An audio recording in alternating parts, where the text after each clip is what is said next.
sent you? Yeah. There's we're doing. We're working in the district. I understand. So we have a way of creating at least 6 feet of distance around him at all times with all people. Well, that was the case before COVID. Exactly. It is still during COVID. I travel salute, and I tell you what, it's an experience I'll get to talk about. That's an okay. Let me see. I have my ready. How many days of remarks do you have, Carval? Only 3, but the font like 30 font. You got your long shower amendment? Oh, how much is a short day? All right, Claire. Watch what you're saying. Amendment was right. They're gonna roll vote. So I'll give you the vote recommendation. Carval? No, not quite. It's either be Fazio or Peloton.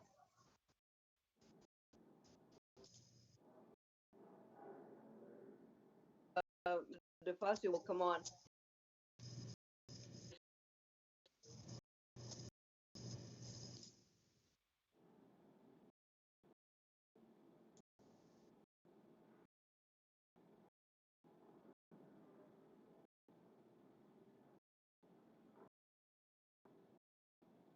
Big Dave.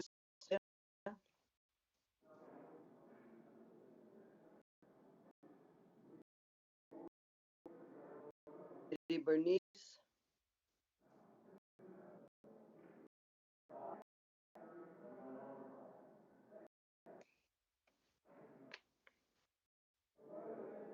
Hello.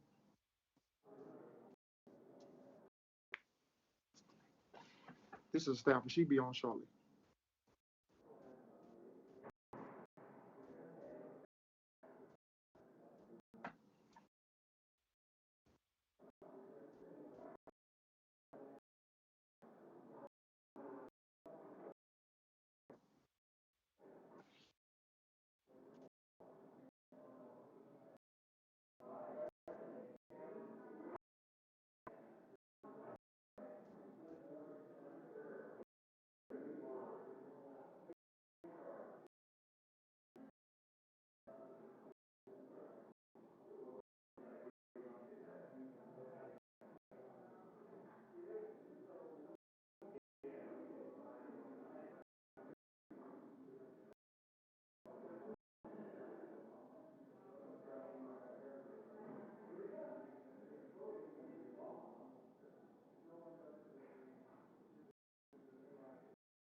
this until computer department comes supposed to.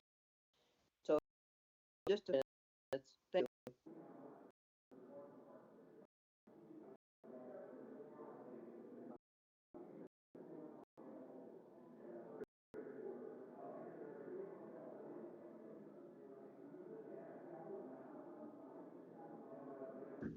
Hey, can you all hear me? Yes, who's talking? Sam.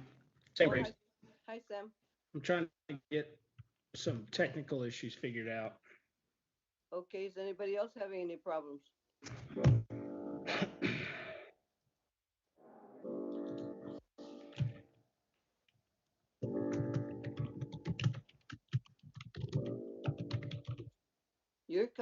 You're live, Sam. All right. Okay.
Good morning, this is John Garamendi. Hello, John. Grace, how are you? Just fine. Waiting for Mr. DeFazio? We'll spend the rest of our life waiting for Peter. No, not true. Not true. Make nice to the chairman.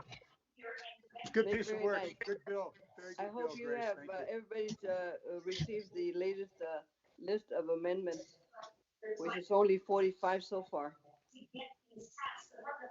Well, I'll make mine quick. Great. Good. Brevity will be appreciated. I'm going to mute and listen carefully. Thank you, sir.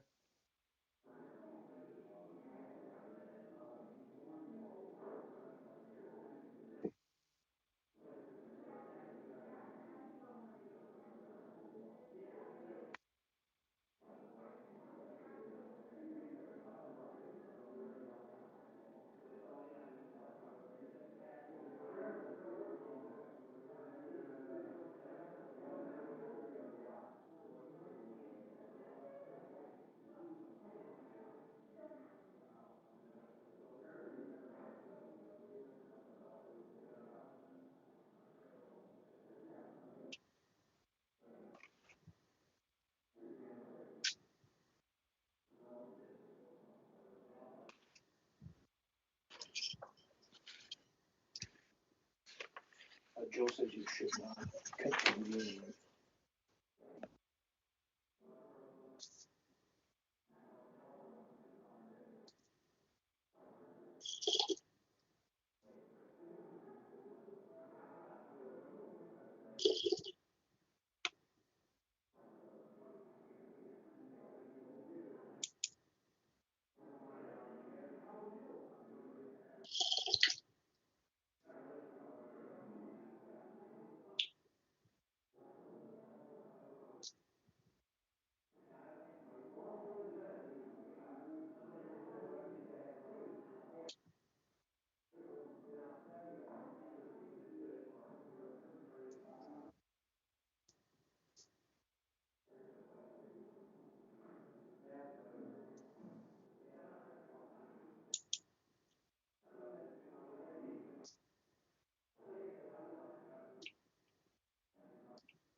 Call the Committee on Transportation Infrastructure to order.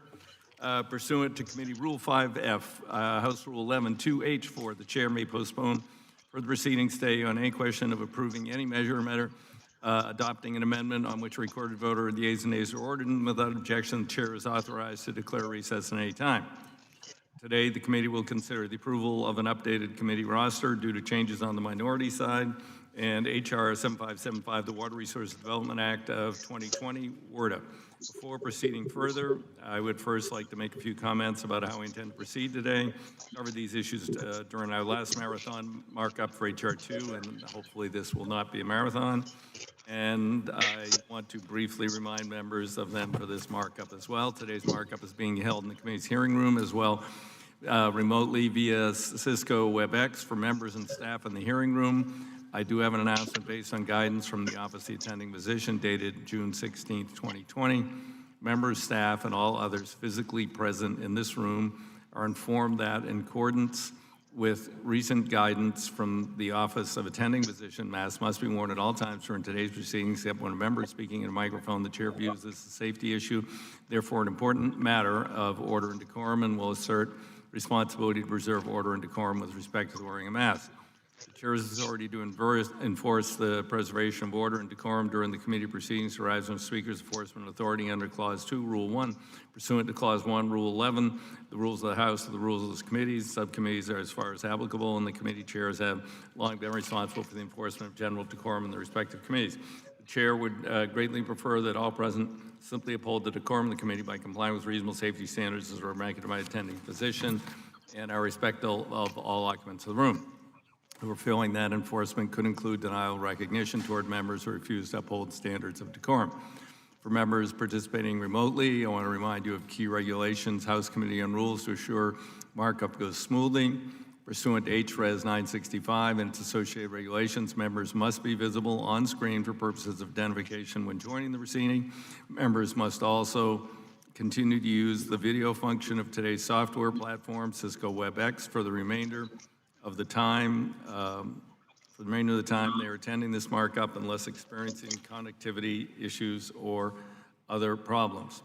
If a member is experiencing any connectivity issues or other technical problems, please inform committee staff as soon as possible so you can receive assistance. A chat function is available for members on Cisco WebEx platform for this purpose.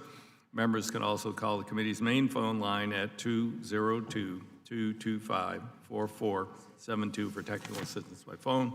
Chair may declare recess subject to call a chair at any time. If it becomes necessary in order to address technical difficulties, members must be visible on screen in order to vote. In order to be counted for purposes of establishing a quorum, please clearly say your name when called upon by the committee's clerk during a roll call vote or quorum call. Members may not participate remotely in any other proceeding that may be occurring simultaneously.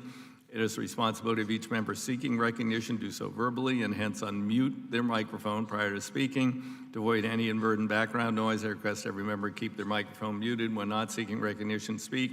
Should I hear any inadvertent background noise, I'll request a member please mute their microphone. All materials related to this markup, such as the bill that we are considering and filed amendments, have been available electronically on the committee's website or via email for member staff. Finally, despite this markup being conducted in part remotely, I want to emphasize that all standard rules of decorum apply. As the chair of today's markup, I'll make a good faith effort to provide every member experiencing connectivity issues an opportunity to participate fully in the proceedings. This markup is also being live streamed for the public to view. Let me just say that the chair intends to provide every member the chance to participate fully, be recognized in seeking recognition, afford reasonable latitude to remote members who are seeking recognition to offer amendments, raise points of order, make parliamentary inquiries, or undertake other procedure when timeliness is factor. I want to assure members that the procedural rights of all members will be protected. I hope all of us will be patient, exhibit our usual level of comedy if we must work through any technical issues together. Now, the first order of business is approving a revised roster and subcommittee assignments of our membership on the minority side. Of note, the revised roster reflects the retirement from the House of Representatives Mark Meadows, who served as a member of this committee, and the appointment of Representative Mike Garcia of California I would now recognize Ranking Member Westerman for a statement regarding, well, Graves, because he can do it remotely. I forgot, sorry. Ranking Member Graves remotely for a statement. Hey, Sam. Hey, sorry, I apologize for not being there in person, but it appears that I may have been exposed, so we're going to do it this way. But I do want to thank Chair DeFazio, and I'd like to take just a moment to welcome our newest member to the committee. And I'm particularly excited to say that we're not just adding a Republican member, we're adding a naval officer and an excellent pilot to the committee. Congressman Mike Garcia represents the Southern District of California, or the Southern California 25th District. Congressman Garcia is a graduate of the U.S. Naval Academy. He flew more than 30 combat missions during Operation Iraqi Freedom in 2003, and during his nearly 2 decades of active and reserve military service, he accumulated more than 1,400 hours of operational flight time. Following his military career, he succeeded in the private sector as well, working 11 years as an executive for one of our defense contracting companies. He served that company well, and he served his country. Everybody else is wearing a mask. Could you please get a mask? He served his country with distinction, and I look forward to him serving on the committee. And with that, I yield back. I thank the gentleman. I ask unanimous consent that the assignment is set forth in the rosters to be approved. Without objection. So ordered. Without objection, the Subcommittee on Water Resources and Environment is discharged from further consideration of H.R. 7575. I call up the bill for consideration. Without objection, the first reading of the bill is dispensed with, and the bill is considered as read and open for amendment at any point. I now would first recognize myself for my opening statement. I've got it right here. Thank you. On Monday, I was joined by Ranking Member Graves, Subcommittee Chair Napolitano, and Subcommittee Ranking Member Westerman, introducing the Water Resources Development Act of 2020, the authorizing bill for the Corps of Engineers. I'm pleased that in the T&I tradition, we're doing it every 2 years, and we are doing it in a bipartisan manner. The bill under considered today was developed with input and ideas from both sides of the aisle. Unlike any other WRDA bill in the past, this bill had an added challenge of being drafted and negotiated virtually, no easy thing. Overcoming this challenge only underscores the important nature of the bill, longstanding commitment of Congress to invest in the nation's water infrastructure. A little shout out to our former chair, Bill Schuster, who got this tradition back on track. H.R. 7575 includes projects and policy provisions that impact communities across the nation. It authorizes construction of 34 projects studied and approved by the Chief of Engineers since WRDA 2018 was signed into law, which is 5 times as many as we were able to do back in 18. It also authorizes 35 new Corps of Engineers feasibility studies, directs the Corps to expedite the completion of 41 ongoing studies, all of which were submitted to the Corps by local sponsors willing to share the costs of these project studies. H.R. 7575 continues our work to ensure the full utilization, finally, of the Harbor Maintenance Trust Fund by unlocking the nearly $10 billion of taxes collected from the American people that are sitting idle in a so-called trust fund. These were taxes assessed on shippers and ultimately passed on to consumers, and we want them to be used for their intended purpose. I started working on this issue with Bud Schuster, Bill's dad, back in 1996. Good things take a while in this town. The legislation also directs the Secretary of the Army to equitably allocate harbor maintenance expenditures to pay for harbor operation maintenance needs while addressing the ongoing needs of the nation's largest ports and its Great Lakes harbors and emerging harbors. We managed to come to an equitable agreement. It's easier to have more money. We'll also recognize the role that the inland waterways play in our nation. cost to help in construct any need project. I would give a shout out to our member Connor Lamb. A little tour, fabulous hearing, word and third. We're out. There are other many critical components of the inland water system need investment, and this cost shift will help that. Additionally, we an allocation infrastructure committee in the House passed time ago.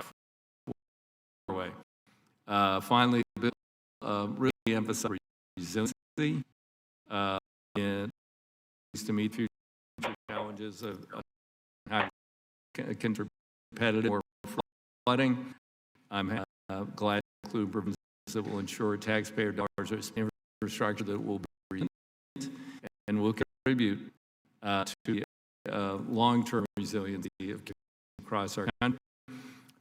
It has specific policies that focus on some other events, change, natural constructions of flooding prevention, tribal, rural communities. Legislation ensures that all communities, especially communities with social, economic challenges, have a path forward, getting tools we need for flood protection and ecosystem restoration. Communities safety for our poor neighbors. Our community, our safety and our environment will benefit from the passage of WARDA 2020. And just one additional little footnote. I mean, the Corps of Engineers actually a $30 billion backlog of and $10 billion we're going to release from trust help leave some awards in the areas, but many that need it. And so hopefully we begin to allocate more resources for and that part is a problem, through all administrations time. So that I yield to Dave's first.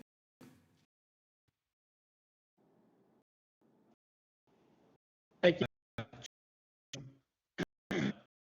A proud co-sponsor of the Water Resource Development Act, or WRDA, this year, along with you, ranking member. A few months, both sides, we've been working hard to reach reflected in this bill. Appreciate the bipartisan effort that went into put together. When the committee bipartisan are most positive impact on our nation's infrastructure. And throughout the United States, nearly every community relies on a port somewhere to supply to get need on commodities. The protection structures and businesses. America's inland waterway is in network. Flood protection infrastructure. It's especially important in Missouri, where we've experienced devastating floods last year, 2019. The areas this year as well. So homes that just continue to destroy areas to recover and time and districts like Craig, Missouri, to this devastation year after year. Old new work towards flood evaluating reduced flood Missouri River for folks and property. Just the first, within the Missouri River Basin, and is going to apply when this needed. River. There's also board on the other side with local communities very similar with flood control and with navigation. At end, some new authority for construction control structure communities and competitive losses as a result of events. Time after these inundated floodwaters, only to rebuild back to the very standard all over again because it changes. We've got to reduce the bureaucracies. Flood controls completed in master making the PLA program of word here. Here we are after flooding, and I grew to make my levee communities in both the Mississippi and Missouri about issues that they with the grant. So streamlining the 8499 program so projects can be done efficiently and effectively is critical to the survival of river communities. Another worked on for years, and I'm pleased to see it in this bill, is the delayed construction and further evaluation of IRCs and complexes. These expensive, unprofitable, supposed to say, but we know if it work. What we do know is that they are disastrous for national flood control along the Missouri. We've already the disastrous effects and not build more IRCs until they can prove that will not actively critical in flood protection for in our farm. These are important regions as well, and this bill can have an impact on the country and our economy. But as with Florida law, 2000, this bill really responds. This bill is de-authorizations of programs that are now outdated or no longer necessary. Worded America can provide a foundation for growth, foster a more robust economy, protect our communities. And with that, I ask that the committee join me in supporting this bipartisan. And with that, I yield back. Thank you, gentlemen. Now, Paula.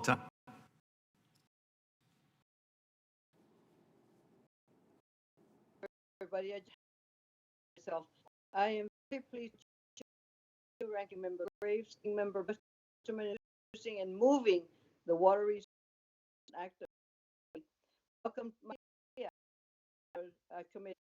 The Water Resources Act is a legislative commitment to investing in projects that help protect communities from flooding events, environment, and ecosystems, and keep our nation's competitiveness by investing in our harbors. A lot of great things have done in the bill. I'm grateful for the help we've gotten on formula.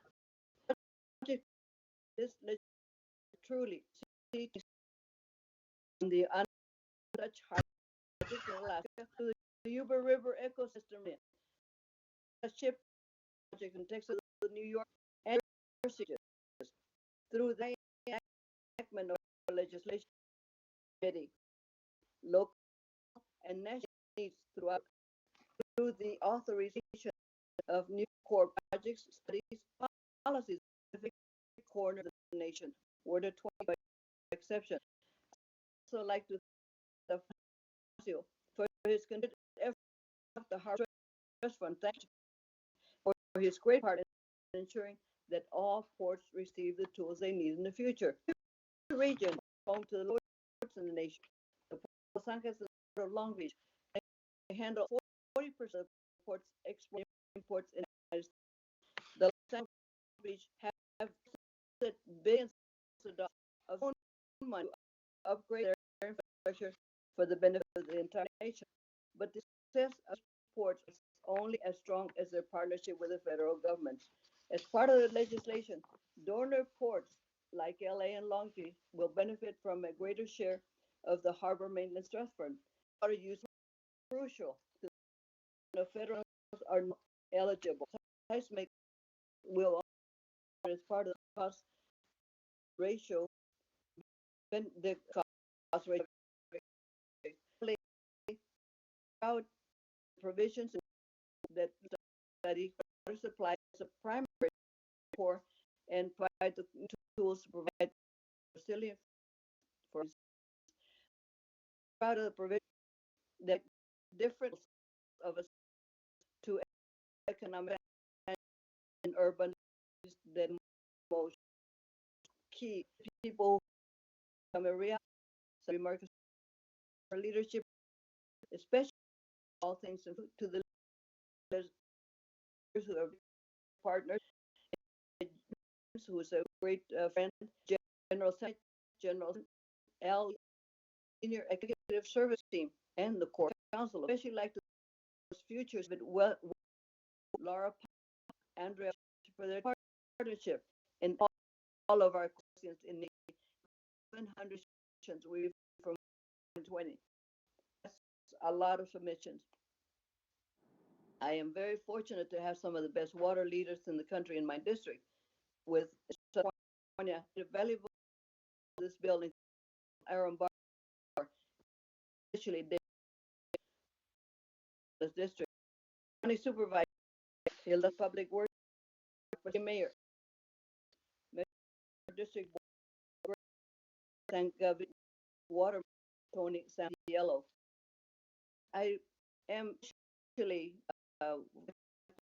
committee rank member Bruce Westerman for his collegiality throughout around that to this bison accomplishment. Thank you, Bruce. And most important, I would thank the staff, including Camille Tuan, Alexa Williams, sorry, and Victor John and Ian Joshi. I urge my colleagues to help us pass the bill and support Word of 2020 back. Thank you, Ranking Member West. Chairman, it's been a pleasure to work with you and Ranking Member to part after the Hill day we went surface should be a breath of fresh air. It's something bipartisan it should always be partisan.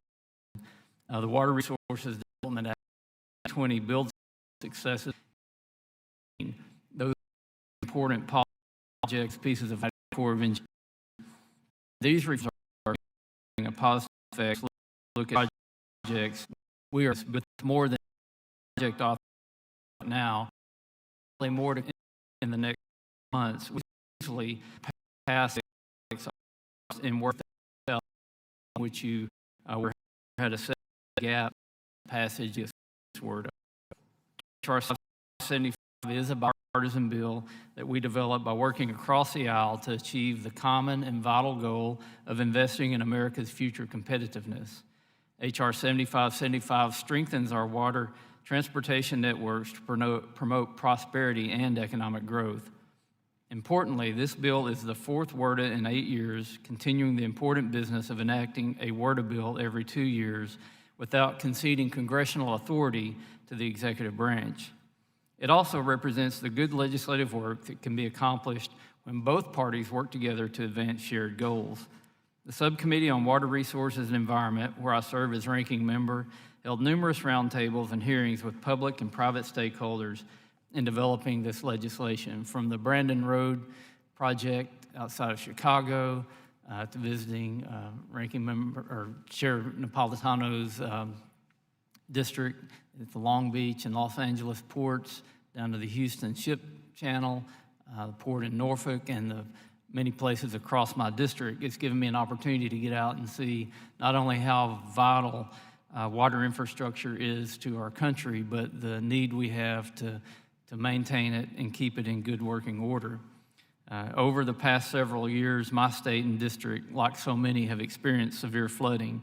This bill gives the Corps the tools to help communities build back quicker and stronger. This legislation contains key provisions to do just that by adjusting the cost share for projects constructed on the inland waterways system to ensure expedited project completion, streamlining construction authority for communities that experience repeated flood loss, supporting long-term resilient and nature-based solutions to keep our communities safe from future flood events, advancing the long-stalled M-Carnes deepening project and protecting the water supply for users of the Ouachita Black system in Arkansas, and supporting our rural communities and levee districts as they partner with the Corps to protect their communities. I appreciate Chair DeFazio, Chair Napolitano, and Ranking Member Gray's bipartisan work to address a vital need for America's water resources infrastructure. I urge all members to support H.R. 7575, and I yield back. And before I yield back, I have an opening statement by the Dean of the House, Mr. Young, who is unable to be here. I'd like to submit that for the record.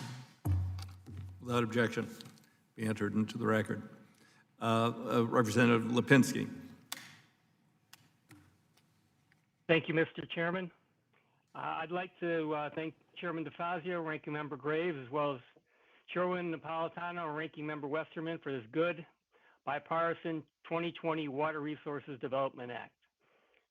By no means do we all agree on everything in this bill, but the process for putting it together was exemplary, and I think that's why we have this agreement today.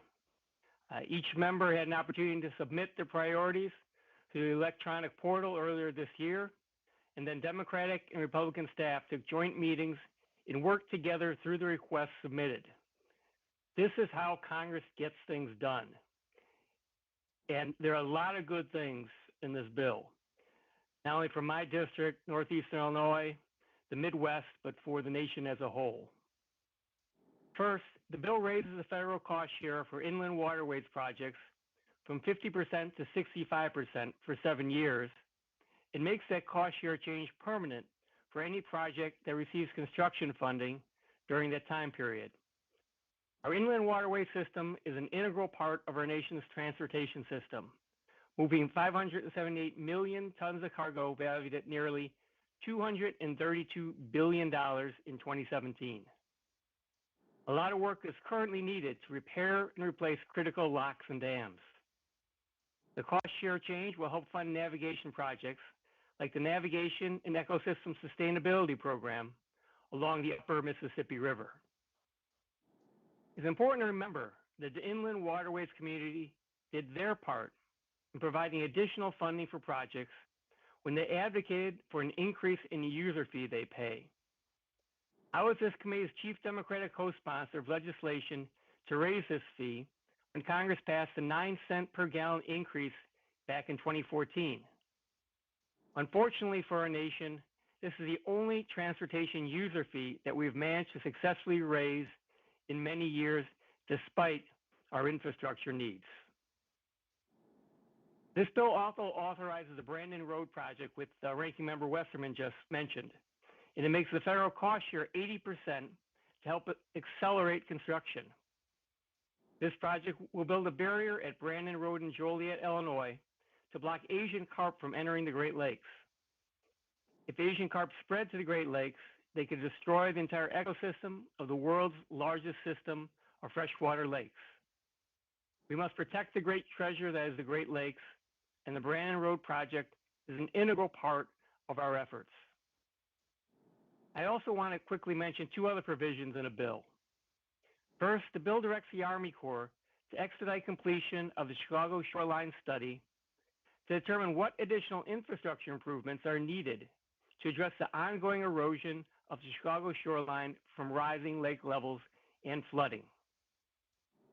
Second, the bill authorizes a new study to take a comprehensive look at the entire Chicago River system to determine what environmental restoration can be done to improve the health of the whole system. I thank the committee for including these provisions. Finally, the bill authorizes the Bubbly Creek Restoration Project, which I have championed for many years now.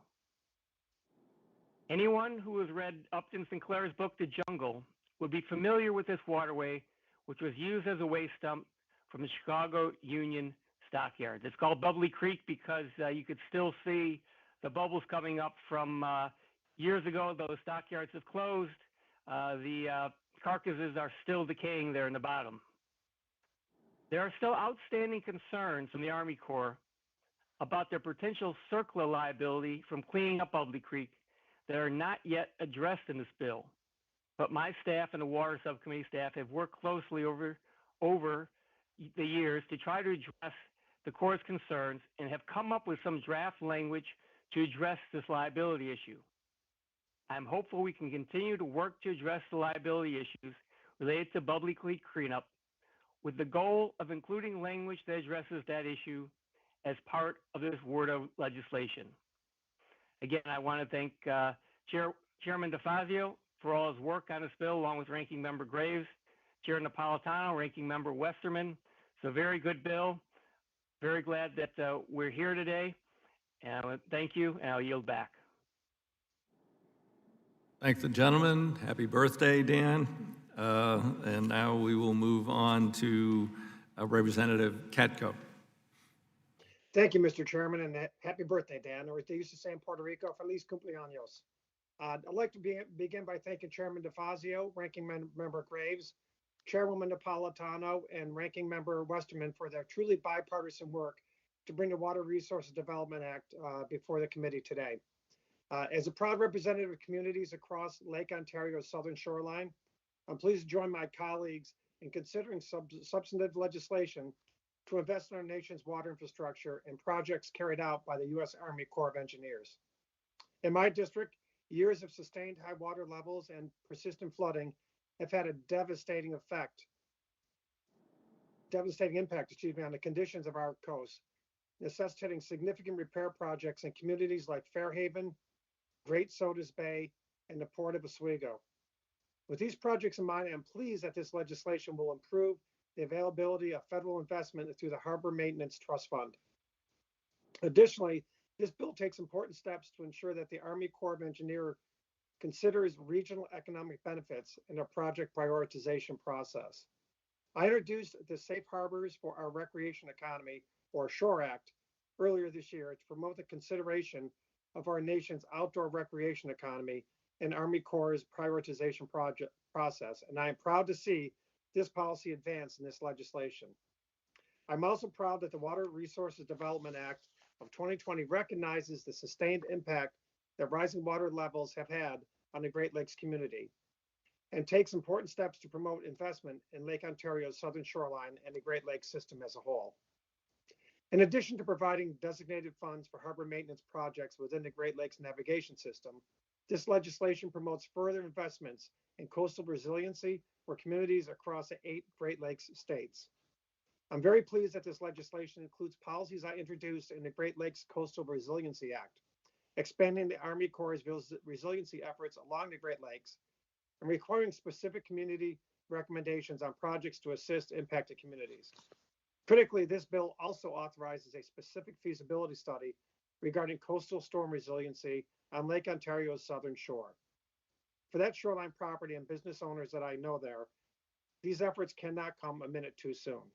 As Lake Ontario's southern shore continues to contend with persistent high water levels and the International Joint Commission's abject failure to properly address these issues, this is a very important thing for us to do going forward.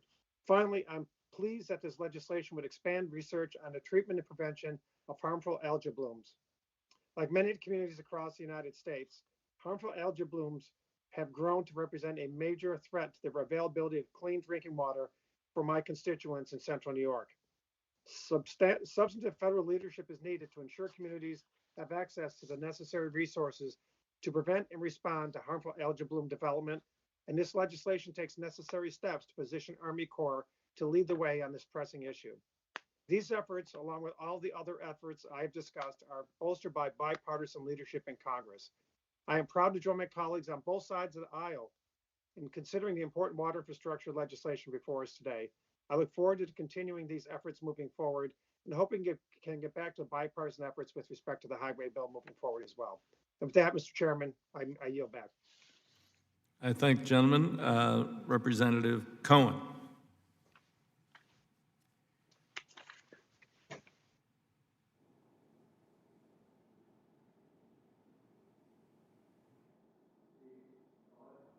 Steve Cohen. Okay, we'll get back to him. Representative Carbajal. Peter? Peter? Do you want me to go, Mr. Chairman? I think Mr. Cohen might be back. Yeah, I'm back. Steve, you go ahead if you're there. Thank you. I didn't have my unmute. Yeah. Usually we've got somebody to tell us. Anyway, thank you for what you've done, Chairman. You've obviously done a great job. Hopefully you haven't watered the bill down too much to make it so bipartisan and so kumbaya, because everybody seems to like it. It's a wonderful year, and I want to thank everybody who's already been thanked. And I want to thank them 3 times.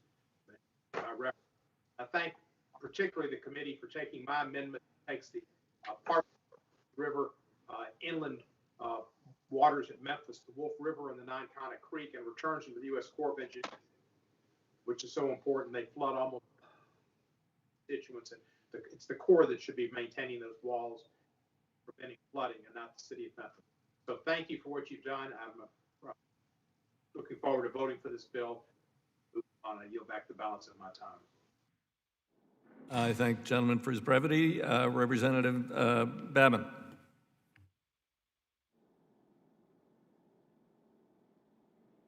Unmute. Brian?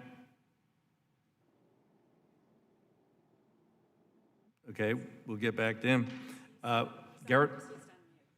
What? He's on. He just needs to unmute. He doesn't realize he's muted. Well, I said unmute. I know it. I think I must have muted instead of unmuting, Mr. Chairman. I'm sorry. Well, then you've been quiet. Okay. All right. Thank you very much. I'm sorry not to be present in person, but like our ranking member, I was exposed and I'm isolating at home. But I want to say thank you not only to you, Mr. Chairman, but my fellow colleagues that serve on this committee, a good committee. I want to say thank you for the bipartisan work that went into making this WRDA bill successful. We unfortunately have not had this level of bipartisanship in the recent past, but I'm very pleased to see the good work that this committee can do when we do work together. As a representative of Southeast Texas, water infrastructure just so happens to be one of the most critical elements of my district, as well as the economic health of our state of Texas and the country. Without efficient ports, strong inland waterways, and well-built pumps and levees, this country would not experience the level of successes that it sees today. My district has 4 ports, including one of the nation's biggest ports, which is the Port of Houston. The Houston Ship Channel is the busiest U.S. deep draft waterway, and it is the top export port in the nation, biggest energy port, largest petrochemical manufacturing complex, largest container port in the Gulf Coast, top steel, and #1 breakbulk port. I am proud to help lead the effort to dredge and widen this ship channel to create a more efficient channel by enabling 2-way traffic. I am pleased that this bill addresses some of the needs in fixing and maintaining this ship channel, while recognizing that there is still more to be done. Inland waterways have long been one of the country's critical components to shipping and moving important commodities. I am pleased with the efforts that this bill makes to help move projects forward to facilitate stronger inland waterways by adjusting the cost share agreements. One of the downsides of the Southeast Texas region, however, is the repetitive flooding that so many of my constituents experience annually and suffers from. We have great opportunity to help fix this problem with stronger infrastructure.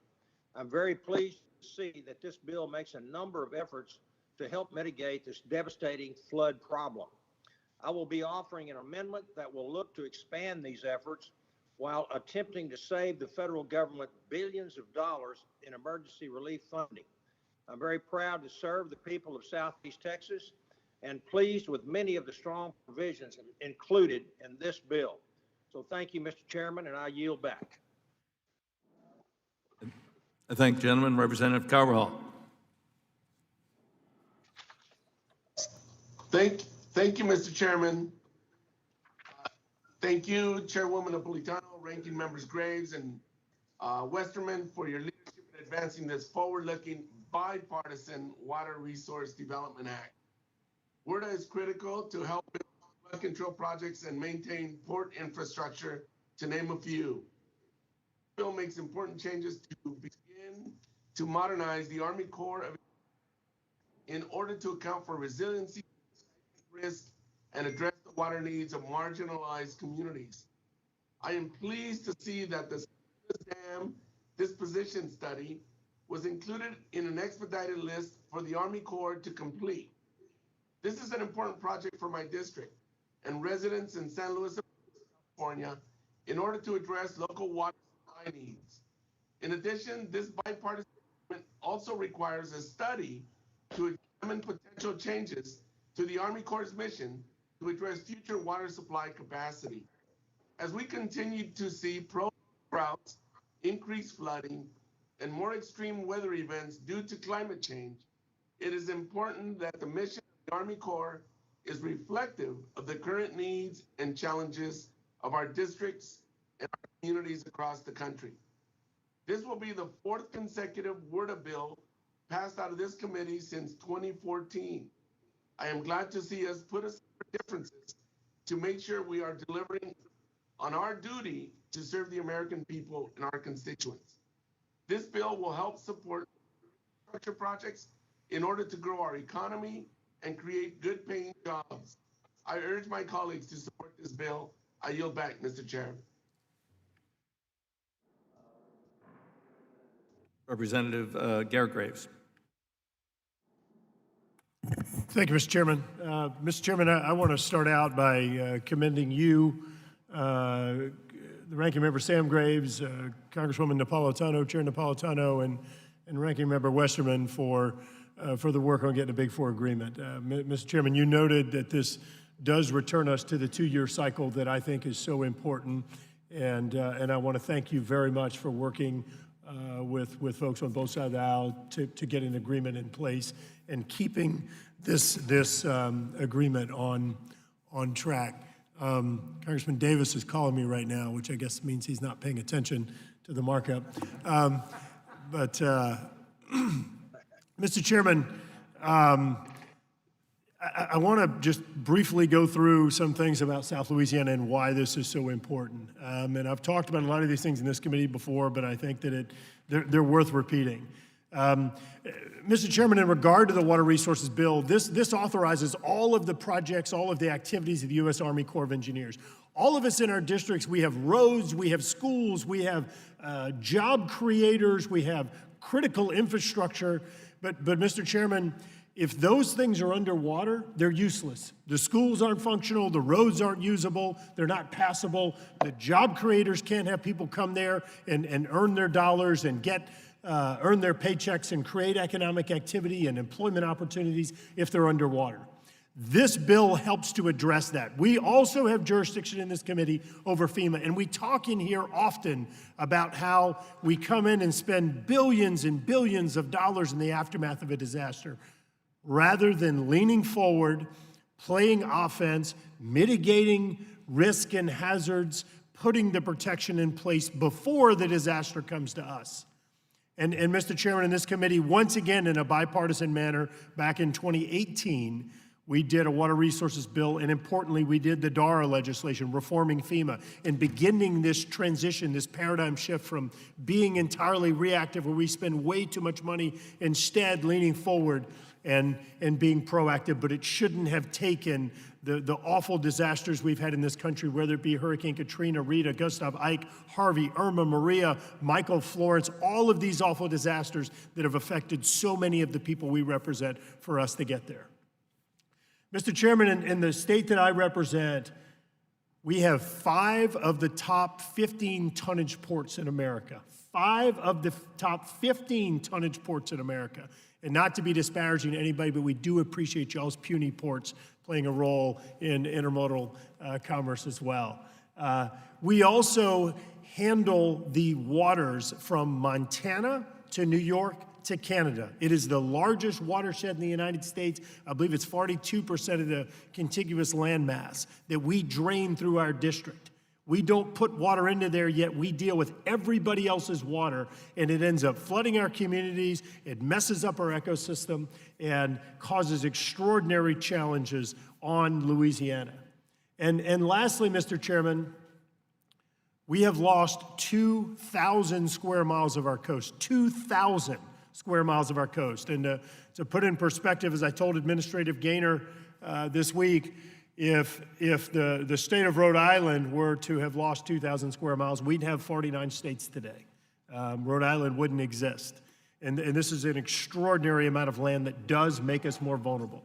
So bottom line is that this bill is so critical to us. It's so critical to Louisiana. It's critical to the nation because of the importance of Louisiana to the nation in maritime commerce and seafood and energy and other things. So I'll say again, one, I want to thank you for working on a bipartisan basis. There's some really important priorities that have bipartisan support in this bill from Congressman Cedric Richmond, Congressman Scalise, from our Democrat governor and others. And I want to thank you for working with us on the LCA Coastal Restoration Program, working with us on hurricane protection, working with us on Home and Navigation Canal, and many of the other priorities that are included in the base text and in the manager's amendment. So thank you very much, and I want to thank the staff, Ryan, Ian, and everyone for working with us as well, and looking forward to going through and hopefully improving the bill a little bit through some of these amendments. Yield back. Thank you, gentlemen. Representative Brown. Thank you, Mr. Chairman.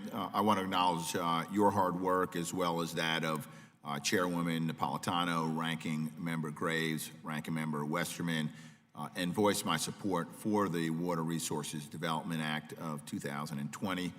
This bill, as been said by many, is an essential investment in everyday American life and our infrastructure. Nearly 80% of traded goods that Americans rely on moves through our nation's ports, harbors, and inland waterways. WRDA is the congressional commitment to our nation's water infrastructure. This legislation authorizes the study and construction of locally driven projects developed in cooperation with the U.S. Army Corps of Engineers. These projects are key to investing in our nation's economy, protecting our communities, and maintaining our highest quality of life. I'm glad the underlying bill reflects many of the priorities important to Maryland and my constituents, including the authorization of construction for the Anacostia Watershed Restoration Project in Prince George's County.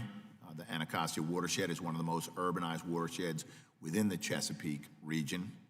The continued enhancement of the Anacostia watershed, especially in parts in Prince George County, is critical to my district's well-being. The bill also increases the authorized spending caps for the Chesapeake Bay Environmental Restoration Protection Program, allowing for the continued restoration of the Chesapeake Bay. The legislation also continues the authorization and expansion of the Beneficial Use Pilot Program. Additionally, the extended authorization of the Donor and Energy Transfer Port Program further benefits the Port of Baltimore, which is arguably the most diverse port on the East Coast. With the expansion of the Howard Street Tunnel, the port will finally overcome its longtime capacity hurdle and will enable double stacking of containers into America's heartland. This legislation ensures that the infrastructure needs of our communities are being met and that Congress has the proper oversight of the U.S. Army Corps of Engineers. I'd like to continue to work with my colleagues to ensure that both non-federal interests and private entities are authorized to provide funds to the Corps for dredging so that more of America's navigable waterways and ports will remain in good repair and open for business. I once again commend my colleagues for their bipartisan work on this bill, and I strongly encourage each of us to support the underlying legislation. Thank you, Mr. Chairman. I yield back. Representative Mitchell.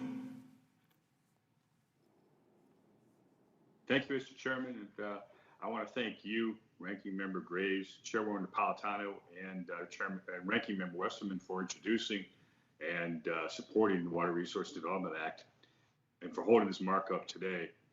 As we've heard from numerous members, WRDA reflects the critical federal commitment to our waterways, to the ecosystem, to the infrastructure, and to our economy.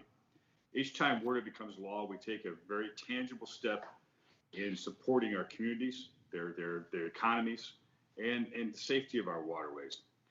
The last WRDA we completed was critical for my state in that we finally, after decades of effort, approved and began the upgrade of the Soo locks in northern Michigan. This WRDA, I'm pleased to say, addresses another major important issue. And I thank Congressman Davis, if he's, as Mr. Graves noted, as if he's listening in, for working with me and others on the committee to address the Brandon Road lock and dam issue. The Brandon Road issue reflects a concern that has existed for almost a decade now about the invasive species of Asian carp entering the Great Lakes, the largest freshwater ecosystem in the world. Behind me, you'll see is actually, it turns out by happenstance, a relief of Lake Michigan that I share with Mr. Gallagher. I believe that if the Asian carp were to enter the Great Lakes, it would devastate our ecosystem, recreational fishing, any commercial fishing here. So finally, after almost a decade of wrangling, we move forward on this approval. It's greatly appreciated. It's appreciated by all in the Great Lakes. I know the caucus appreciates it as well. And I urge action on this today, moving it to the floor, so that we can move forward to the next step in completing the necessary upgrades for the Brandon Road Lock and Dam project and preserving the Great Lakes and its ecosystem. Thank you, and I yield back. Representative McCarcel-Powell.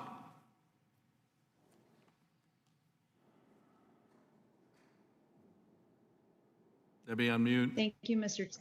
Go ahead. Yeah, sorry, I had to unmute. I really appreciate your leadership. Thank you so much to the chairman, to Vice Chair Napolitano, Ranking Member Graves. It's very exciting for me to be able to say that this was truly a bipartisan effort. And as you know, I am very supportive of this bill because it includes one of my top priorities, which is going to speed up the construction of the Everglades Agricultural Area Reservoir, which is a crucial part of Everglades restoration. We've been trying to restore the Everglades for 20 years now, since 2000.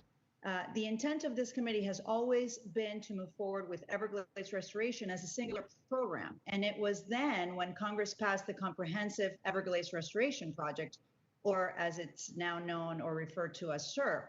Later in 2016, Congress authorized the Central Everglades Planning Project, or CEPP, which is part of SERP. The projects that make up CEP includes the EAA Reservoir. They are the linchpin of Everglades restoration.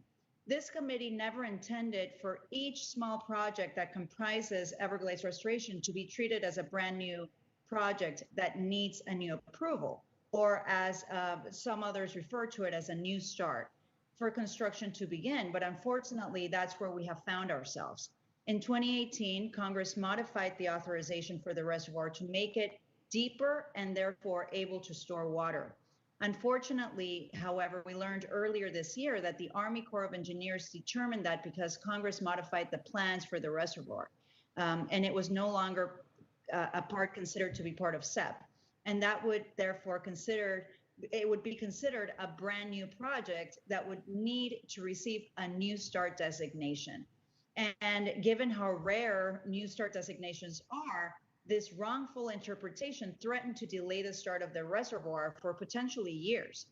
This was truly, it made no sense. It was a harmful interpretation that I was determined to address in this bill, and I'm so grateful for your leadership and for the committee staff leadership for working with me on this. So with today's bill, we're making it very clear to the Corps that they must begin construction of the reservoir at its earliest opportunity, and they are not to wait for a New Start designation.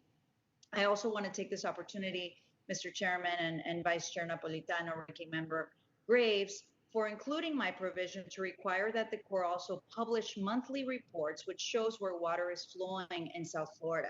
This data already exists in a raw form, but these reports that synthesize that data and present the information is done in a manner that is only understood by engineers. And what we're requesting is that they release these reports in a much simpler form so that the general public, not just trained hydrologists and engineers, can interpret this information. And this is truly going to be able to now inform debates about Everglades restoration moving forward. We've been waiting very long here in Florida for Everglades restoration. My constituents have been waiting for years. We don't need to wait another 10 years. So what's included in this bill truly will expedite the construction of the reservoir. And I'm just very grateful, and I urge all my colleagues to support this bipartisan bill. Thank you, Mr. Chairman. Representative Mast. Thank you, Mr. Chairman. What did we get in this? the Army Corps being demanded to minimize discharges to Florida's estuaries, Florida's East Coast, my coast. A demand that the Army Corps of Engineers work with applicable agencies like the EPA, the Florida Department of Environmental Protections. Don't suspend, Brian. Someone's not muted, please. Okay, Brian, go ahead. Thank you, Chairman. A demand that the Corps of Engineers work with agencies like NOAA, EPA, Florida Department of Environmental Protections to monitor, forecast, and notify communities about toxic discharges that are going to be sent their way. I cannot say what a big deal that is. There's 1,000 different ways that I could say how big that is for our community and communities that are being poisoned. And that's why I have to begin with thank yous all around. Thank you, Mr. Chairman. I thank you. I thank your staff, the majority staff, for working exhaustively with myself and my staff on this. I thank you, Ranking Member Graves, and your staff, Nick and Ian and Victor, for working exhaustively with my staff on this. I thank Ms. Napolitano and Mr. Westerman and your staffs for working exhaustively with myself and my staff on this.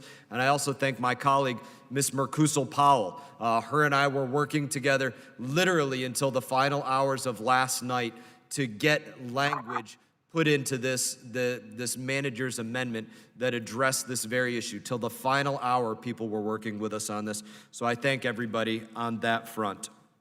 This doesn't mean that it's the end of the fight by any means. There is still a lot that needs to be done, as my colleague mentioned just before me, for Florida's environment, for the restoration of the Everglades, for preventing toxic discharges, for preventing algal blooms, cyanobacteria, microcystins. And it's in that I want to take this moment, Mr. Chairman, I would ask unanimous consent to submit for the record several documents from previous committee hearings from the EPA and others. I will list those off right now.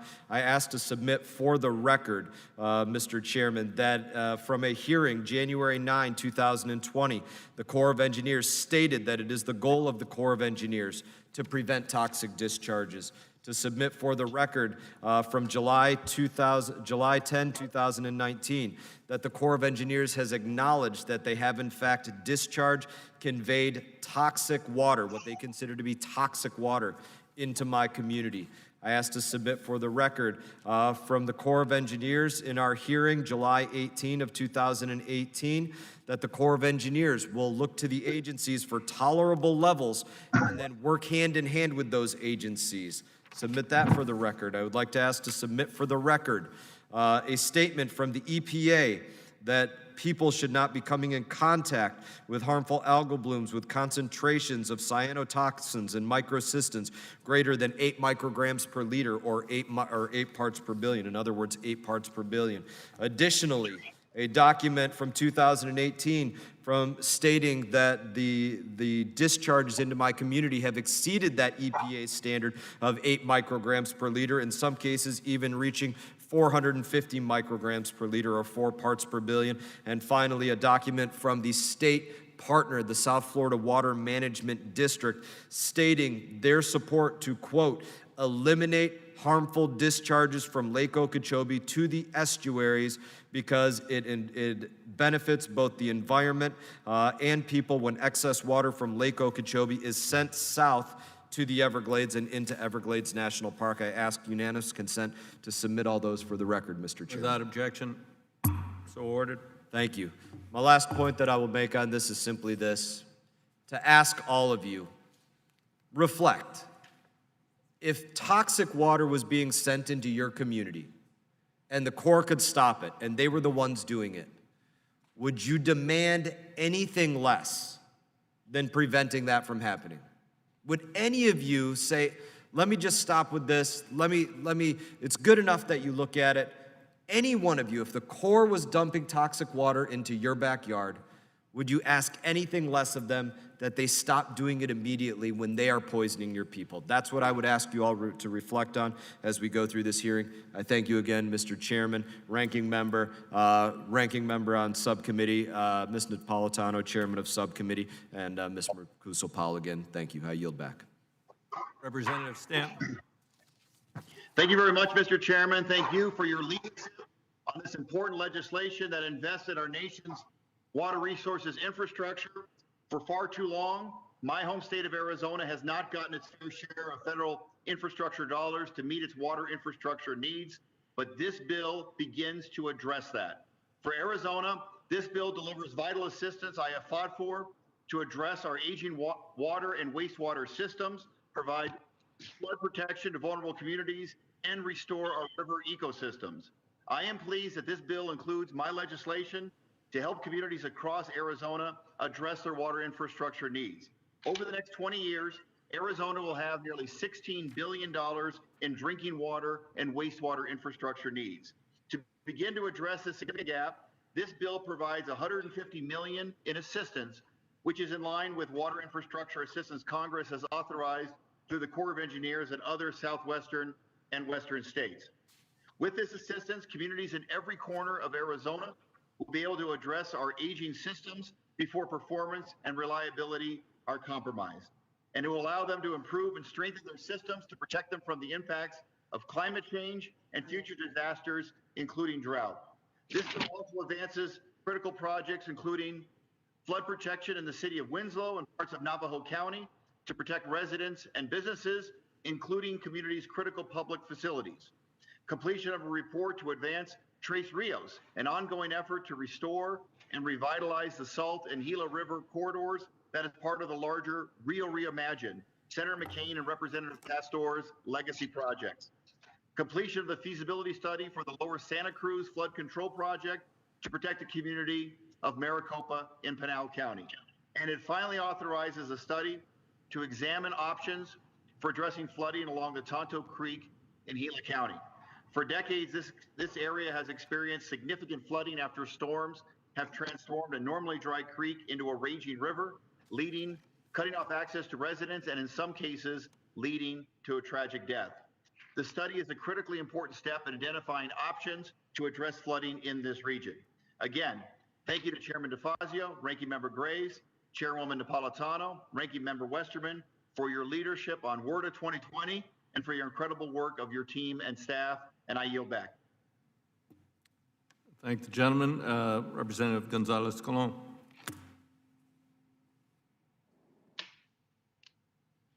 Senator, unmute, speak. Okay, we'll get back to her. Representative Spano.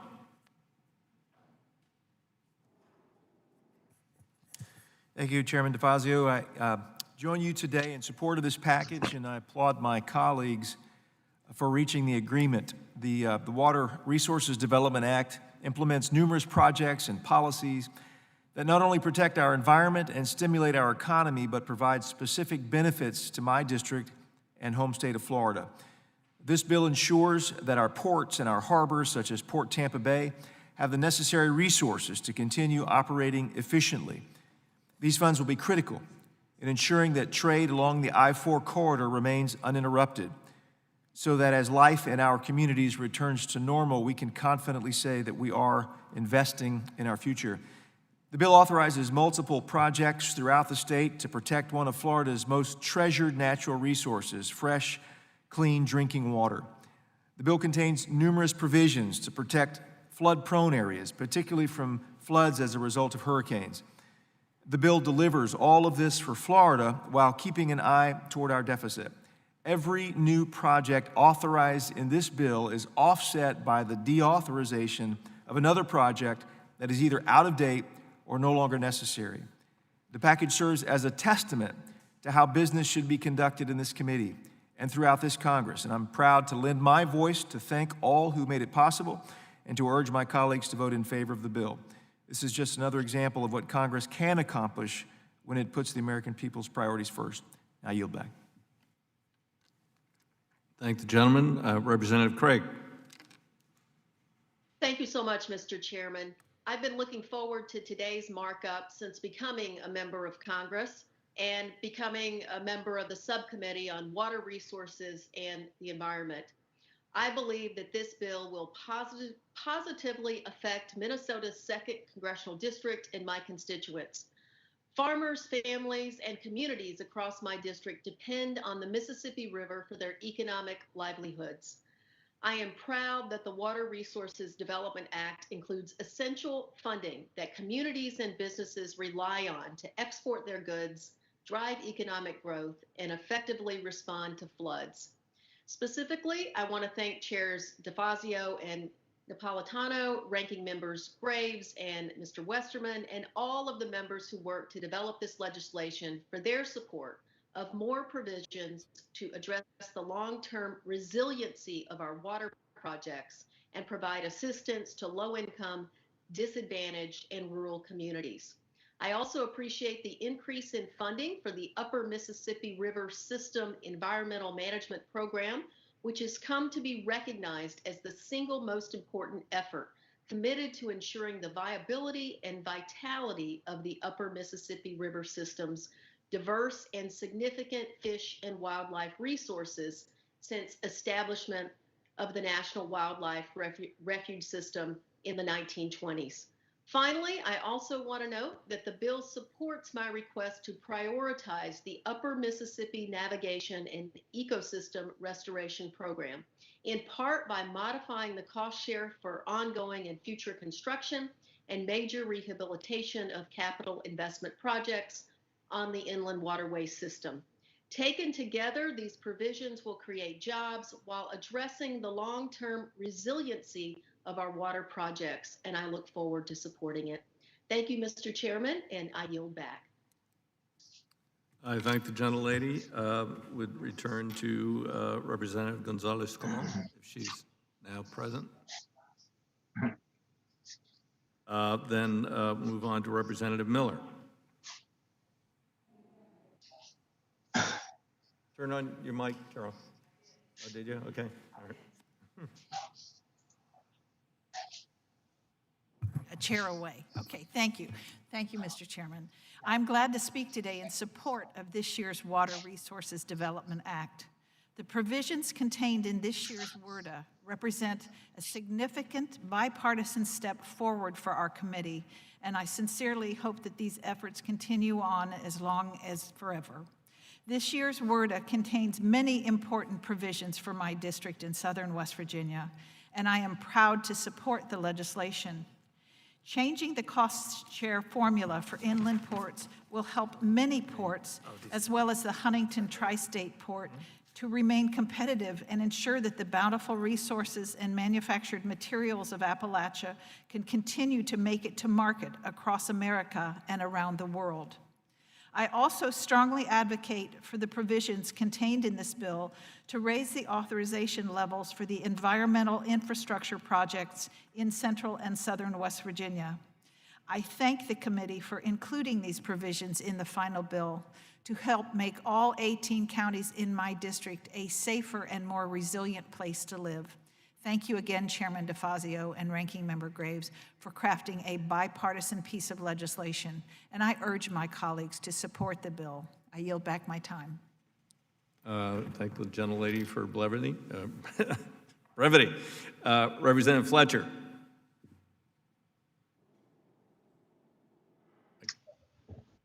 Thank you, Mr. Chairman. I'm glad that we are together today to mark up this important bipartisan bill. The Water Resources Development Act of 2020 is some of the most important authorizing legislation that we have considered this Congress. I would like to thank you, Chairman DeFazio, Ranking Member Graves, Subcommittee Chairwoman Napolitano, and Ranking Member Westerman for all of your work on this critical legislation. The Army Corps of Engineers has one of the most critical responsibilities in the country, tasked with managing the nation's water resources development and management.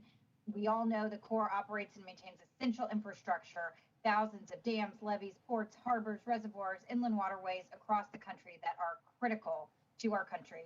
And in addition to supporting millions of jobs across the country and generating billions of dollars in gross domestic product, the Corps protects communities like mine from flooding by building and maintaining structures like the Addicks and Barker reservoirs, some of the most transformative infrastructure investments in the history of my hometown of Houston and really of our country.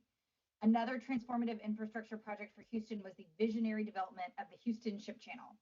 It's interesting to know that back in the 1890s, our then U.S. representative spent many hours trying to convince his colleagues in D.C. to support a deep water port for Houston. After the devastating hurricane in Galveston in 1900, the need became more urgent, and true to form, the Houston representative came up with what was then a revolutionary concept, that Houston and the federal government would share the cost of dredging a deep water channel to Houston. The Congressional Rivers and Harbors Committee voted unanimously to accept the idea, and it was the first port to be built with federal funds and local matching funds. Work began in 1912, and it has been going ever since. Today, the Houston Ship Channel is one of the largest and busiest ports in the world, a 50-mile-long complex with nearly 200 public and private terminals along the Port of Houston. As Mr. Babin noted, it is the busiest deep draft waterway in the United States. It is the top export port in the country, and it supports one of the largest petrochemical manufacturing complexes in the world, as the largest energy port as well in the country. That's why I am so glad that we are authorizing the critical project to expand the Port of Houston in this WRDA. The Houston Ship Channel Expansion Project is a project that will improve one of our country's most important assets. Ensuring the necessary infrastructure is in place for efficient and safe connectivity to the global marketplace is essential, and the Port of Houston has committed to building the upper two segments of the channel, known as the locally preferred plan, with a combination of funds from local funds and private industry to expedite this important project. So I am pleased that we're not only authorizing the project, but ensuring the recognition that the entirety of the channel is a project of such importance that the entire length will be federally maintained. I was glad to help lead the work on this critical project, working with our Houston delegation extensively, meeting with Assistant Secretary James and the Army Corps Commander of the Galveston District, Colonel Vale. I would like to thank all who were involved in making it possible to authorize this project today, including the tireless efforts of committee staff and my own staff, and my colleagues on the committee, Mr. Babin and Mr. Weber, who have worked with me on a bipartisan basis to make sure that the priorities of the entire Houston region are reflected in this bill, as well as Mr. Westerman, who I was so glad to join for a boat tour of the port last year. So thanks again to you, Mr. Chairman and Chairwoman Napolitano, for your leadership on this bipartisan bill, which will deliver on the promise we made at our first hearing to modernize our nation's infrastructure. I look forward to passing it out of our committee today, and I look forward to voting for it on the floor soon. Thank you, and I yield back. Thank you. I understand that Jennifer Gonzalez-Colon has now resolved her technical issues. Jennifer? I was told you resolved your technical issues. Okay, well, we'll come back to you yet again. Representative Stauber. Thank you, Chair DeFazio and Ranking Member Graves. I want to also thank Chairwoman Napolitano and Ranking Member Westerman for their coming together in a bipartisan manner to craft this legislation. Something that seemed to unfortunately escape the majority during our previous efforts on the highway bill. I would like to stress the importance of this markup and the amendments that are offered here. A committee at work is a Congress at work, and the work we do here today is important. And I hope that this is not an exercise in futility as it was for the surface bill, where my child labor amendment, which passed committee 43-19, was stripped from the bill before it came to the floor. If it is the opinion of leadership that markups and markup votes don't matter, and anything that passes today can just be stripped tomorrow, then we have strayed a long way from our roots as a bipartisan get things done committee. I am not sure when prohibiting child labor became a partisan issue, but apparently that's the environment we are in today.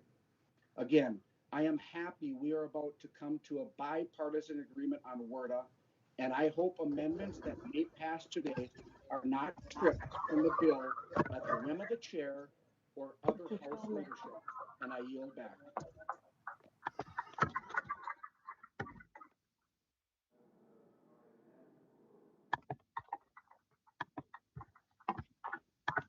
Representative Gonzalez Colon?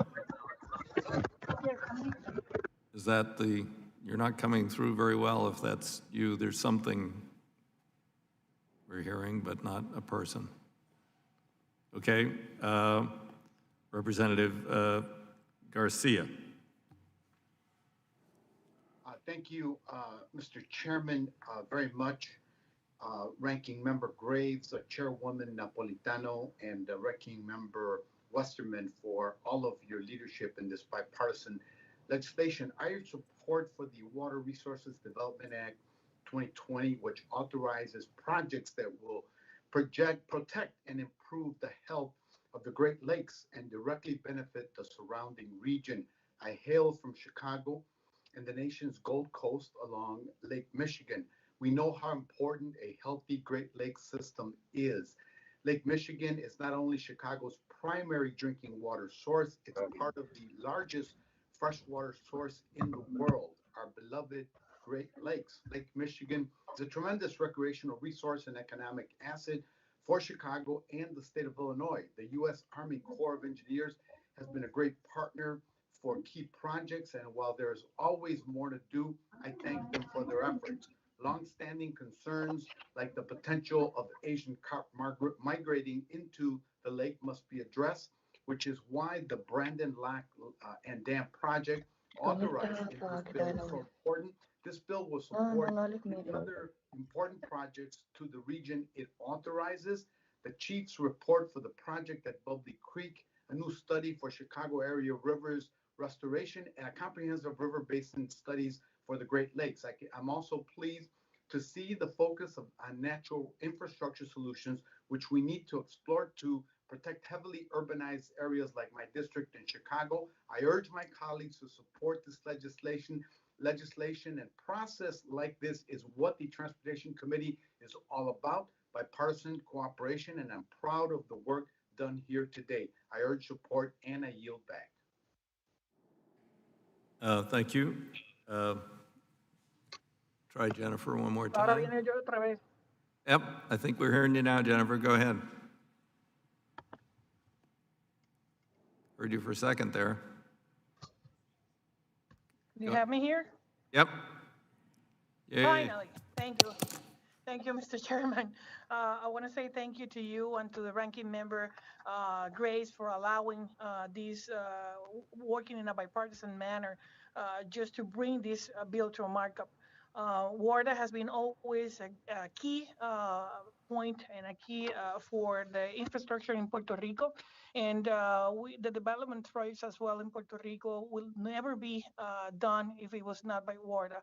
So I'm pleased that this year bill would not be an exemption to this rule.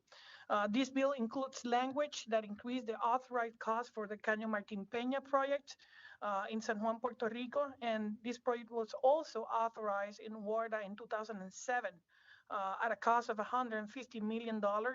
And while it helped to move work forward by allowing the non-federal sponsor to work on the feasibility study, it did not capture the reality of the cost associated with the project as time progressed. As you will know, all Army Corps projects are usually authorized after the feasibility phase. This is crucial given the result of this phase influences the cost included in the authorized language, a factor that remains relevant throughout the lifespan of all Army Corps projects.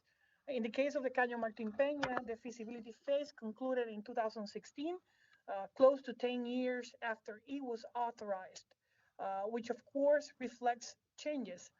Section 402C rectifies this discrepancy by increasing the authorized cost to the first project cost established during the feasibility of 2016, now updated to the fiscal year 2020 price levels. I would like to thank again you, Chairman DeFazio, Ranking Member Grace, and your staff for working alongside my office to secure this meaningful provision for the people of Puerto Rico. This bill also contains language to expedite the completion of feasibility studies for construction of 3 major flood risk projects in Puerto Rico: the Rio Culebrinas, Rio Grande de Manatí at Ciales, and Rio Guayanilla, all of which are expected to have signed chief report during this year. These are all long-standing projects that their respective communities have been asking for decades to be built, or in some instances to be completed. These communities experienced risks that could have been mitigated by completion during and after the hurricanes Irma and Maria, at great material and human cost. These projects also had the investigations work needed and cost effectiveness uh, funded by the Bipartisan Budget Act of 2018, and were determined to have the best chances for successful completion and have the highest benefit of cost ratios. Finishing the feasibility studies and authorized in this legislation is the next step before moving to the pre-construction, planning, engineer, and design phase. By advancing this legislation containing these provisions, this committee has demonstrated its commitment to furthering the recovery of Puerto Rico, and I look forward to working with the committee on moving other water resources development projects on the island forward. And again, thank you for allowing me to participate in this and having the Caño Martin Peña finally expedited with this bipartisan bill. Thank you, Chairman, and I yield back. Ms. Plaskett, you're now recognized.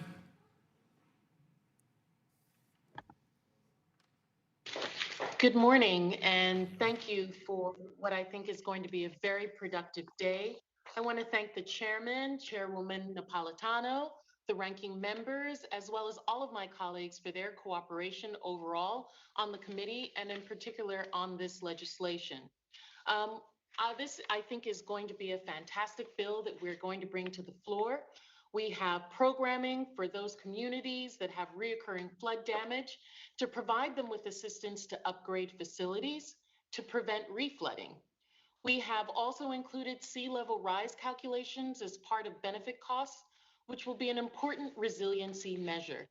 In addition, there are a lot of specific projects in this bill that benefit navigation, flood control, storm damage reduction, and ecosystem restoration all across our country. Many of us have been fighting these projects for a long time. In terms of my district here in the Virgin Islands, there are projects in this bill that go back to the tenure of a former member of Transportation and Infrastructure, Ron DeLugo, who I will let the committee know passed away yesterday after having served in Congress for 20 years, was a chairman of a subcommittee on transportation and infrastructure, and really led the way as one of the delegates from the territories who really looked out for their interests on the Transportation Committee. 31 years ago, after Hurricane Hugo, Ron DeLugo shepherded legislation through this committee and ultimately through the House to declare that the maximum amount allotted for flood control projects in the Savan region of St. Thomas would be $10 million instead of the $5 million limit that otherwise applied. That project was completed in 1989. Phase 2 was advertised in 1999 with bids exceeding government estimates, and today Phase 2 of the project remains incomplete. In this bill, this committee will authorize the completion of that flood control project at Savan Gut, which is now $82 million, and is required that it be reviewed, be expedited by the Army Corps. Appropriations Committee as well have been working on their water development bill, energy and water development bill, which mirrors some of the requests that this committee has as well, and I'm grateful to them for that support. With the authorization of the two major flood control projects in the Virgin Islands in this bill, and the requirement that their review be expedited, this committee sends another message to the Army Corps that Congress expects projects to be completed. There are few options for residents in my district seeking alternative housing out of floodplain due to the territory's size and topography. That is why construction of flood control and storm damage reduction projects in the Virgin Islands are imperative.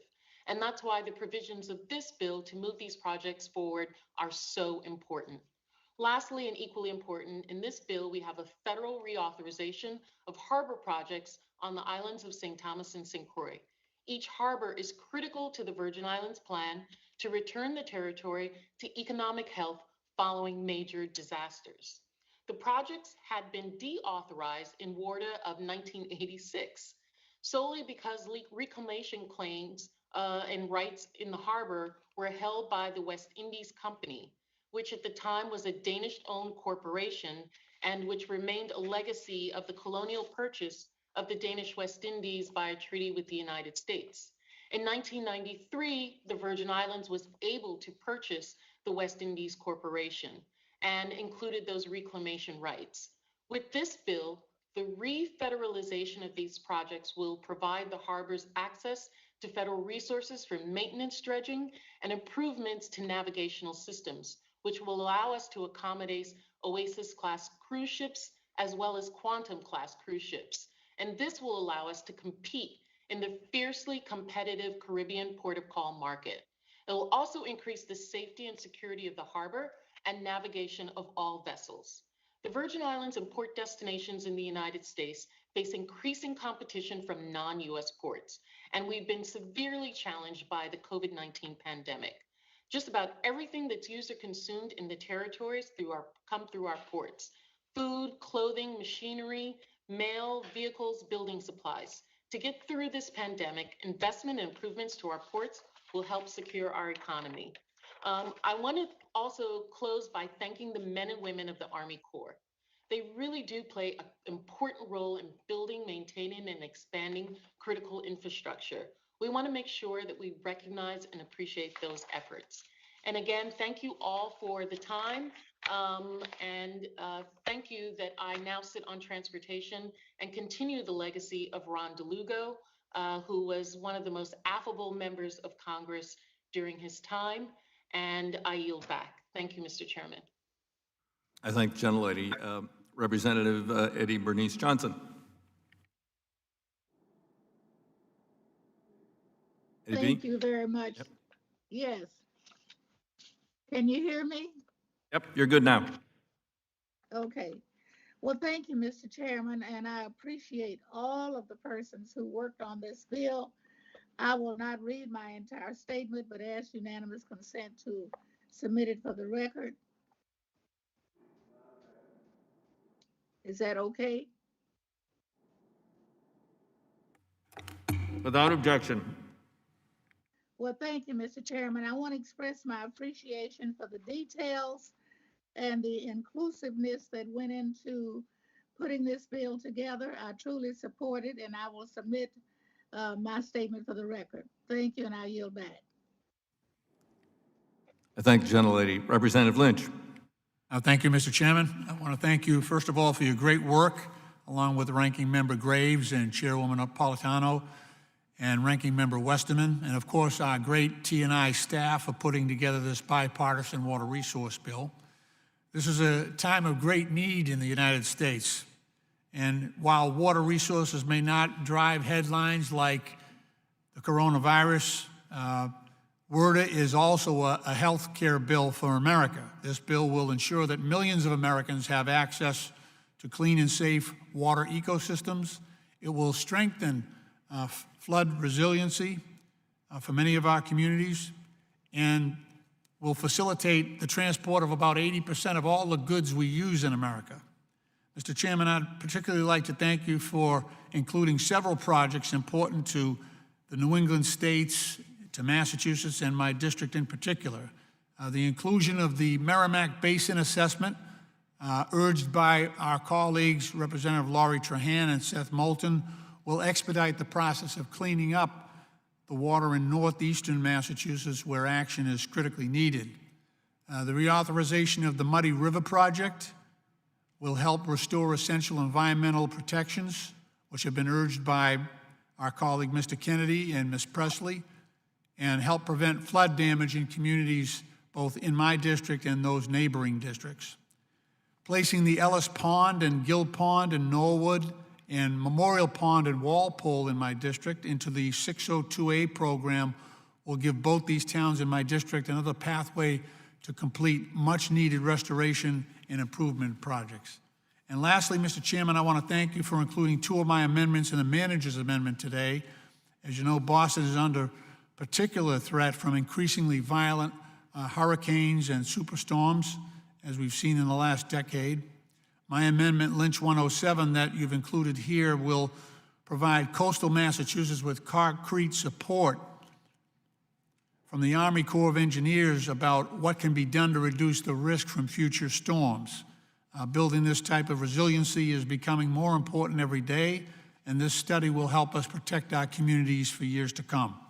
And of course, by including both the Bourne and the Sagamore bridges on Cape Cod in the expedited completion list, at the relentless urging of our friend and colleague, Mr. Bill Keating, will ensure that the citizens of Massachusetts' 9th District will have structurally safe bridges that meet the needs of the communities there, and all of us who are lucky enough to spend time on Cape Cod, Nantucket, or Martha's Vineyard.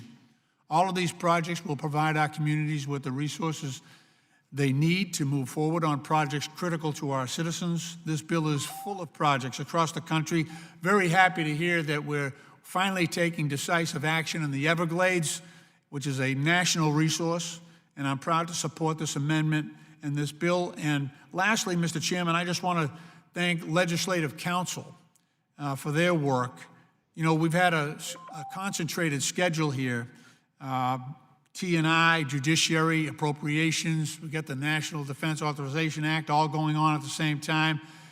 And in such a short time frame, Leg Council has put a huge amount of work into all these bills and helping us with our work. So, Mr. Chairman, I want to thank you for your great work on this bill and the bipartisan manner in which it has been assembled.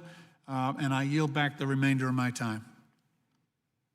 I thank the gentleman, and I would join him in his accolades to Leg Council. They have been doing extraordinary work for all of us on this bill, the last bill, and bills from other committees. We will now move to consideration of amendments to H.R. 7575. Before doing so, the chair would like to note that while H.R. 7575 is considered as read and open for amendment at any point for the convenience of members and staff on both sides of the aisle, we'll be considering amendments in the order they were filed, alternating between the majority and the minority. With that in mind, the committee will now proceed to the consideration of amendments to H.R. 7575. I have a manager's amendment at the desk. The clerk will designate the amendment. Amendment to H.R. 7575, offered by Mr. DeFazio. Without objection, the amendment will be considered as read. Hearing none.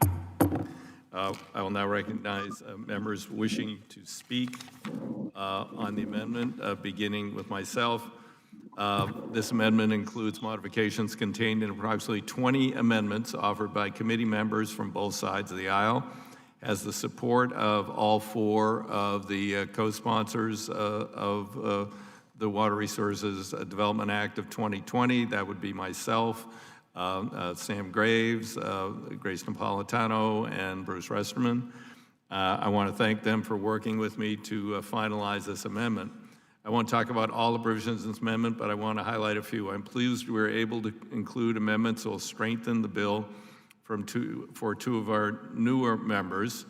For Congressman Pappas, we're able to include a provision requiring the Secretary to submit a status update on projects within his district. And for Congressman Malinowski, a provision directing the Corps to expedite completion of the Railway River Basin Flood Risk Management Feasibility Study. I appreciate Representatives Plaskett and Gonzalez-Colon pointing out that Army Corps programs and consultations should apply to our territories. Who knew? So we've taken steps to clarify that in this amendment. We need to make sure we are inclusive of all U.S. states, territories, and tribal interests in this legislation. The amendment also includes a provision from Congressman DeSaulnier to expand the harmful algae blooms HABs program, which I fully support. A provision offered by Congressman Garrett Graves with the support of Congressman Cedric Richmond to allow the state of Louisiana to renegotiate a deferred payment agreement with the Corps. We were unable to address this in H.R. 2, but I am happy we're able to work with their offices to address this in this bill. We have also included a provision from Congressman Huffman that highlights the important value of recreation at Corps facilities, as well as a provision from Congressman Larson, adding moderate use harbors to a GARO review of harbor maintenance trust fund expenditures. Congressman Lynch contributed a provision that would help expedite a hurricane storm damage assessment reduction study for the city of Boston. His amendment builds upon the resiliency provisions in worded 2020 and happy to provide a particular focus to the vulnerabilities of that city. Last, I want to thank Congresswoman Murkazal-Powell for working with the Florida delegation, reaching agreement on language regarding the management of water levels in Lake Okeechobee. And I'm happy we could reach a solution that benefits districts to the south and to the east of the lake. Thanks to all members who worked with me to include their amendments as package. I urge all members to support it. I now recognize Ranking Member Graves to speak on the manager's amendment. Thank you, Mr. Chairman. And I want to thank you too for working with us in the same bipartisan manner on the manager's amendment as you did on the underlying bill. I do support the technical changes and additional bipartisan provisions that were included in this amendment. And with that, I urge all members to support the manager's amendment. I yield back. I have just a list of one other member at this point, Representative Malinowski.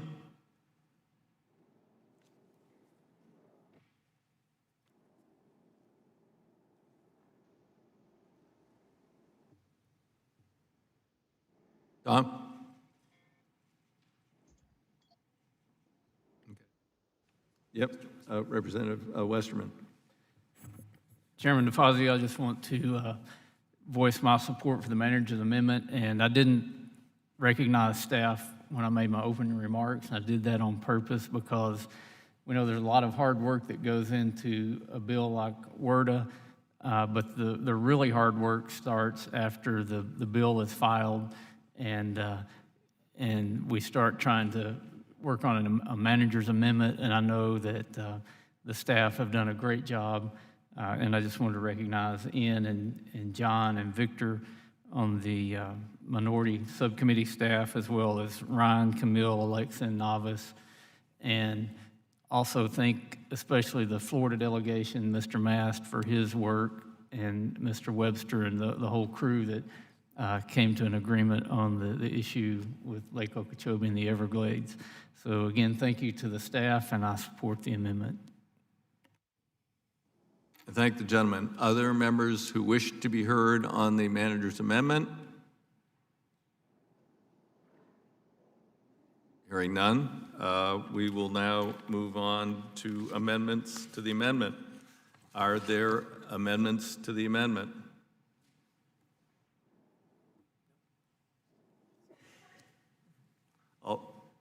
Oh, wait, sorry. If not, the question is on the amendment, the manager's amendment. All those in favor signify by saying aye. Aye. Those opposed by saying nay. Opinion of the chair, the nays have it.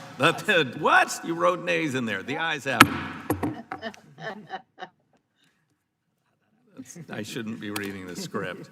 Okay.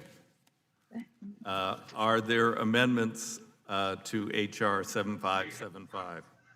Mr. Chairman? Yes. I have an amendment at the desk. All right.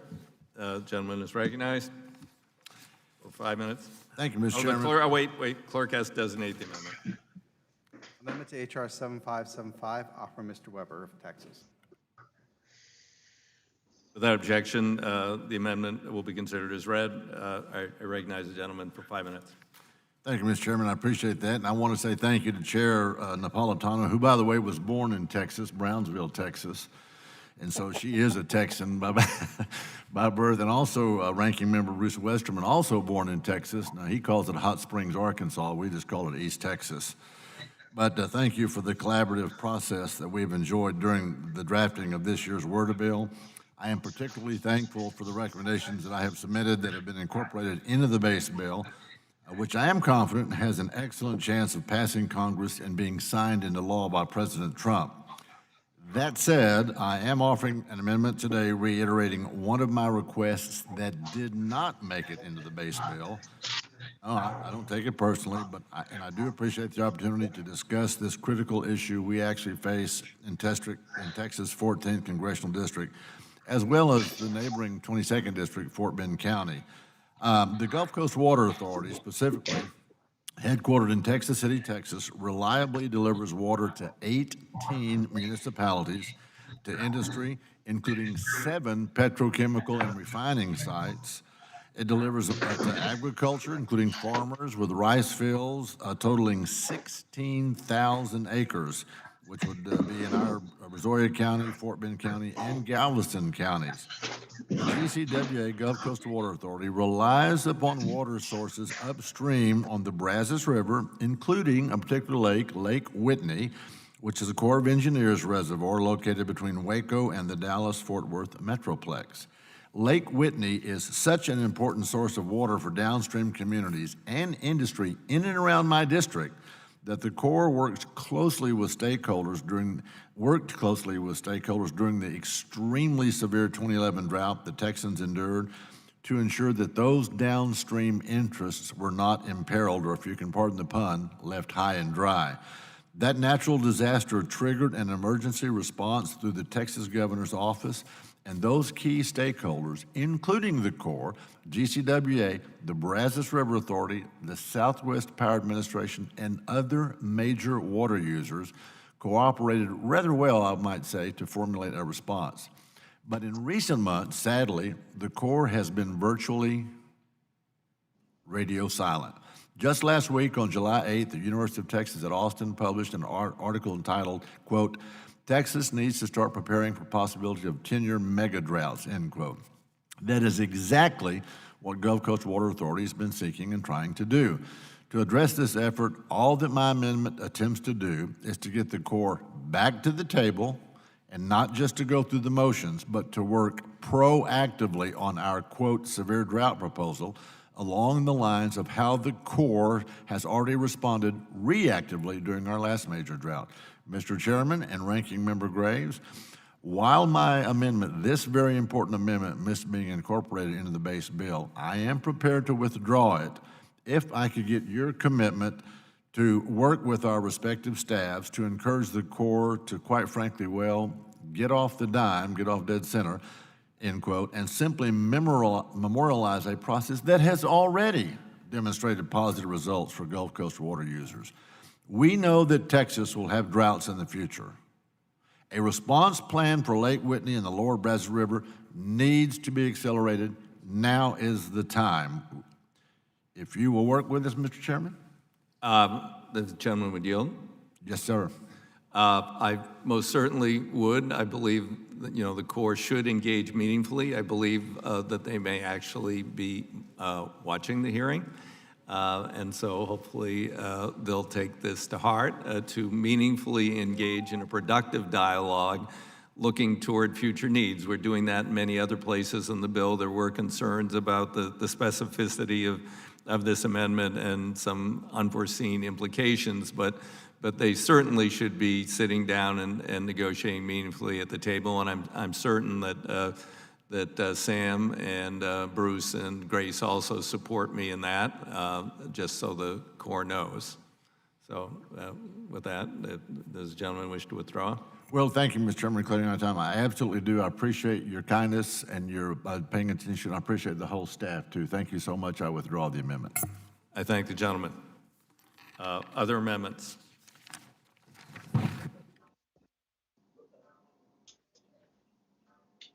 Okay. And I recognize, well, it doesn't say who I'm recognizing. Mr. Pappas. Well, thank you, Mr. Chair. I have an amendment at the Okay, clerk will designate the amendment. Amendment to H.R. 7575, offered by Mr. Pappas. Without objection, amendment be considered as read. The chair will reserve a point of order against the amendment. The gentleman is recognized for 5 minutes. Thank you, Mr. Chairman, for recognizing me. I want to thank the chairs and ranking members for including language in the bill that require the Corps to inventory projects and properties that may be contaminated with PFAS and to develop a plan to remediate and limit potential human exposure to this contamination. Just like the underlying bill itself, this amendment has bipartisan support, and I want to thank my colleagues, Representatives Fitzpatrick and Gallagher, for co-sponsoring this PFAS amendment with me. For decades, Americans have been exposed to toxic PFAS, and yet there are no federal protections in place to safeguard our communities, our drinking water, and our environment from these forever chemicals. This amendment calls on the EPA to set and enforce proactive limits for PFAS discharges, and it would also require EPA to issue pre-treatment standards for polluters who discharge PFAS directly to water treatment facilities. It also creates a grant program to help treatment facilities, ensuring that municipalities have the resources to meet the EPA's requirements. And this language passed the House as part of H.R. 535, the PFAS Action Act, but so far the Senate has not taken it up. I understand there may be a concern about addressing this as part of WRDA, but I'm going to take every opportunity I can to bring up this idea and bring forward this common sense bipartisan provision to protect the American people and our environment. I don't think we can wait any longer to regulate PFAS discharges into our nation's waterways. So with that, I yield back, Mr. Chair. I thank the gentleman. At this point, I would continue to insist on my point of order. It is out of scope and unrelated to the core mission as relates to this WRDA bill. So it would be non-germane, and I would have to oppose its inclusion. I do congratulate the gentleman with his extraordinary advocacy and persistence, which has yielded results through the floor of the House in at least 2 pieces of legislation this year regarding PFAS. I think it may also be reflected in the upcoming National Defense Authorization again. We will continue to pursue this until we begin to totally identify and look at ways of mitigating or cleaning up this mess, this toxic chemical. But unfortunately, it would be out of the scope of this bill. Does any other member wish to be heard on the point of order? Okay. Mr. Chairman, I'll withdraw my amendment, and I thank you for your past support of this provision. I hope we can find ways to get the Senate to agree to it in future legislation. Yeah, I hope we can find ways to get the Senate to do something. Yes, I thank the gentleman for withdrawing. Next amendment.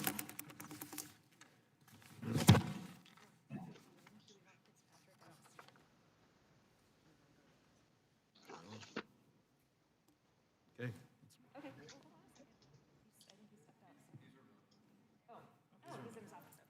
Okay. All right.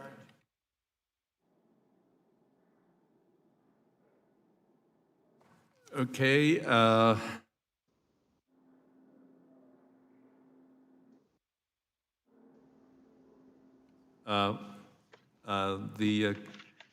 recognize now Representative Fitzpatrick, who is remote somewhere, I'm told. You need to unmute. We can't. We can't read lips yet. We're working on it. Can you hear me now, sir? Yeah, got it. Good. Thank you. Thank you. Thank you, Chairman DeFazio and Ranking Member Graves. My amendment seeks to correct a longstanding problem. Well, first we have to get the amendment in order. Do you have an amendment at the desk? I do, sir. Okay, clerk will designate the amendment. Amendment to H.R. 7575, offered by Mr. Fitzpatrick.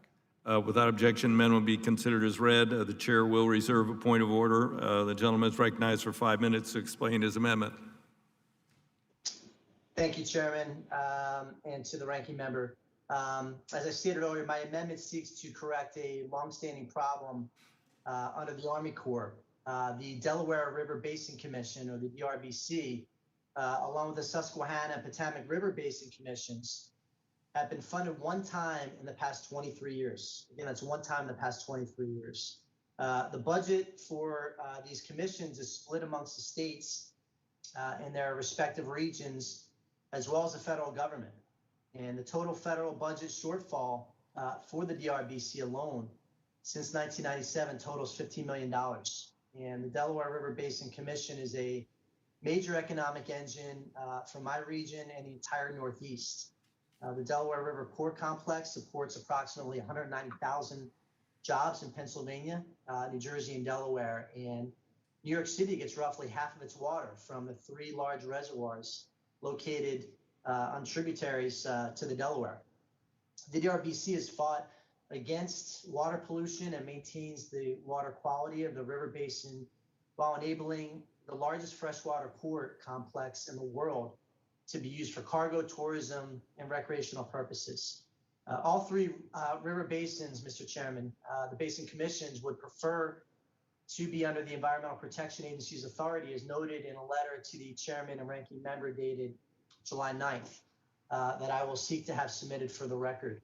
While the Army Corps of Engineers cannot officially weigh in on this amendment, I believe that moving these commissions under EPA would allow the Army Corps to focus on their core duties and would allow for the river commissions to receive a more sustainable appropriation going forward. And this amendment reorganizes these important commissions under the EPA, included in the Senate version of the WRDA. And while it was not included in the House base text due to jurisdictional concerns, I believe that for this non-controversial measure to finally become law, it needs to be reflected in our House version. With that, Mr. Chairman, I yield back. I would have to continue to insist on my point of order. The amendment is out of scope and unrelated to the core mission as it relates to water resources, and I would have to, oppose its inclusion. I understand the gentleman's advocacy and his concern and looking for better ways to deal with this complicated issue. So I don't have any objection to the intent of the amendment, and I believe we have agreement from the ranking member, the 2 ranking members, and the chair of the subcommittee to work on this issue separately to find a way forward, consistent with the committee's past practice over several worded bills. All provisions and amendments must be within the scope of the Civil Works program, whereas this amendment pulls in the EPA. But I will commit to working with the gentleman on this issue going forward, as will the 2 ranking members and the chair of the subcommittee. So I reluctantly have to oppose its inclusion. Do others? Thank you, Mr. Chairman.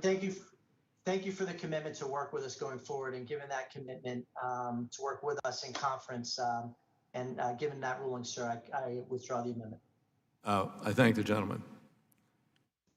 Next amendment.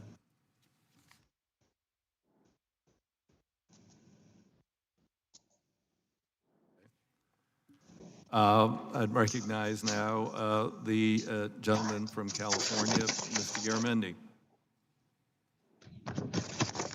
Chairman, I have an amendment at the desk. The clerk will designate the amendment. Amendment to H.R. 7575, offered by Mr. Garamendi, number 62. Without objection, the amendment will be considered as read. John, you might just turn up your volume a little bit. Your initial speaking was pretty quiet. That's very, very unusual. I'm usually not very quiet. I'll try to speak louder. And this amendment is the transfer of excess credit. This has been the law since 2014. I think, as every member of this committee knows, it takes a long, long time to get a Army Corps of Engineers project authorized, under construction. It takes basically a decade or longer. In 2024, this excess credit, which each and every one on this committee has benefited from, expires. This is a very simple amendment. It strikes the termination and allows these things to go forward. It is extraordinarily important for planning purposes that there not be a deadline, so that the various districts that all of us represent can have their opportunity to plan and budget in the long term. So that's it. Very simple. Simply strikes the termination, the June 10th, 2024, allows these things to go forward. Ask for an aye vote. Okay, I thank the gentleman.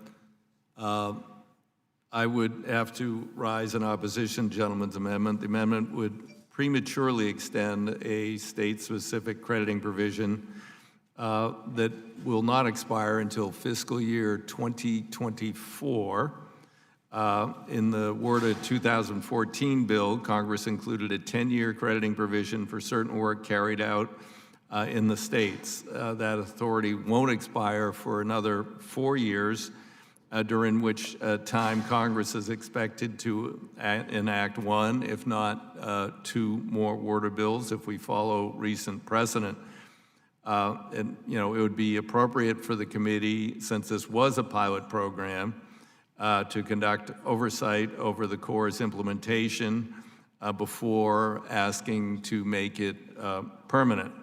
You know, the committee commits to carrying out that oversight before this authority expires and to make a final determination on whether or not to extend this permanently, modify it to some extent, or end the pilot program. Do other members wish to be heard on the amendment? Hearing none, then, Mr. Westerman. Thank you, Chairman DeFazio. I oppose adoption of this amendment, and I yield back the remainder of my time.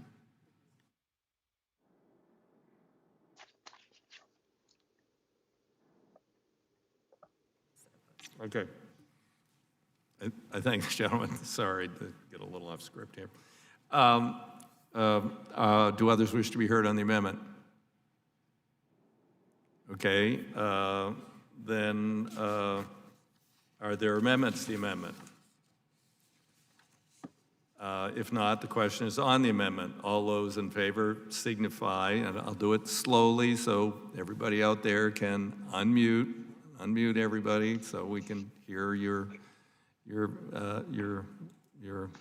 voices. If not, the question is on the amendment. All those in favor signify by saying aye. Aye. Aye. Aye. Okay, those opposed signify by saying nay. Nay. Nay. In the opinion of the chair, the nays strongly have it. The nays have it, and the amendment is not agreed to. At this point, I'd recognize Representative Woodall. Thank you, Mr. Chairman. I have an amendment at the desk. The clerk will designate the amendment. Amendment to H.R. 7575, offered by Mr. Woodall, number 014. With objection, the amendment be considered as read. I recognize Mr. Woodall to speak on his amendment for 5 minutes. Thank you, Mr. Chairman. In the spirit of who knew, if you don't represent a coastal area, you don't follow the beach renourishment program. But Georgia has beautiful coastline, and Congressman Buddy Carter out of Georgia has been working on this issue for a long time. When the Corps of Engineers begins a partnership with a community to engage in a beach renourishment program, that's generally looking at a 50-year period. Looking around. When that period expires, they look at 15-year I absolutely will. extensions. Yeah, you want from myself. Huh? Gentlemen, we'll suspend somebody's. I know you all unmuted to vote, but please remute until you have to vote again. Thank you. The gentleman will continue. Thank you, Mr. Chairman. The Corps looks at 15-year extensions to these 50-year projects.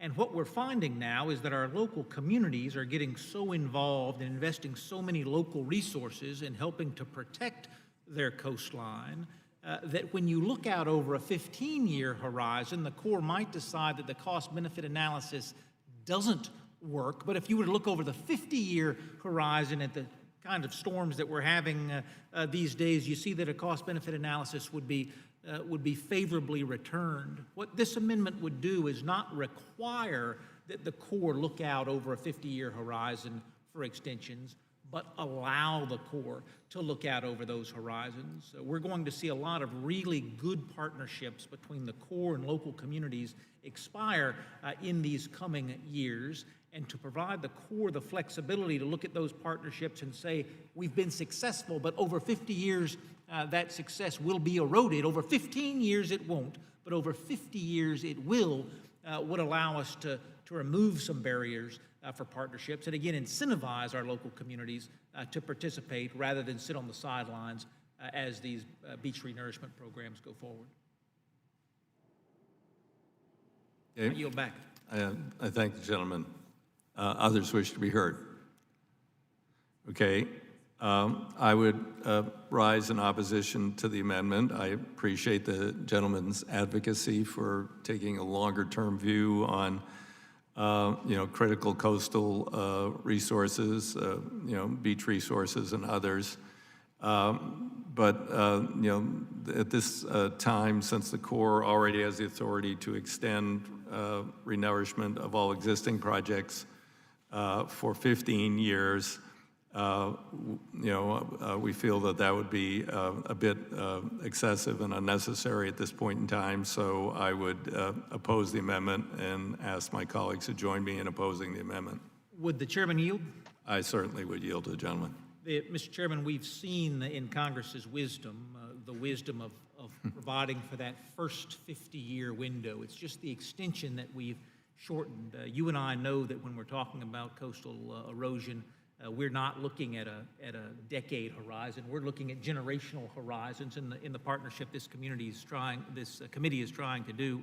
If the chairman would permit me to withdraw this amendment, understanding his opposition, I would ask for the opportunity to work with him to look at what we can do again to incentivize local communities to participate. And the shorter the horizon is, that the cost benefit is looked at, I think the less likely communities are to put more skin in the game. And I know that's something that neither of us want to see happen. Well, if I reclaim my time, certainly we want to incentivize local partnerships, and I'd be happy to have the staff and other members work with the gentleman before we go to the floor and see if there's a way we can mitigate some of the concerns and figure out how to incentivize those communities to participate more fully. If the chairman would yield. Yes. I very much appreciate that, and I would ask a unanimous consent to withdraw my amendment. Okay, without objection, the amendment's withdrawn. Okay. Someone's not muted, but maybe that's the next person up. I don't know. I'm going to recognize Representative Garamendi for the clerk will designate. Oh, the gentleman has an amendment at the desk. I have an amendment at the desk. The clerk will designate. Amendment to H.R. 7575, offered by Mr. Garamendi, number 163. Without objection, the amendment be considered as read. I recognize Mr. Garamendi to speak for 5 minutes on his amendment. Mr. Chairman, I've listened throughout this morning as the various members of this committee have advocated for the specific Army Corps of Engineers plans in their district, all of which, at least for their districts, are exceedingly important. And for many of them, they are of national importance, or perhaps all of them national importance. In 1986, in reference to the chairman's plea that we do have the opportunity to review the laws, it turns out we never reviewed the 1986 law that allows the president to reprogram any of the Army Corps of Engineers projects that we have authorized. 1986, it's been on the books, basically unused until last year and a half ago when President Trump decided that on his own authority, he would reprogram some $5 billion of Army Corps of Engineers projects in many of our districts. In my district, in the Bay Area, in Southern California, in Texas, we've heard a lot about the Houston area, about flooding, about channels, about shipping channels and the rest in the Houston area. We've heard about Louisiana. We've heard about the East Coast. Every single one of those projects, many of the projects in those areas were destined to be reprogrammed by the president. Needless to say, there was a serious blowback, and ultimately it did not happen. Could have, if the president had decided to proceed on those projects, $5 billion of them would have been reprogrammed. Now the question for all of us is, who runs this show? What does the Constitution say about who decides what is going to be done? It is us, the legislature.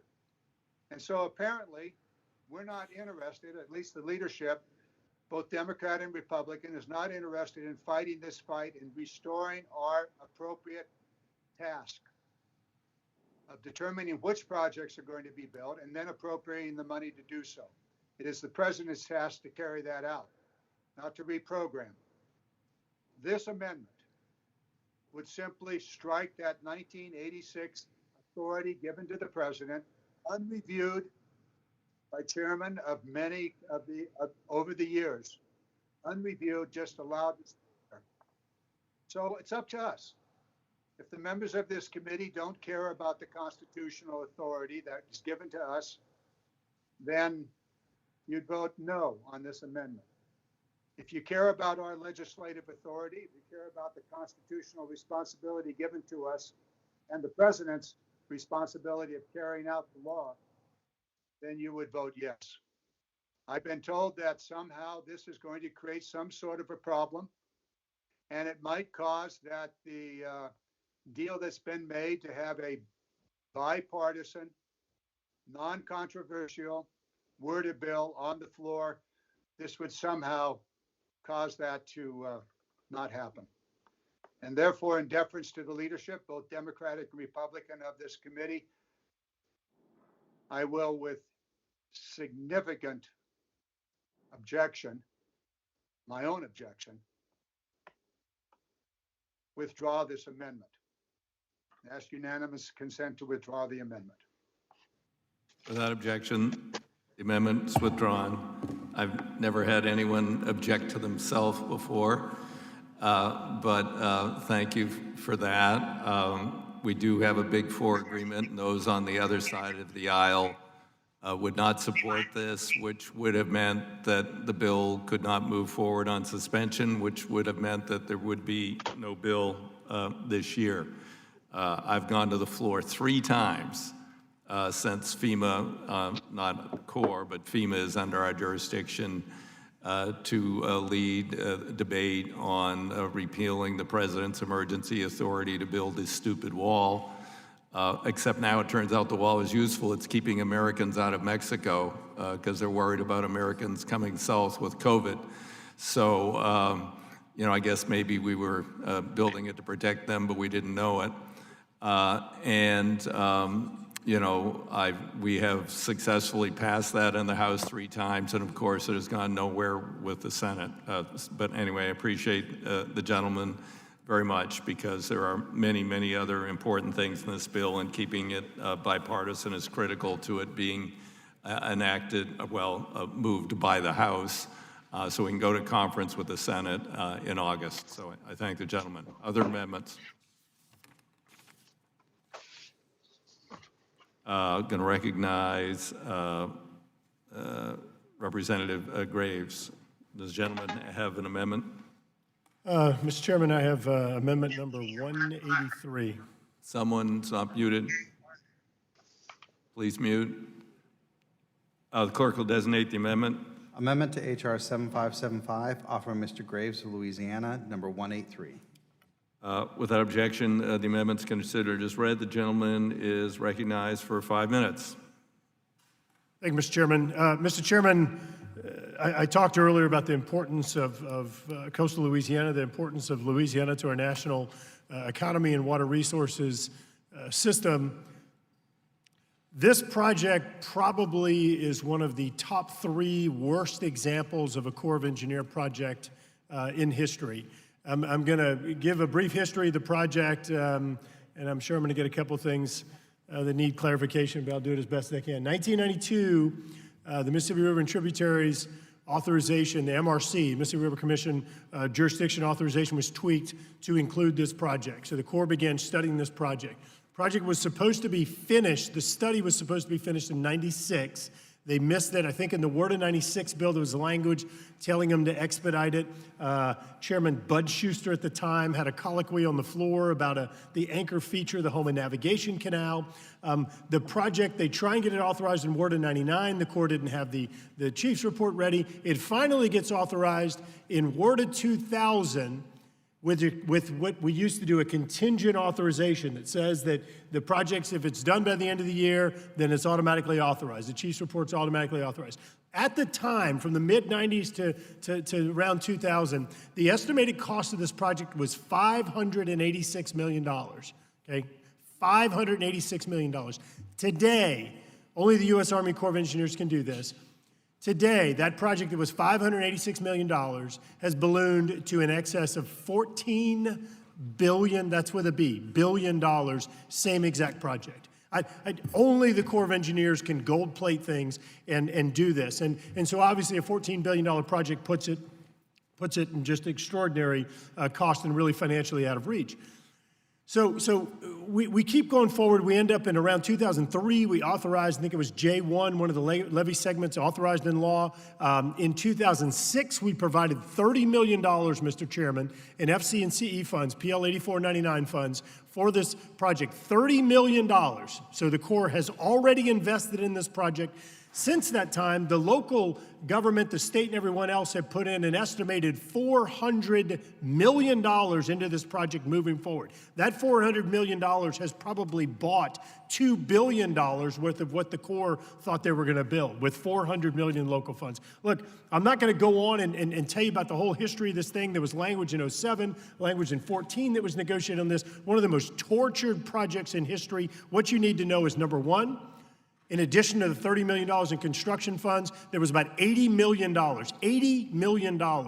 in funds spent just on studying this project. Yet we have been unable to break through and get the federal government financially involved, and all the progress has largely been made with the $30 million in federal funds plus the $400 million in local funds. What this amendment would do, Mr. Chairman, is it simply says, you don't have to break through this silly New Start requirement again because the federal government already has $30 million invested in the project. Through the Community Development Block Grant Disaster Recovery Program, there's probably another maybe $40 million or $45 million invested there. The federal government is already in. The taxpayers are already in. The BC ratio is already a positive BC ratio on this project. So what this amendment does is it says that the New Start requirement, a new federal funding decision, is not necessary because we've already funded it. And we already have taxpayers in $80 million in studying, over $70 million in construction, and this whole New Start debacle, it doesn't make sense, it distorts priorities, and it ends up delaying needed protection like this area that's had nearly $1 billion in FEMA claims. So with that, Mr. Chairman, I urge adoption of the amendment, but I have a feeling you're getting ready to tell me something. The gentleman is a seer. I recognize myself. I would rise in opposition to the amendment.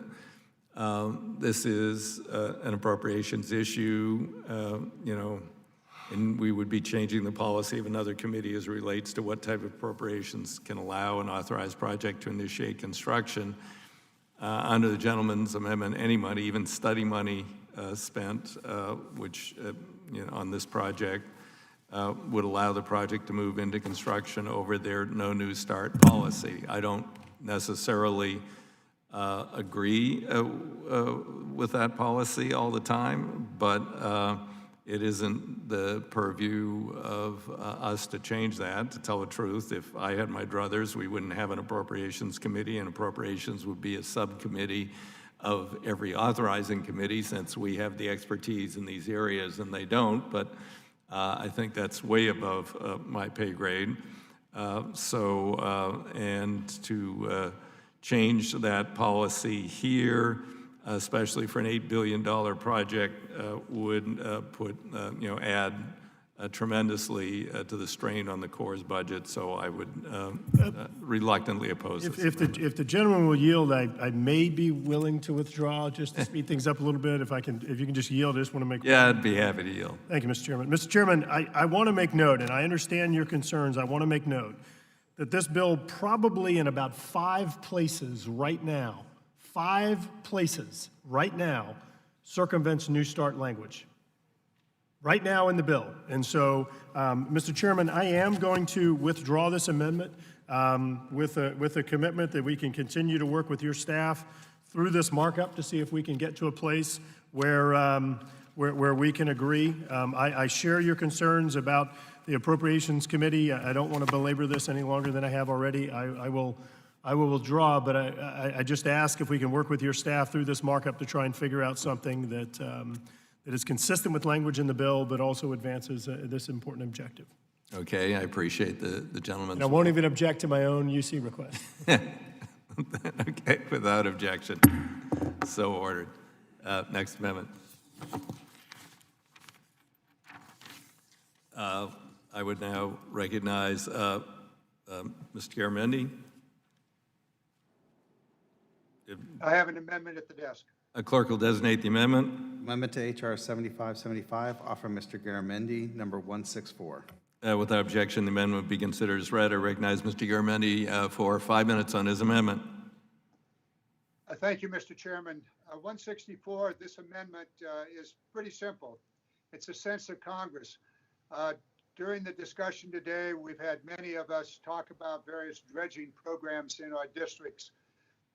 There's a concern that has been raised by the dredging community as well as by the union, the Operating Engineers Union, that the Small Business Act program, as administered by the Corps of Engineers, weighs too heavily upon the dredging community and certain other types of projects. This is simply a request to try to get information from the Corps of Engineers how they administer the Small Business Set-Aside program. It's an informational issue, one that would then help us understand if we need to make some changes in the way in which that act applies across the board on Army Corps of Engineers projects. That's it. I'd ask for an aye vote on this very simple amendment, trying to get us information from the Army Corps of Engineers with regard to dredging programs. I yield back. I thank the gentleman. Mr. Westerman. Thank you, Chair DeFazio. I oppose the adoption of this amendment, and I yield back the remainder of my time. We're currently, I've recognized myself such times I may consume. I'm going to oppose it at this time. We're awaiting technical assistance from the Corps on this provision so we can fully understand its implications. But, if the gentleman would withdraw, I commit that we will work with him before the bill goes to the floor in a couple of weeks and see if we can get this resolved and get this into the final version of the bill. Thank you, Mr. Chairman. With that, I will withdraw the amendment. I thank the gentleman, and this time you didn't even have to object to yourself, so that was good. Next amendment. Yes, I do have a question, though, Mr. Chairman. Recognize the gentleman out of order, yes. Who is Rick B. Berry? Apparently a member of our committee. Rick Larson. Oh, okay. With that, I yield back, Mr. Chairman.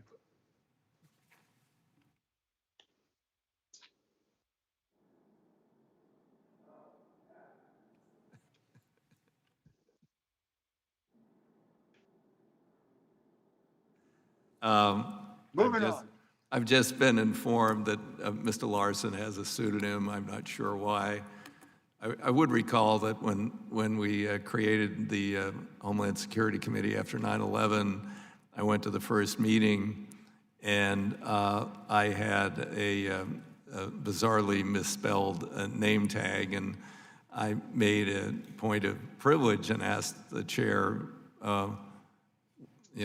why it was that I was the only member who had their name encrypted on the committee. And then, of course, the staff was very embarrassed. I still have that nameplate. It's put it on my desk. It confuses constituents. So in any case, Mr. Ferry, I'll recognize later if he has any amendments. I recognize Mr. Graves.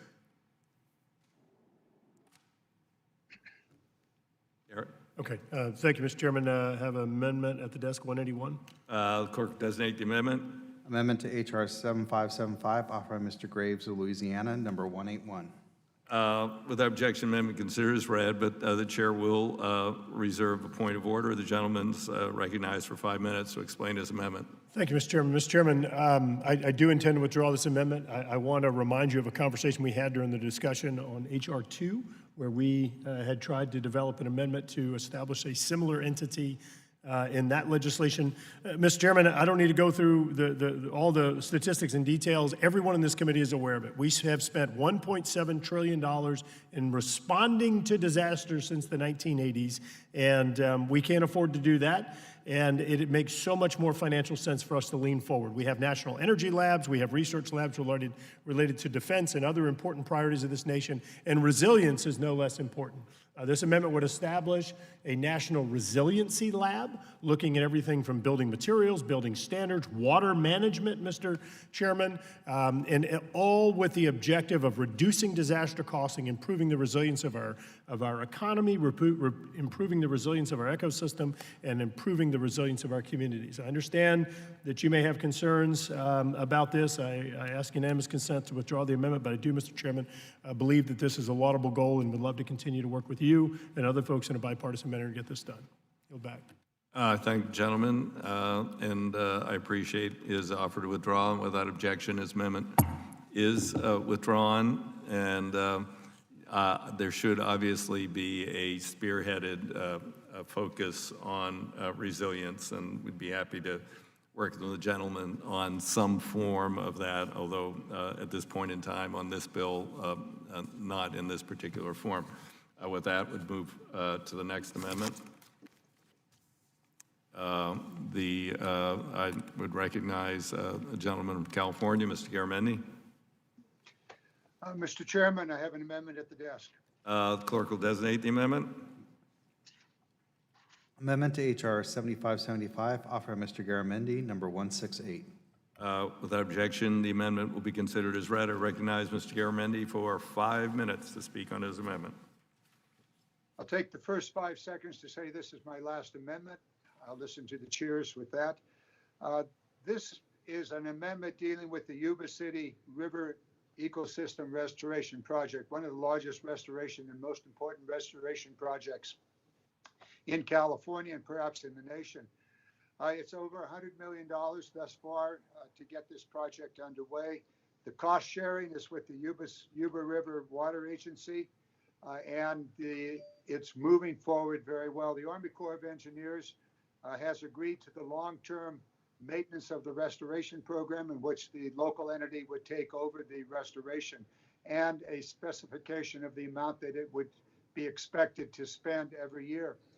This amendment simply puts that agreement into the law, thereby providing some sense of security that the project can go forward and can be properly maintained by the local entity. That's it.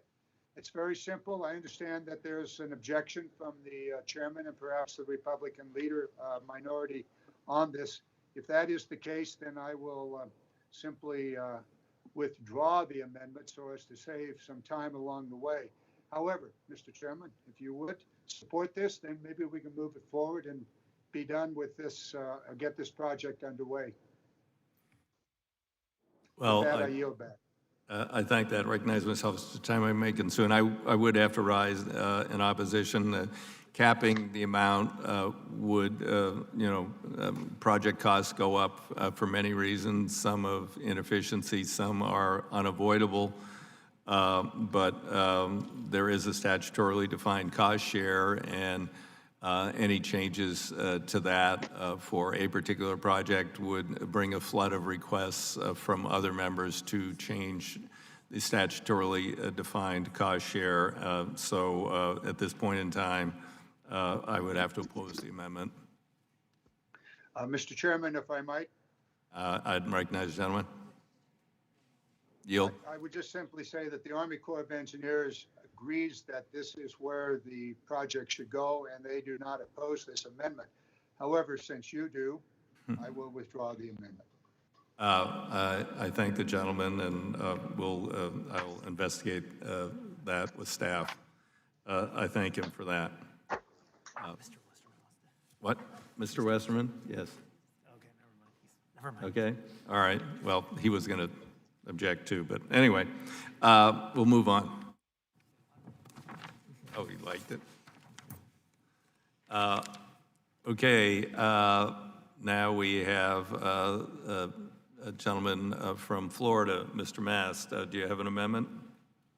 Thank you, Mr. Chairman. I do have an amendment at the desk. Clerk will designate the amendment.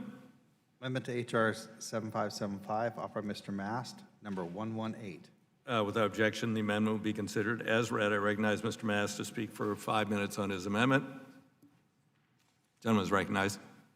I didn't know if you had anything further you were going to say. You threw me off for a minute.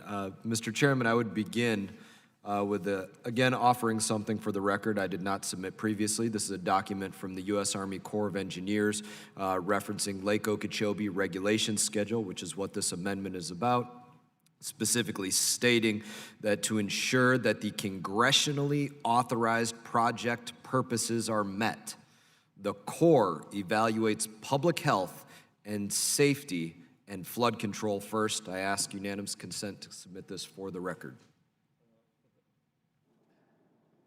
Without objection, so ordered. Thank you, Mr. Chairman. The question that I would ask this committee and its members is how many of you would be comfortable with the federal government dumping billions of gallons of toxic water into your community? I've spoken to all of you about this issue numerous times or sent emails or texts or things like that. That is what happens year after year to the community that I represent. Now, for years, the Army Corps of Engineers has discharged this toxic water containing harmful algal blooms out of Lake Okeechobee into the St. Lucie and the Indian River Lagoon, poisoning my community and the people that live there, swim there, fish there, recreate in the water. Now, before this very committee, sitting in our committee room, the Corps of Engineers wouldn't even acknowledge any aspect of human health and safety. They wouldn't say they would cease to discharge water if it had lead or arsenic or cyanide. They wouldn't even talk about it. This is why our committee needs to do the work of telling the Corps of Engineers that they cannot poison people, that they have to put human health, human safety first. If they can't even talk about those things, lead, arsenic, cyanide, and deal with them when they're coming in contact with people, they're not going to deal with other things as well. I did go to the EPA, as I submitted for the record previously, got a level, a tolerable level for the toxins that we get, microcystin toxins. I submitted that for the record. It's 8 micrograms per liter. Human beings should not come in contact with that, per the EPA, in response to what the Corps told me, which is they would look to other agencies for tolerable levels. That's why I went out and sought that out. So this amendment, very simply, it demands that the Corps of Engineers make public health and human safety a top priority when managing Lake Okeechobee. This in no way does this amendment tie the hands of the Army Corps of Engineers in one specific strategy, but it does demand that they take into account the negative impacts these discharges have on our health and on our human safety. I would hope that nobody could disagree with that, especially considering this document that I submitted for the record, stating that it is a congressionally authorized project purpose for the Corps to evaluate public health and safety and flood control first. In that, Mr. Chairman, I yield back. Do others wish to be heard on the amendment? Yes, Mr. Chairman, if I may strike the last word. You don't need to. Mr. Chairman. No, you don't have to strike the last word. You're recognized for 5 minutes. Okay, thank you, Mr. Chairman. I just wanted to first thank my colleague, Mr. Mast, Representative Mast, for his commitment in protecting his community. I have to say that it speaks volumes when you have a Republican member at the northernmost part of the system and then a Democratic member at the southernmost point of the system working closely together, trying to find common ground to protect our communities, especially from the toxicity levels that are coming out of Lake Okeechobee. Representative Mast, I want you to know that I'm completely supportive of your efforts to prevent toxic water from harming your constituents. I do think that the Army Corps has to take responsibility on not allowing those discharges to contaminate the water and really cause huge a huge public health crisis, which we saw a couple of years ago.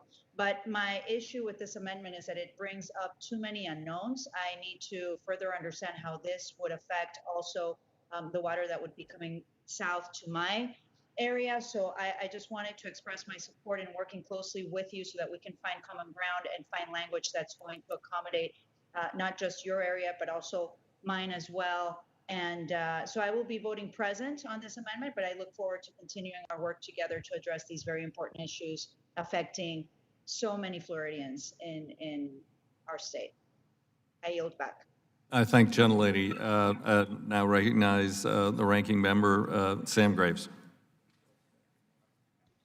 Thank you, Mr. Chairman. I just want to say that I very much appreciate the dedication that Representative Mast has towards his district and his constituents, and I know he's very passionate about this issue.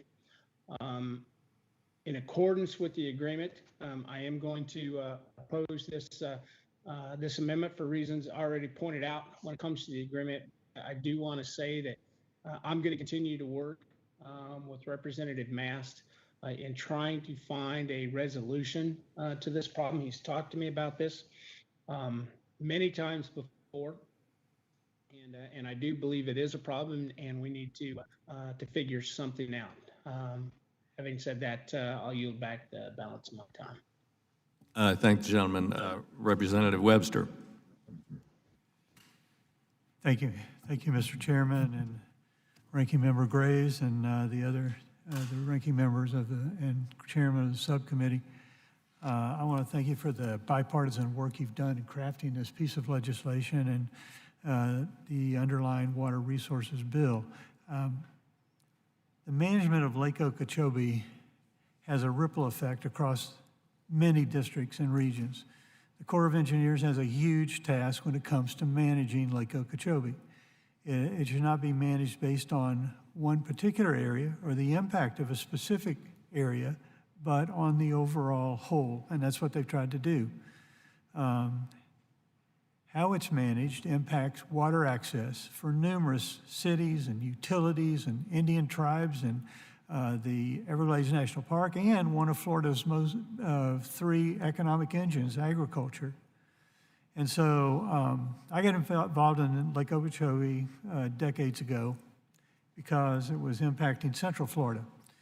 And in recognition of the scope and impact for more than 20 years, members and stakeholders across Florida 20 years ago have worked together to find common ground. Our Florida delegation is strong and has for years met to discuss these important issues. The concerns I'm voicing today are shared by multiple members of the Florida delegation, Republican and Democrat. None of the delegation members nor most of the stakeholders I mentioned were included in the conversations that were had when these amendments were first developed. My colleague, though, has a real problem, and I believe that.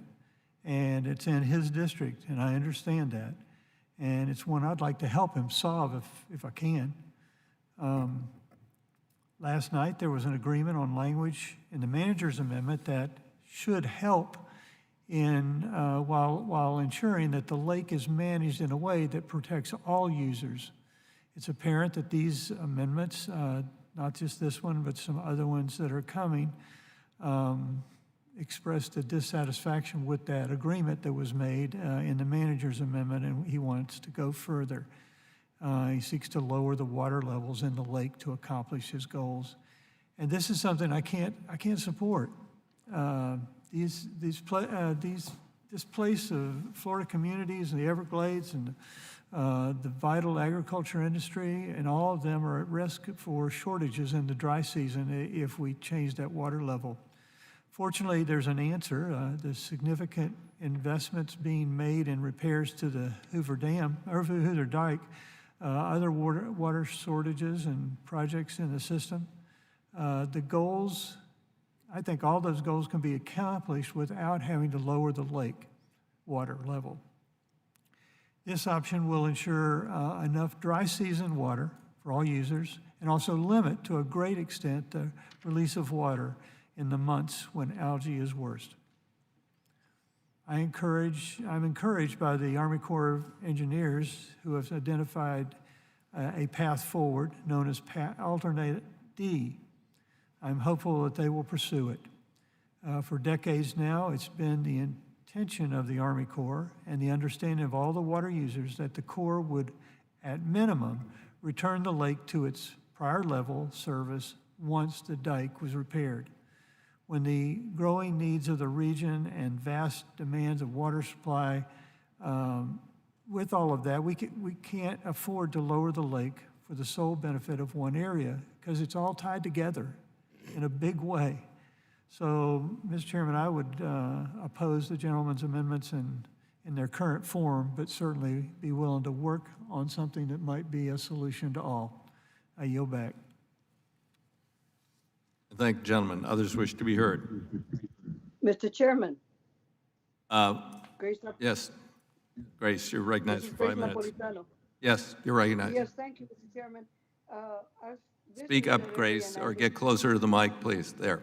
I understand the problem, and I'm just wondering whether the parties have found the cause of the contamination, because it isn't enough to tell the Corps to clean it up. It is not their fault. They didn't cause the contamination. And I think that, excuse me, we work with the county or the state and the court to be able to identify so it won't continue to pollute it. I would look forward to working with both parties in reaching a way to further clean the contamination site, whether it's business or whether it's agriculture or whatever. But it takes a long time to get the court to do anything. Simply because you tell them something to do, it doesn't mean that they're going to do it. It's taken me that long to get them to admit to storing water for availability to communities. So I would like to work with them because this is an important issue. And I understand the problem because I visited with Marcus L. Powell. Thank you, Debbie. And I understand the issue, but we've got to find out what the contamination source is and address it from the start. Thank you, and I yield back. I thank generally others wishing to be heard. Okay. Mr. Chairman, I just want to say that I'm in full agreement with our chair of the Water Subcommittee, Representative Napolitano. She did visit the area. We had a tour. And part of the issue also is that we need to figure out a way, as I've spoken to you before and I've spoken to my colleague, Brian Hess, we need to figure out a way to bring that water after it's been cleansed south, because we have thousands of acres in Florida Bay that have died because we haven't had sufficient water flowing south. So I agree with our chair, Grace Napolitano, for the Water Subcommittee, and I really think it's crucial for us to come together, working with all parties and finding a consensus so that we find a fix to this issue. I yield back. I thank gentlelady. Others? If you'll yield again. Tell you what, I'll take some time and then I'll yield to you for a minute or two. Thank you, Chair. I recognize myself for such time as I may consume. This is a long-term, hugely, contentious, complicated issue.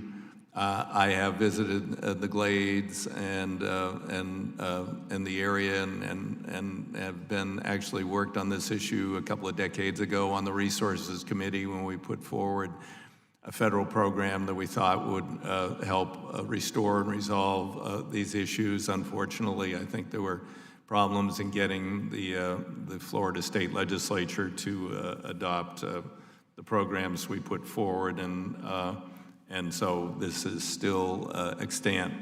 I think that this certainly merits I think if we ever get past the time of COVID in the not too distant future, a field hearing down in Florida by the committee, or otherwise would have to do it in DC at some point. But this is something where we need to hear more fully from both sides. I think there is some unnecessary anxiety in some sectors about the impacts of some of these actions.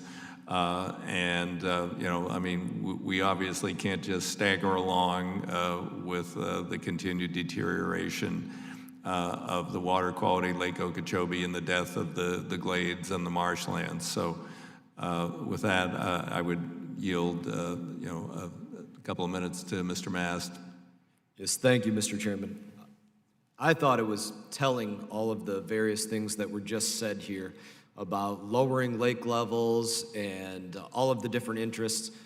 My request on this amendment was not about lowering lake levels. It was about, which is something that I'm more than willing to talk about, it was about making human health and safety a priority. That's what the amendment says. Now, there's other amendments in the future that we can talk about, and there's some really important debate that came about in the last 48 hours plus that I think this committee should consider staggering. This committee right here has authorized and spent over $3 billion on Everglades restoration. What is Everglades restoration? Getting more water to the Everglades, an area that Ms. Mercuso-Powell represents. Over $3 billion. That's been matched by the state as well. So we're talking about close to $6 billion in order to just get water there. And it was pulled out of this bill just to say that we should send water to the Everglades. Now, if my colleague wants to talk about that, I would love to know why he would be here voting on legislation to restore the Everglades to the tune of $3 billion, taxpayer dollars, and then be upset about language that says, let's do what we paid to do. Or the removal of the language that simply said, let's protect public water supply. That was stripped out. Let's protect public water supply by my colleague. I would love to know why that is the case. It was also removed, not allowed to be said that we should protect a Corps of Engineer piece of infrastructure, the Herbert Hoover Dike, which has been in disrepair. We have worked to get the dollars to repair this, and we were not allowed to include in this that we should protect that infrastructure project. Why does all of this get pulled out of there?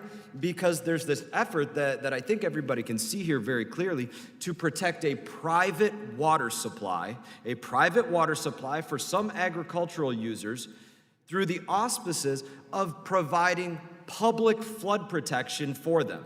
So the public is paying billions of dollars for flood protection to provide a private water supply. That's a serious problem that we should be talking about. Now, I have a number of other amendments on this, Mr. Chairman. I agree that we should have a hearing on this. I would be willing to talk about withdrawing my future amendments and the debate that we will have on all of those. If you would commit, I do not see a water resources and environment hearing on the calendar. I don't see one on here. If you would commit to still having, whether full committee or subcommittee hearing, or Chairwoman Napolitano and Ranking Member Westerman and Graves, for respectively the committee and subcommittee, to having a hearing on this specific issue in this calendar year, then I will withdraw my other amendments on this. If this committee is willing to have the debate, whether full committee or subcommittee on this, I would welcome that debate. Otherwise, I have to sit here and have this debate or allow my colleague to answer why we are not allowed to talk about sending water to the Everglades when we spent billions of dollars to do it. Time, as gentleman, has expired. We'll move on to the next amendment, and then I'll consult with staff on that. Oh, wait a minute, I'm sorry. The gentleman, sorry. We didn't have a vote on that. He didn't ask to withdraw it. So are there amendments to the amendment? If not, the question is on the amendment. All those in favor signify by saying aye. Aye. Aye. Aye. All those opposed signify by saying nay. Nay. Nay. Nay. Opinion chair, nays have it. Nays have it. The amendment's not agreed to. Next amendment, please. Okay, we don't have any more on our side. We will, but somebody pulled one, a Democratic one. Oh. That's fine. So it's him again. Okay. I recognize the gentleman from Florida have an amendment. Yes, sorry. Gentlemen have an amendment at the desk. Mr. Chairman, I have an amendment at the desk. Clerk, designate the amendment. Amendment to H.R. 7575, offered by Mr. Mast, number 119. Without objection, the amendment will be considered as read. I recognize the gentleman for 5 minutes on his amendment. Yes, Mr. Chairman. This amendment, not about lake levels, so maybe we can avoid that debate for this one. Loxahatchee River Watershed Restoration Project. It is a critical infrastructure project. It does play a vital role in the ongoing fight to restore Florida's waterways. Very big passion of mine, as some of you have noted. This project, for local communities and environmental groups, they have some concerns about the location of the reservoir component of this project. So my amendment ensures that the people who are most impacted by this project get to have their voices heard on an important aspect of it. My amendment would require that the Army Corps of Engineers coordinate with county governments in my community and come to an agreement on the final location and configuration of what's known as the C-18W reservoir component of this project without a post-authorization change report. So as long as it provides the environmental benefits that are equal to or greater and costs are equal or less than in those chiefs reports, that would be the provisions in there. This project serves as an important purpose in restoring the Loxahatchee River ecosystem, and I would look forward to seeing it being built. The concerns of the people in my community do deserve to be taken into account, so I'm asking that my colleagues support this amendment to let those people be heard. Mr. Chairman, I yield back. I thank gentlemen. I recognize myself as time I may consume. After consultation between the majority and the minority, we have agreement that we will schedule a hearing on this issue in September, if the gentleman will withdraw the rest of his amendments. Mr. Chairman, that is absolutely agreeable to me if we can schedule that hearing. Obviously, there's a lot of different points of views and a lot of things to be heard, so I thank you for that. I assure you we will. I will withdraw. We'll hear from all sides. Ask unanimous consent to withdraw my amendments. Okay, without objection, so ordered.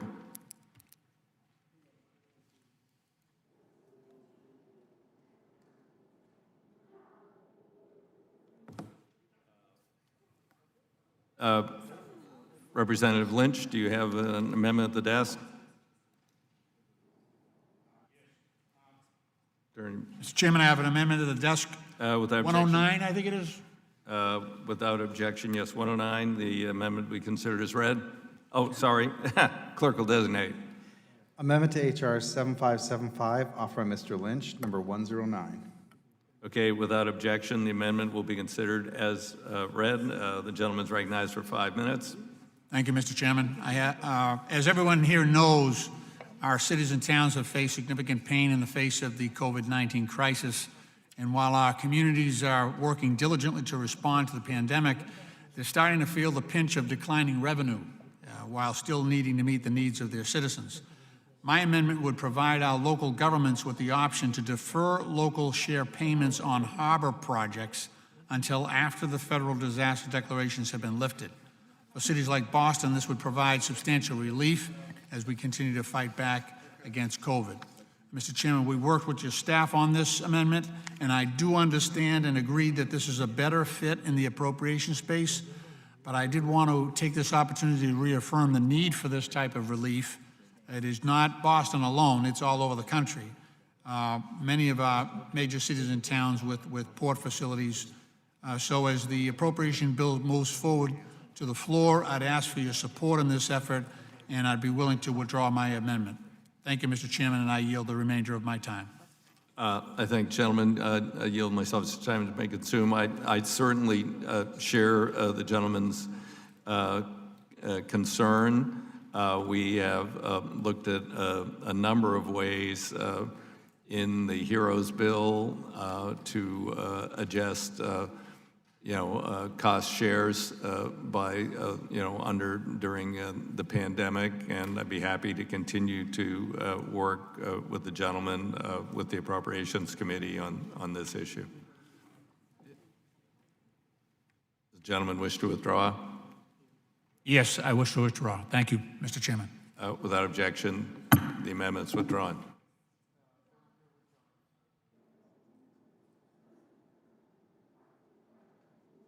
Okay, I'm told that for purposes of organizational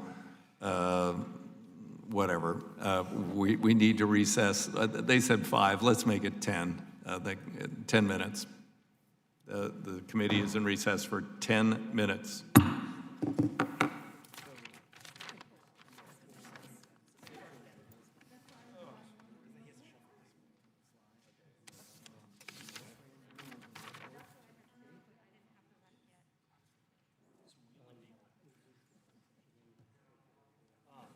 So Sarah, she was talking, you may still want to talk.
Committee will come back to order.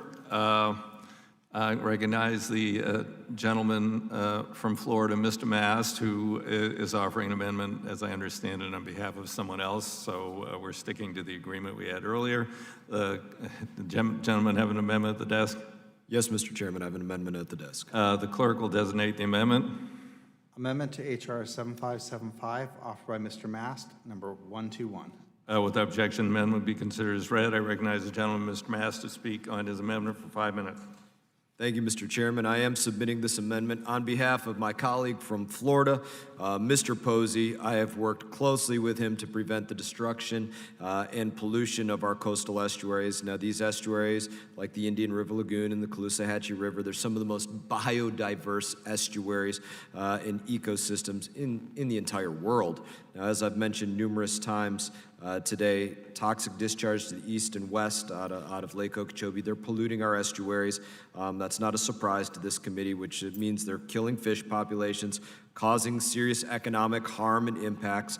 This amendment of Mr. Posey, it seeks to address this ongoing problem of sacrificing estuaries at the hands of managing Lake Okeechobee by enacting a study to review the Comprehensive Everglades Restoration Program, or SERP, to identify further modification of the Central and South Florida project, as it may be advisable to protect and restore the coastal estuaries that are included in those ecosystems. Now, this review should be coordinated with the Governor of Florida, the South Florida Ecosystem Restoration Task Force, the South Florida Water Management District, the residents of the communities, the surrounding communities, the affected estuaries, and the public. And upon review, the Secretary shall submit a report that includes a description of projects or other measures that the Chief of Engineers recommends to be included in the SERP project. So some will say that SERP provides a framework for addressing the estuaries and that no new legislation is required to promote solutions within the framework of SERP.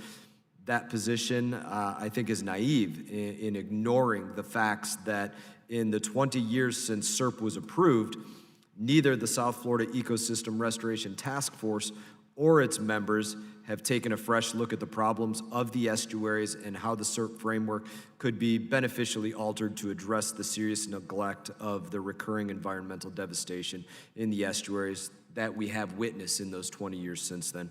So this amendment of Mr. Posey, it is not duplicative because it sets in motion a process to address the problems that have not been integrated into the plan based upon the last 20 years of the environmental harm to the Indian River Lagoon and the estuaries of the Caloosahatchee.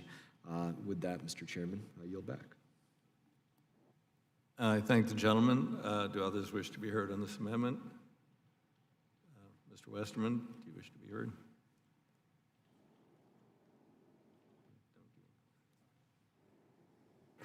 Thank you, Chairman DeFazio. Again, this amendment from Mr. Mast represents a good idea that I hope we can work on with you as the process moves forward. However, as members know, today's legislation comes before the committee after a thorough bipartisan process and in accordance with a Big Four agreement, and I must oppose the amendment offered by my colleague, Mr. Mast. Okay. Do others wish to be heard? I too, in deference to the agreement, would oppose the amendment. Mr. Chairman, I'll ask unanimous consent to withdraw the amendment. Without objection, the amendment is withdrawn.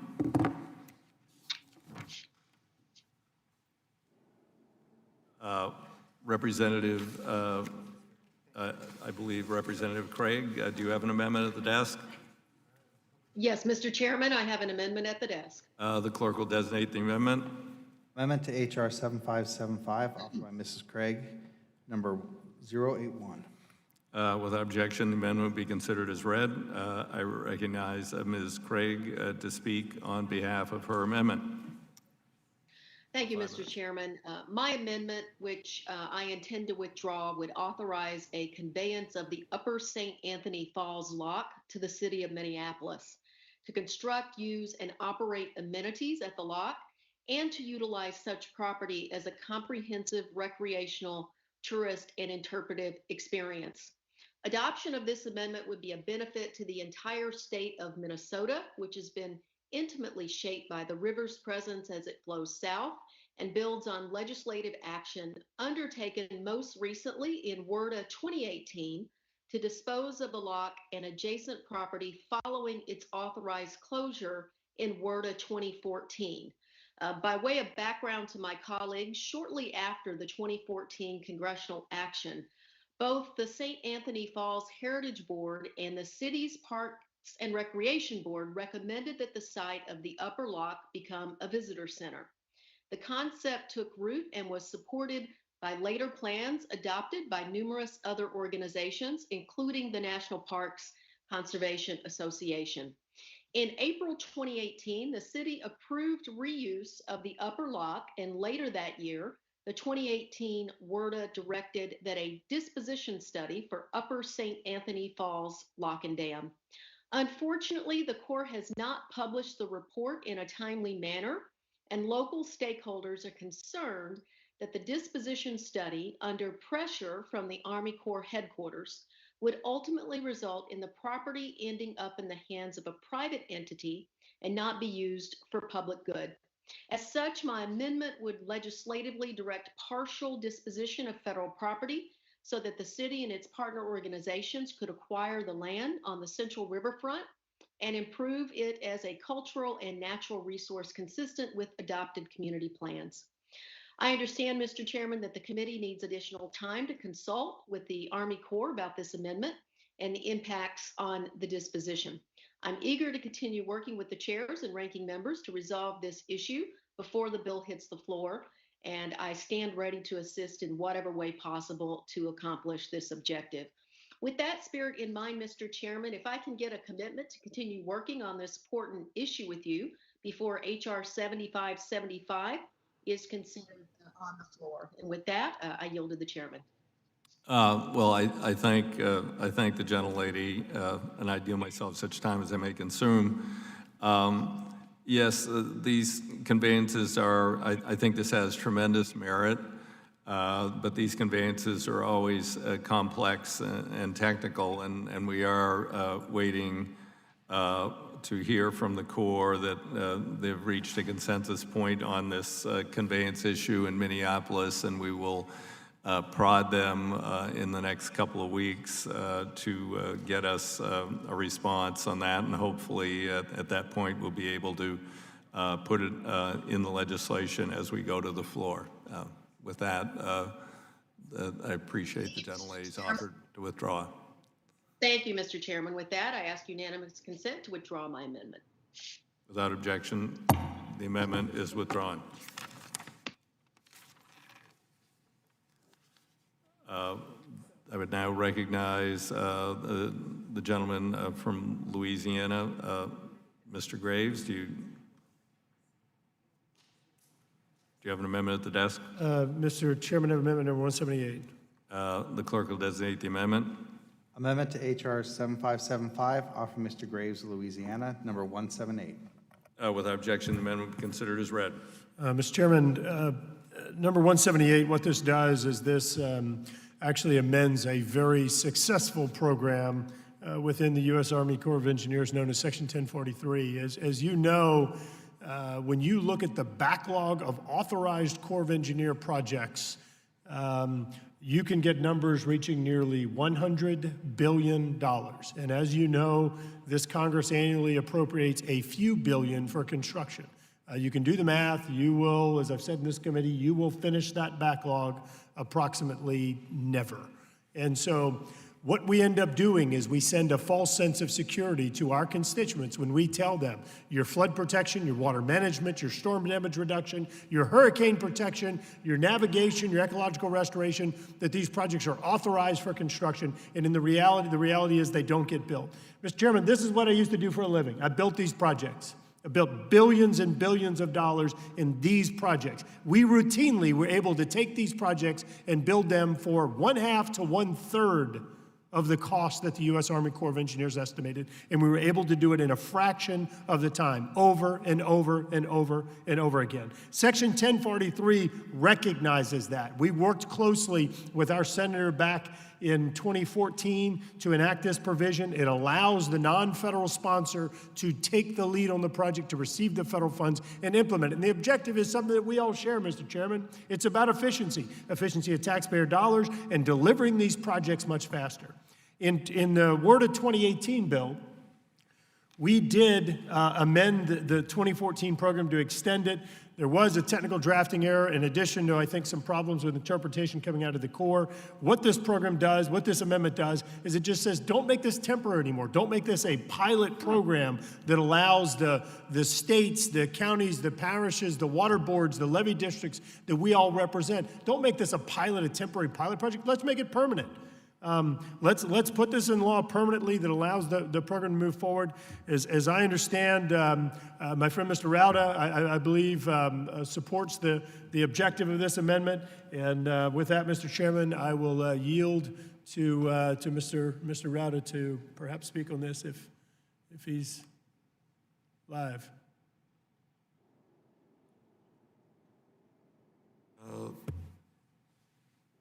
Mr. Rauda, you've been yielded time. Okay. Actually, Mr. Chairman, I understand that he's on a call right now. So, Mr. Chairman, with that, I do understand. I don't want to be clear. I don't speak for anybody, but I do believe that he is also supportive of this amendment. Mr. Chairman, I know that you support the objectives, or I believe you support the objectives of 1043. I understand that you may be saying some things that may not be positive and friendly to this amendment, but I know it's not personal. So, Mr. Chairman, after you speak, I may be willing to withdraw. I thank the gentleman. Others wish to be heard. Hearing none, I recognize myself. I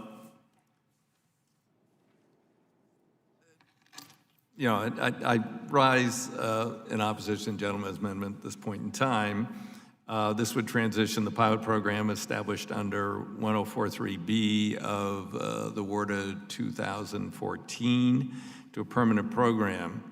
The pilot program is designed to evaluate the cost effectiveness and project delivery efficiency of non-federal interests in carrying out certain projects. HR 7575, as introduced on Monday, includes a 6-year extension, during which time Congress is expected to enact up to 3 more WRDA bills. I think that this program merits, oversight, investigation before asking that we make it permanent. I would recognize that the gentleman, when he chaired the subcommittee, generously came to my district and held a field hearing on the coast. And after the hearing, as I recall our conversation, the gentleman said, wow, you have a real different relationship with the Corps out here than we do down our way. I would say that the Corps seems to operate with different levels of efficiency and cooperation with local entities in different parts of the country, and that certainly shouldn't be the case. And I think this program will perhaps point to those disparities around the country, and then we can try and figure out how to deal with it. So with that, the gentleman yield? Yes. Mr. Chairman, first I want to clarify for the record that actually Mr. Rauda is definitively supportive of this because he's a co-sponsor of the amendment. He does share my regret, however, that I'm going to ask unanimous consent to withdraw this amendment with the understanding that we're going to continue to work with you to ensure that the Corps of Engineers maximizes efficiency, or that we all work with our federal and non-federal sponsors to maximize efficiency and get these projects delivered and break this backlog. Yield back. Okay. I thank the gentleman for his offer. Without objection, the amendment is withdrawn. I now recognize Mr. Lynch. Do you have an amendment at the desk? Yes, Mr. Chairman, I have an amendment at the desk. Clerk will designate the amendment. Amendment to H.R. 7575, offered by Mr. Lynch, number 111. Without objection, the amendment will be considered as read. I recognize Mr. Lynch to speak for up to 5 minutes on his amendment. Thank you, Mr. Chairman. This amendment seeks to expedite the completion of a critical climate change resilience project in the town of Hull, Massachusetts. settled in 1622, one of the earliest communities in our country. And it's located in the south shore of my district. In order to mitigate the severe impacts of global climate change, including coastal tidal surges, flooding, and superstorms that are only increasing in regularity and intensity, the town of Hull partnered with the Army Corps of Engineers, who have been outstanding in this regard, really excellent. They've been great. Partnered with them in 2018 to fortify the 6,000-foot seawall along Nantasket Beach with a stone revetment.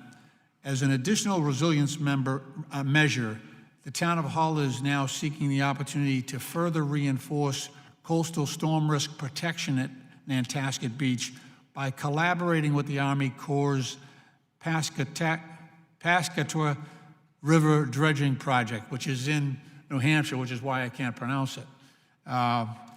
What they're doing is we're dredging the Portsmouth area at the Pascatua River using that sand, so it's kind of a twofer. We're taking that sand and we're adding it to the revetment in Hull, Massachusetts, so a very efficient use of our resources. Regrettably, this important resilience effort has not yet been completed, due in part to pandemic-related delays.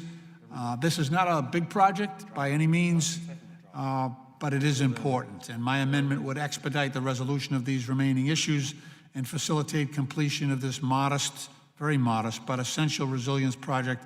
I urge my colleagues on both sides of the aisle to support this amendment, and I yield back the balance of my time.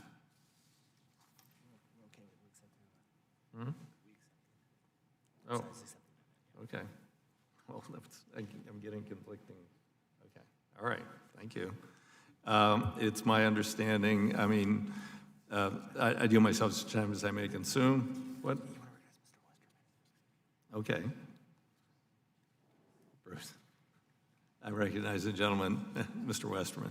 Thank you, Chairman DeFazio. I appreciate the gentleman submitting this amendment, and we have no opposition to it, so I support the adoption of the amendment, and I yield back the remainder of my time.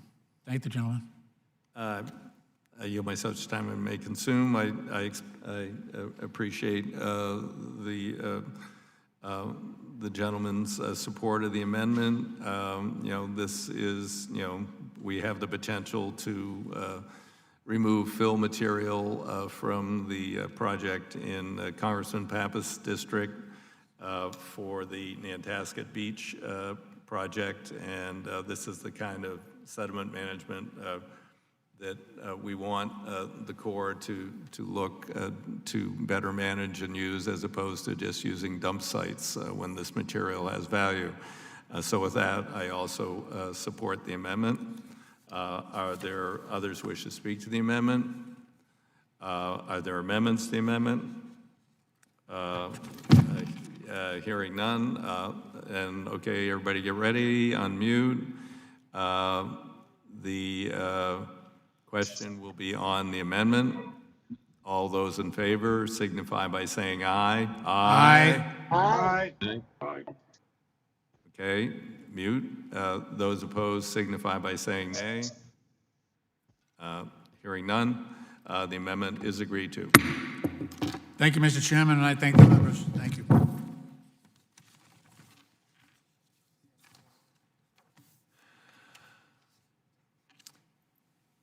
We have a gentleman from Louisiana.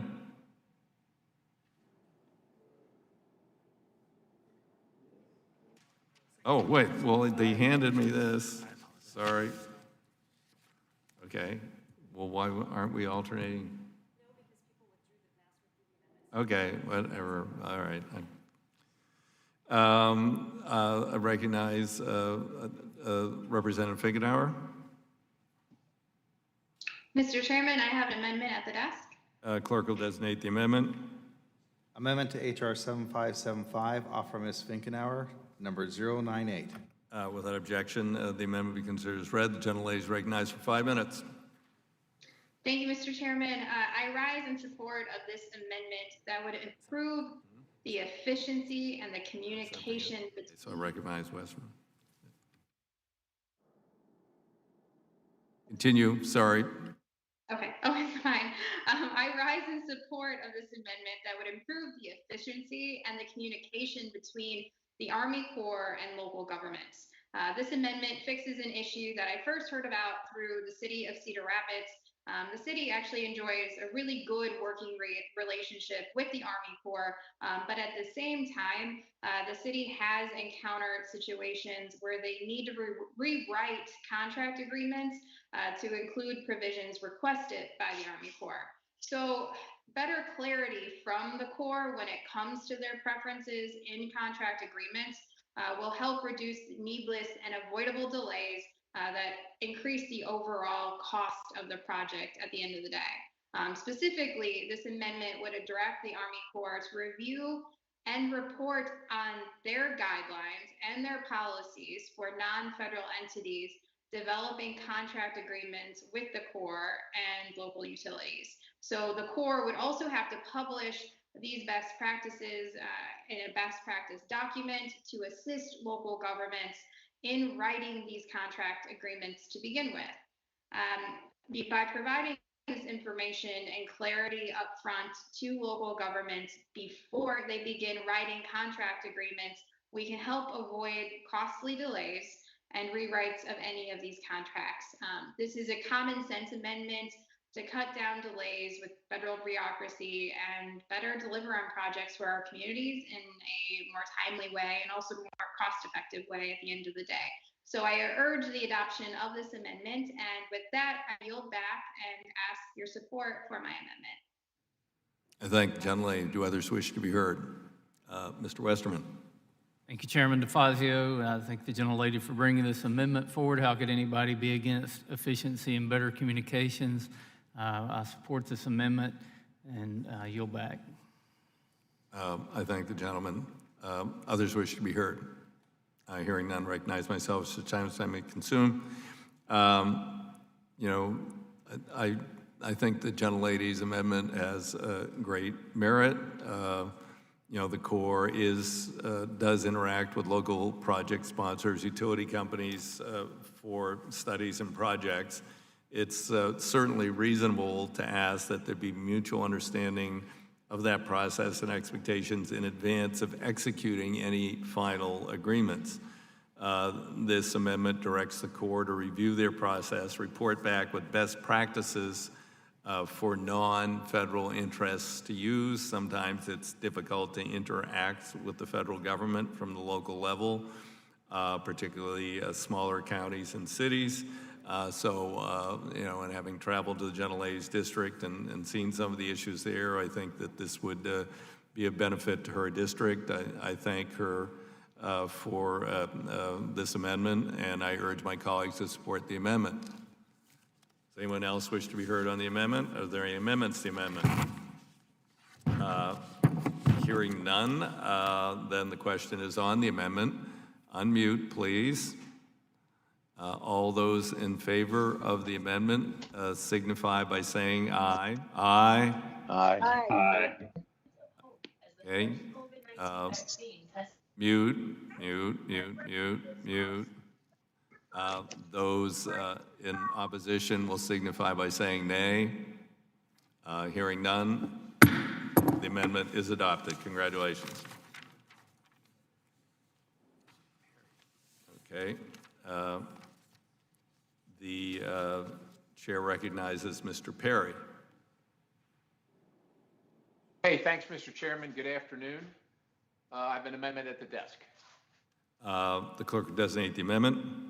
Amendment to H.R. 7575, offered by Mr. Perry, number 153. Without objection, the amendment will be considered as read. The gentleman is recognized for 5 minutes to speak on his amendment.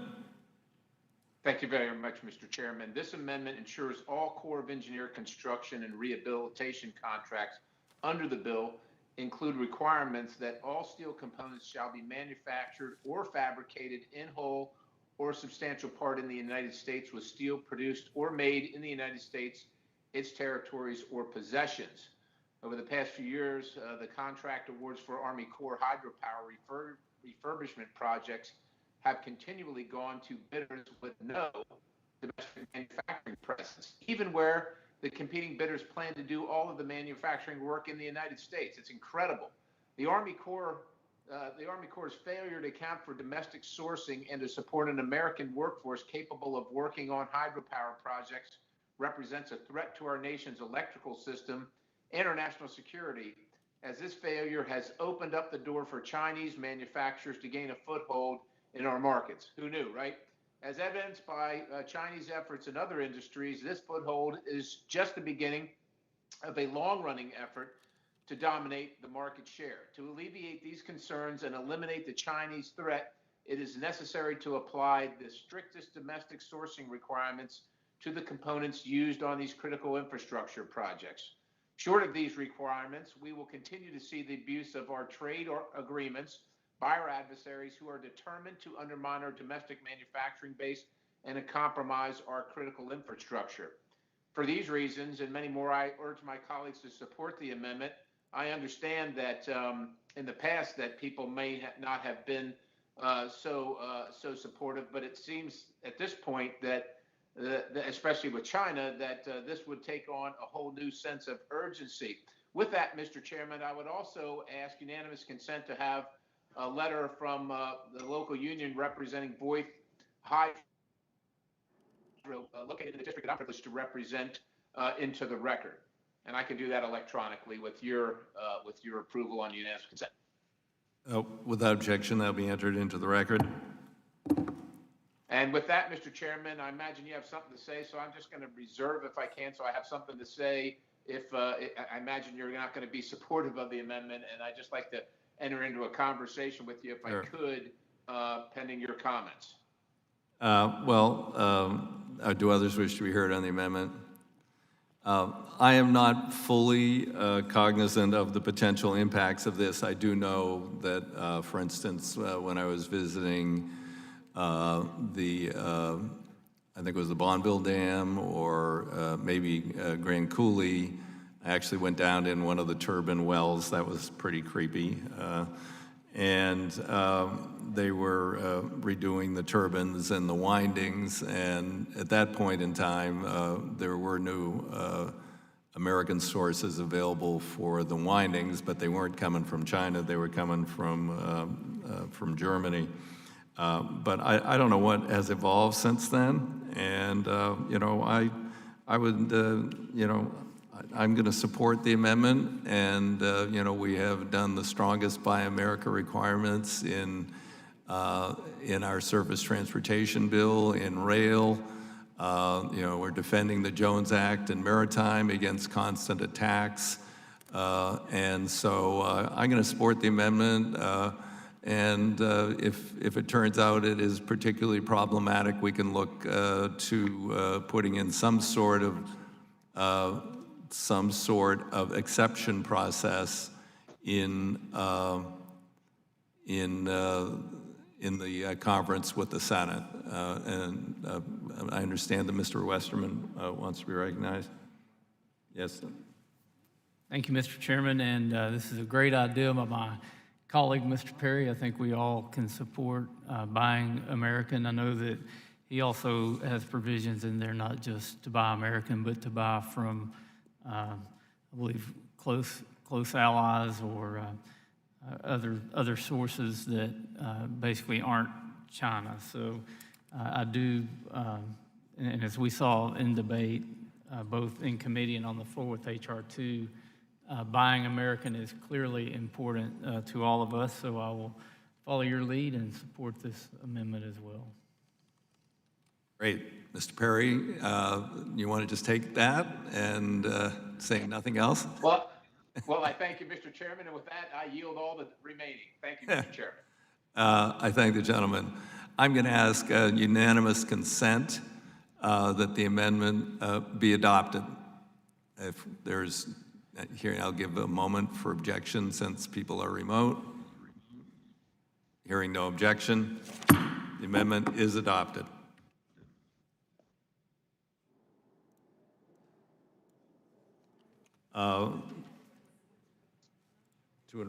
There are no more Democratic ones? Okay.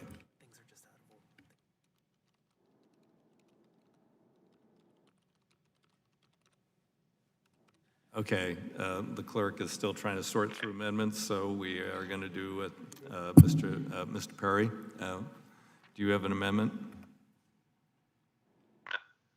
Thank you very much, Mr. Chairman. You'll be happy to know I do have an amendment. This is my last amendment. Okay, clerk, designate the amendment.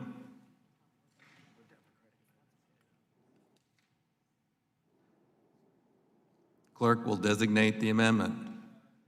Amendment to HR 7575, offered by Mr. Perry, number 152.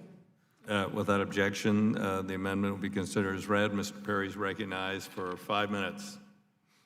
Thank you very much, Mr. Chairman. The 152 is the Harbor Maintenance Trust Fund Discretionary Spending Cap Adjustment Amendment. This amendment would repeal Section 14003 of the CARES Act, exempting the Harbor Maintenance Trust Fund spending up to the previous FY deposit level from the discretionary spending cap set by the Bipartisan Budget Act of 2019. Strike Section 101 of the bill, expanding the exemption from the discretionary spending caps to cover all spending from the existing HMTF balance, approximately $10 billion. Less than a year ago, I voted against the Bipartisan Budget Act of 2019 due to its reckless spending levels and failure to restrain the nation's fiscal irresponsibility. At that point, the national debt stood at $22.02 trillion.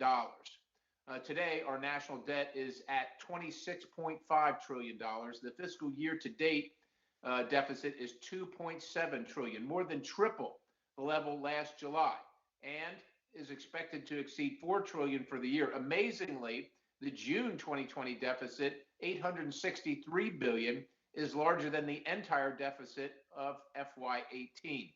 These figures demonstrate the unprecedented dire fiscal situation facing our nation. If left unaddressed, the national debt threatens to bring an end to the United States of America. In the wake of this unfathomable spending spree, we should be assessing how we got to this point and what we are doing to get our nation out of this hole. Instead, this committee, on a bipartisan basis, has decided to pull budget gimmicks in order to spend an additional $10 billion without any offsets whatsoever. This amendment does not prevent spending of the Harbor Maintenance Trust Fund. It simply says that Congress must prioritize its spending and hold true to the outrageously high spending caps that we agree to on a bipartisan basis. Should be simple, right?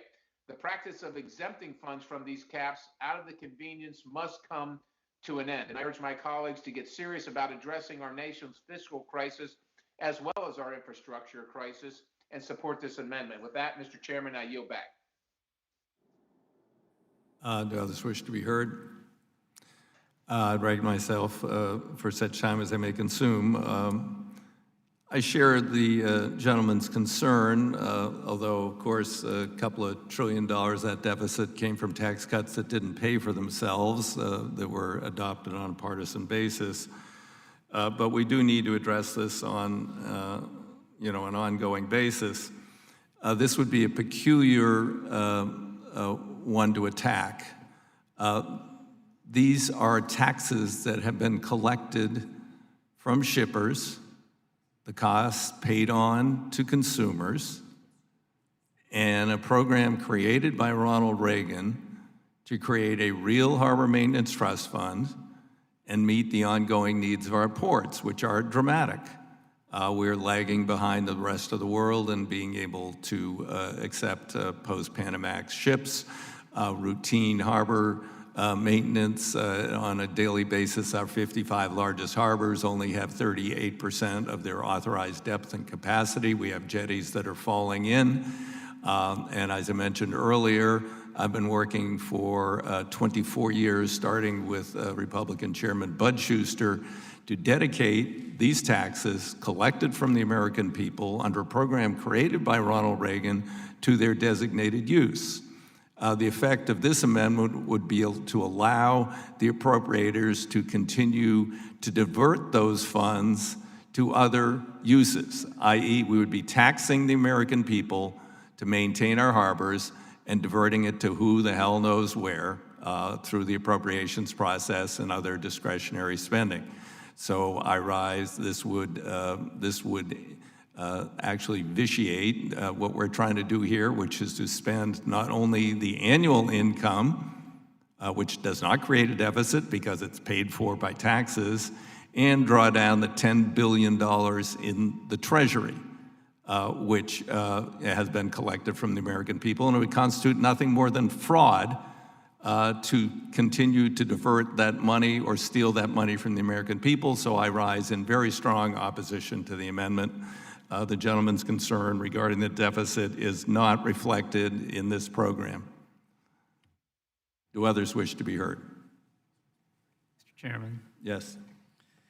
Thank you, Chairman DeFazio. We have some agreements and some disagreements on this issue. I think we have a strong disagreement on the effectiveness of the Tax Cut and Jobs Act, which led to maybe the strongest economy that America has ever seen, low unemployment rates. I saw constituents in my district, median income household families saw more money in their pocket. We saw the economy growing, and I think the Tax Cut and Jobs Act was a great thing for working class Americans. When it comes to the Harbor Maintenance Trust Fund, we have some agreement there that this was a fund that was put in place to maintain harbors, and I think we're doing a disservice to the American people when we collect that fee that's paid by shippers and we don't put that money back into its intended purpose. So we agree that this money should be spent there. Also, strongly agree with my colleague, Mr. Perry, on the debt and the deficit spending problem that we have in this country. And we need to find ways to address that, but we're not going to balance the budget on the Harbor Maintenance Trust Fund, and there are certainly other areas we can work on and put this money where it was intended to go, and that is, again, to maintain our harbors and our ports. So although there's a lot of agreement and disagreement here, I'm going to oppose this amendment and ask my colleagues to do the same. I thank the gentleman. Again, the point is that the Harbor Maintenance Trust Fund is paid for. It does not create a penny of deficit. Only in the theoretical la-la land of Washington with our stupid PAYGO, Budget Act, discretionary spending caps and all that, as opposed to having a reasonable budget that would have a capital budget and then an operating budget.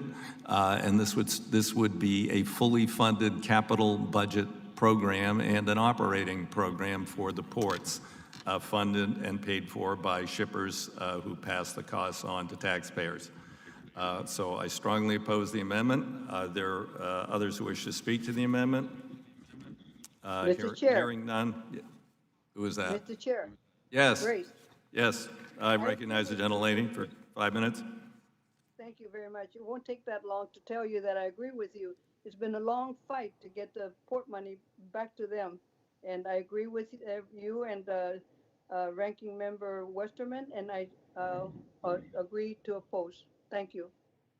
Okay, thank you. Others wish to be heard? Hearing none. Are there amendments to the amendment? Hearing none. Then I will give people an opportunity to unmute. Please unmute to prepare to vote verbally. Okay, those in favor of the amendment signify by saying aye. Aye. Aye.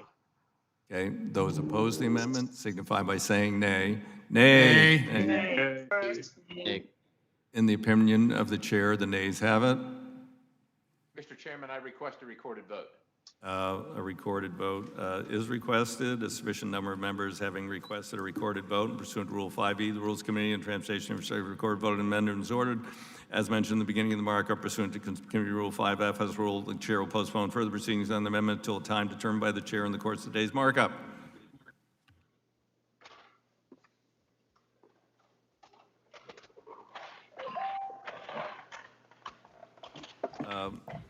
Mr. Gibbs, do you have an amendment? Yes, Mr. Chairman. You have amendment of the desk number 38. Okay, the clerk will designate the amendment. Amendment to HR 7575, offered by Mr. Gibbs, number 038. Without objection, the amendment be considered as read. I recognize Mr. Gibbs to speak in favor of his amendment for 5 minutes. Thank you, Mr. Chairman. My amendment would create a long-term certainty for ports' access to the Great Lakes. In many past water bills, I have successfully fought to include language for the reuse of beneficial dredge material. In my home state of Ohio, the Port of Cleveland, their confined disposable facility sits adjacent to a general aviation airport. The FAA guidance of this adjacent airport are putting annual dredging at risk by the potential relocation of access roads into the Army Corps' own property. My amendment would alleviate the concern that the Army Corps would be forced to embark on a road relocation project even if deemed unnecessary by changes in runway location or configuration or to the runway protection zone or the object-free zone. Thus, the Army Corps' ability to pay for road relocation would be clear in law, yet flexible if road relocation is ultimately not needed. Similar language has been included in the Senate word of bill with bipartisan support from both Ohio Senators Portman and Brown. I understand, Mr. Chairman, that you're willing to work with me and my staff on this issue as we move forward. And if that's the case, I would be prepared to withdraw this amendment as we continue to work on it. Do others wish to be recognized? Okay, hearing none, given the fact the gentleman wants to continue to work through some of the issues relating to costs and access for confined disposal facilities, and we happy to work with you and the rest of the Ohio delegation to come up with a suitable solution that hopefully we can put together in the next couple of weeks before the bill proceeds to the floor. With that, the gentleman's amendment is withdrawn. Thank you. Mr. Gibbs? Yes, Mr. Chairman, I have an amendment at the desk.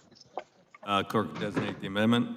Amendment to HR 7575, offered by Mr. Gibbs, number 037. Without objection, the amendment will be considered as read. I recognize Mr. Gibbs to speak on behalf of his amendment for 5 minutes. Thank you, Mr. Chairman. My amendment would authorize the National Coastal Mapping Program. This is the only federal program that surveys the U.S. coast on a reoccurring schedule, supporting the U.S. Army Corps of Engineers navigation, flood risk management, environmental restoration, and emergency operations civil works missions. This program produces important coastal surveys, imagery used by the Corps of Engineers, other federal agencies, commercial and academic organizations, and the public to aid managing coastal regions, communities, and projects.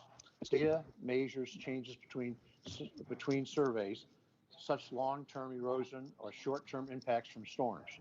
This authorization is important because it covers the expanded mission of the program and ensures it is fully authorized to meet the Corps of Engineers and national needs. As former chairman of the Water Resource and Environment Subcommittee, I recognize the value of coordinated data collection and the need to provide clear direction to the Army Corps of Engineers.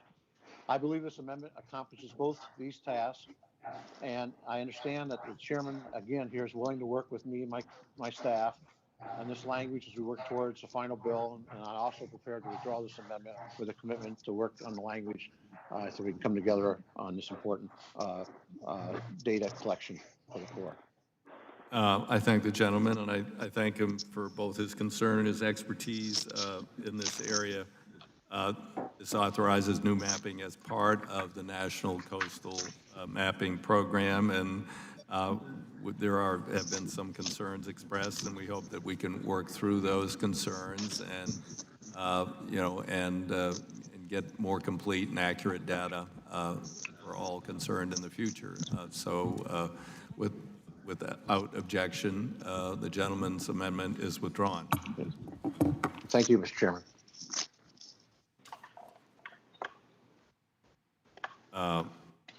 Mr. Boss?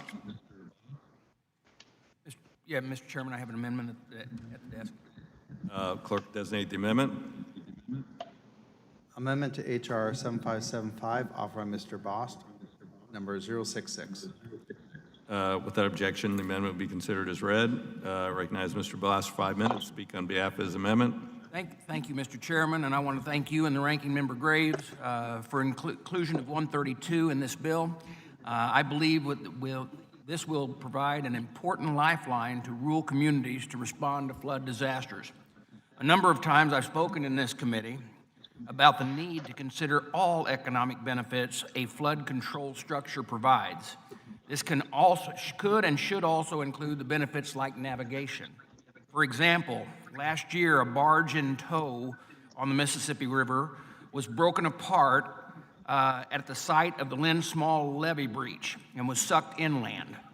The Corps has been unable to move 2 of these barges that had been sucked inland.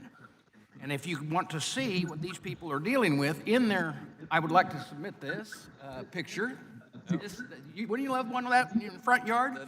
Right, well. Kind of inhibits your farming. So then, but local residents reported 2 other times that tows were nearly sucked into the levee breach. The Coast Guard issued this navigational warning for all tows being moved in the area.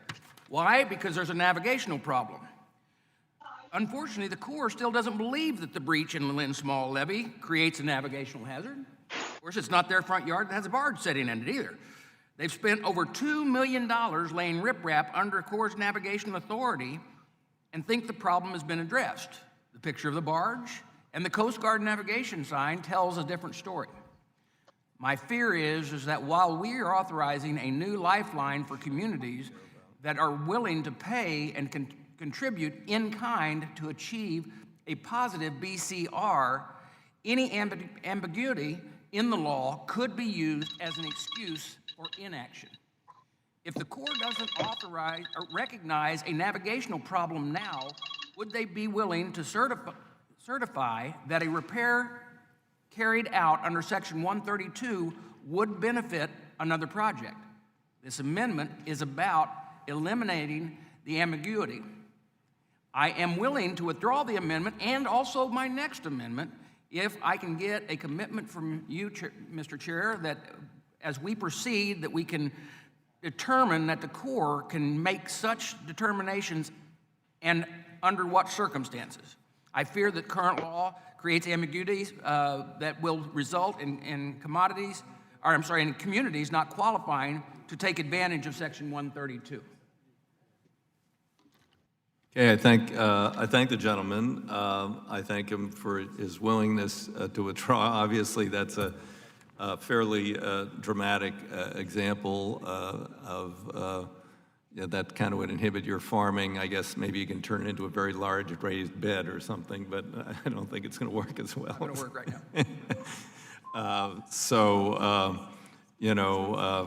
I'd be happy to work with him on different ways to calculate the benefits and to look at Corps authority versus Coast Guard authority and the conflict therein that he mentioned, and be happy to attempt to figure out a way forward on that if the gentleman would withdraw. With that, Mr. Chairman, with unanimous consent, I would like to withdraw not only this amendment, but my second Okay. Without objection, so ordered.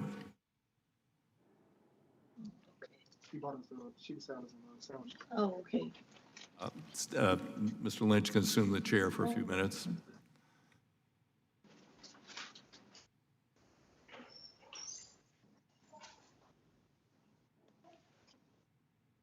Go ahead and get yours. As soon as I get a break, I'm here. Okay.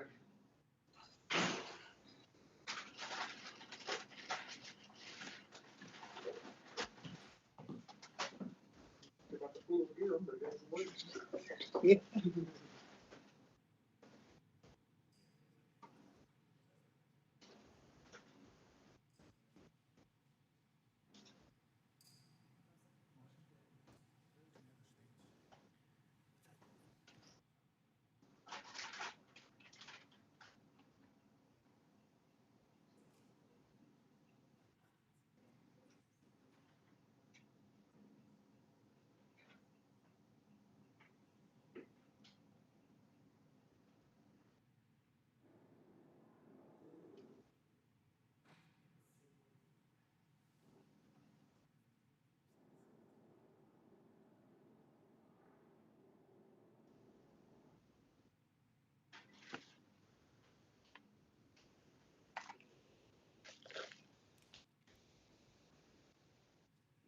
The gentleman from Georgia, Mr. Woodall, is recognized.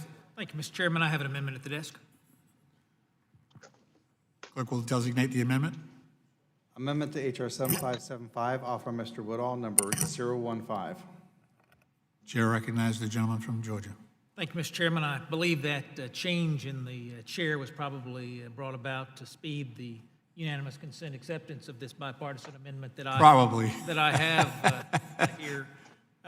We have, not in my district and not in Mr. Johnson's district, who sits with us here on this committee, but in the river that separates Georgia and South Carolina, in Mr. Allen's district on the Georgia side, Mr. Wilson's district on the South Carolina side, we have what's called the New Savannah Lock and Dam. It's in Augusta, but it's called New Savannah, and it is the source of drinking water for that community. It's a source of recreation in that community. It's a source of flood control. It provides multiple benefits to folks in that community. And we have, for years, been working on mitigating fish migration issues through that area. In fact, this committee dealt with that back in the 2016 Word of Bill, encouraging the Corps to move further and faster in working with local communities to resolve this issue. We still have not succeeded in that today. I've got, Mr. Chairman, letters from all the bipartisan leadership of the local city governments in the area, the county governments in the area. And what this amendment is asking is that we transfer ownership of this 55-acre parcel away from the Corps of Engineers and to local stakeholders who will commit to maintaining the region and to providing solutions for fish migration issues. Everybody on this committee knows how challenging it is to get something high on the Corps' priority list. And with all the different issues that we've heard here today, life and death issues that we've heard here today, it's hard to get migratory fish in a border two-state community high on that list.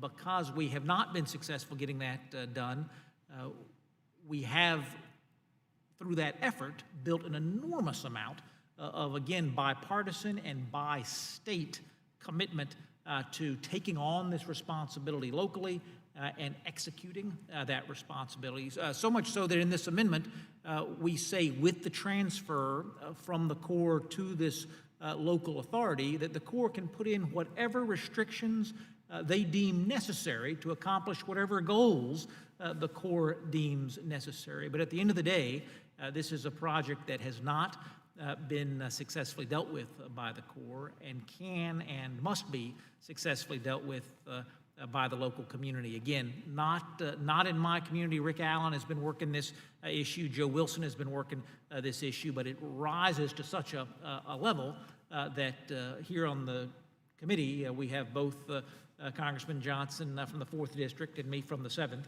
who put this on our list of really must-dos in this Word of Bill this year. I yield back. The gentleman yields back. The chair is in opposition to the gentleman's amendment at this time. It's our understanding that there was litigation surrounding this particular project. Eventually, there was a local resolution and some level of consensus was reached, and that agreement included plans for a fish passage. The gentleman's amendment was seen to upend that agreement, and given that the litigation and resulting consensus around the project, the chair is loath to accept this amendment. Therefore, I oppose the amendment and would ask my colleagues to do likewise. Gentleman's recognized. Mr. Chairman, I recognize that the history of this is very complicated. We're working also because we have support on the other side of the hill from both of our senators and both of South Carolina's senators to get this done. I would ask the chairman to withhold that final judgment and continue this conversation if I withdraw this amendment, perhaps we'll be able to get to that between now and conference. Well, I'm sure that I can speak for the chair that if the gentleman wants further consideration and agrees to withdraw, then we will receive any arguments that the gentleman may have or any further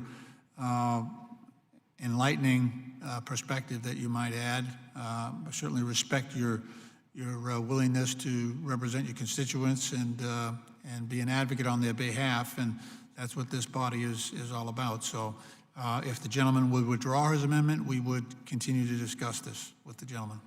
I thank you, Mr. Chairman. I would ask if you would indulge me, my colleague on the committee from the great state of Georgia, Mr. Well, I will ask if any other members wish to be recognized to speak on this amendment. Mr. Chair. Mr. Westerman, the gentleman is recognized, sorry. I would like to thank the gentleman, Mr. Woodall from Georgia, for bringing this important issue before the committee. As he mentioned, Representative Allen and Wilson both are very involved in this issue, and it wasn't that long ago that I had opportunity to meet with many of the stakeholders on this issue, and there seemed to be a lot of consensus in the room at the time from people from both parties and different perspectives. I appreciate the gentleman willing to withdraw the amendment and continue working on it, and I just want to encourage the committee to move forward in working on this amendment to see if we can come to a resolution on it. I yield back. Would any other members wish to be heard on this amendment? Mr. Johnson, do I understand you're wishing to speak on this? Might be having trouble with some audio there. Looks like you're still muted, Hank. Gentleman from Georgia is recognized. No, you're still muted. How about we try Mr. Graves? We'll go back to you. Let's keep trying, Hank.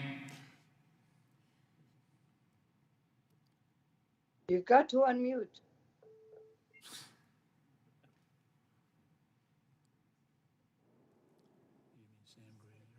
Mute. Okay, now I'm unmuted. There you go. Can you all hear me? Oh, We can okay, now, all right. yeah. Sorry about that. Okay, I want to thank you, Mr. Chairman, and I also want to thank my colleague, Mr. Woodall, for his leadership and shared support on this amendment. Like Representative Woodall, the Savannah Bluff Lock and Dam is not in my district, and in fact, it's about 100 miles outside of the district in Augusta, Georgia, but I'm happy to lend my support when and where my state needs it.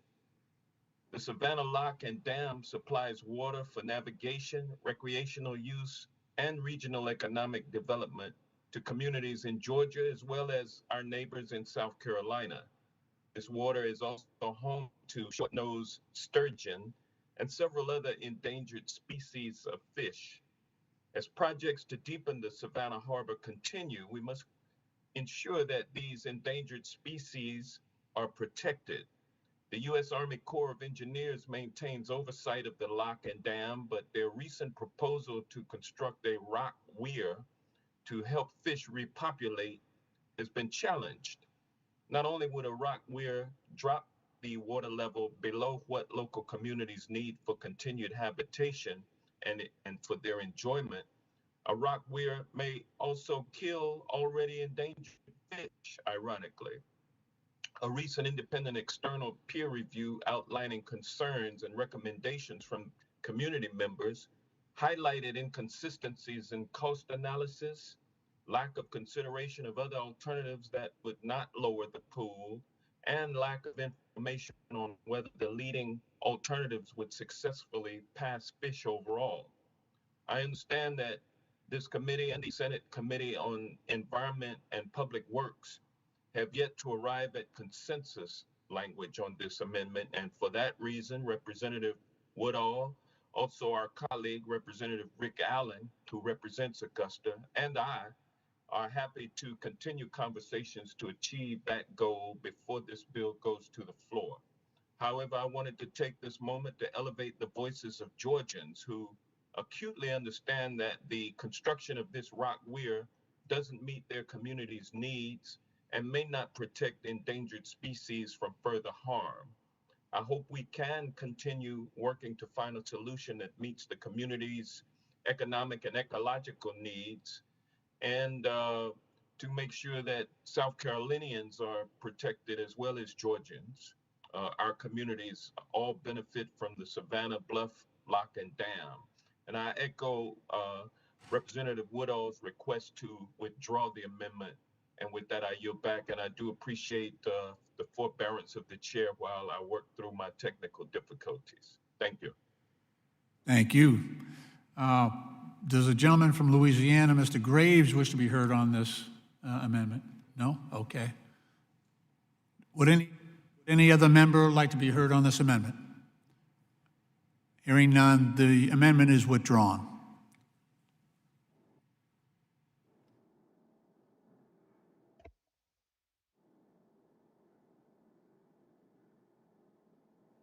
The chair now recognizes the gentleman from Louisiana, Mr. Graves, for amendment number 189.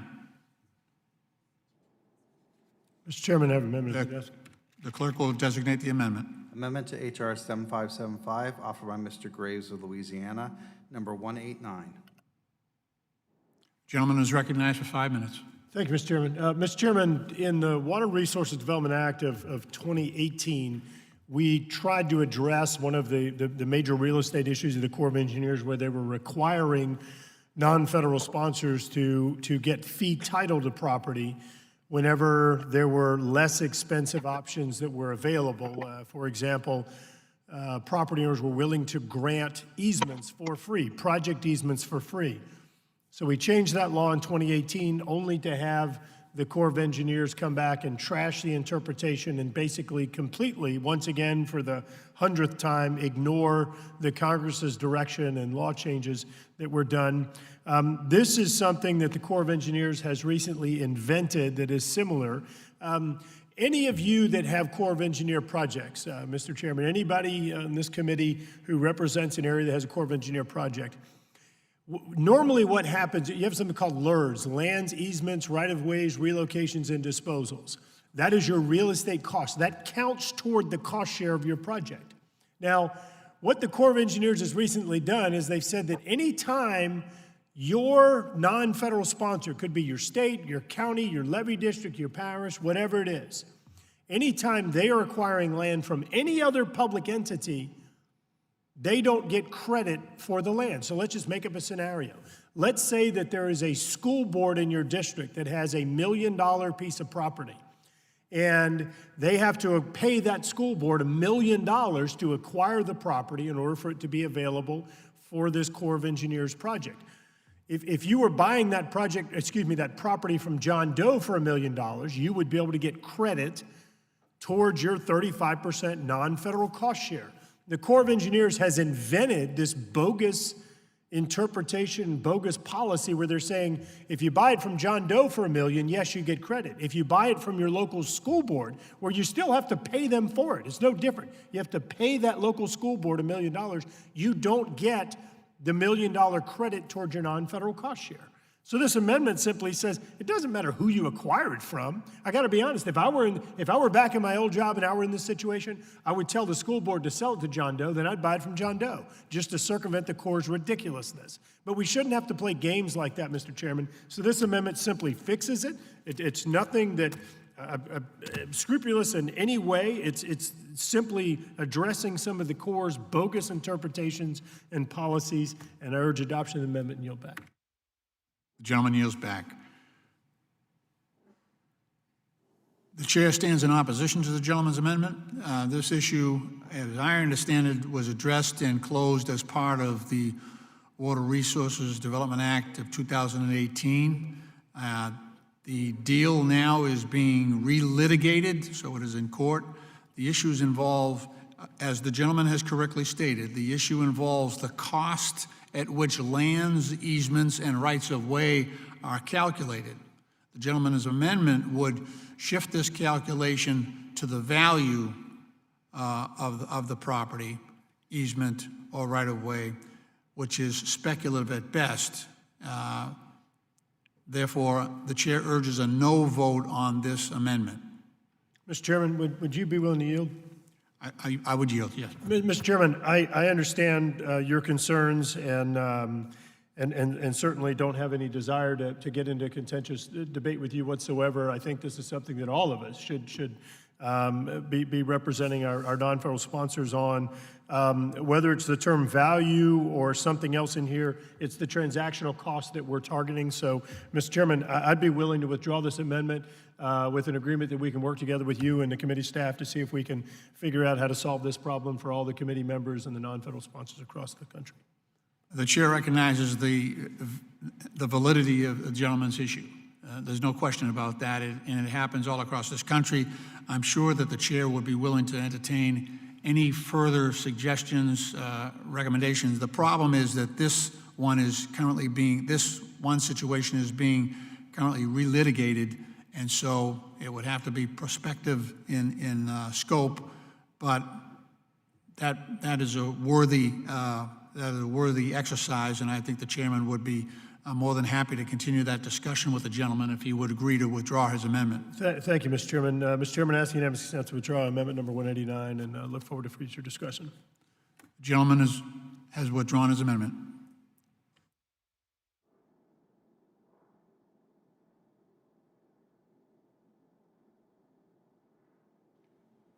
Chair now recognizes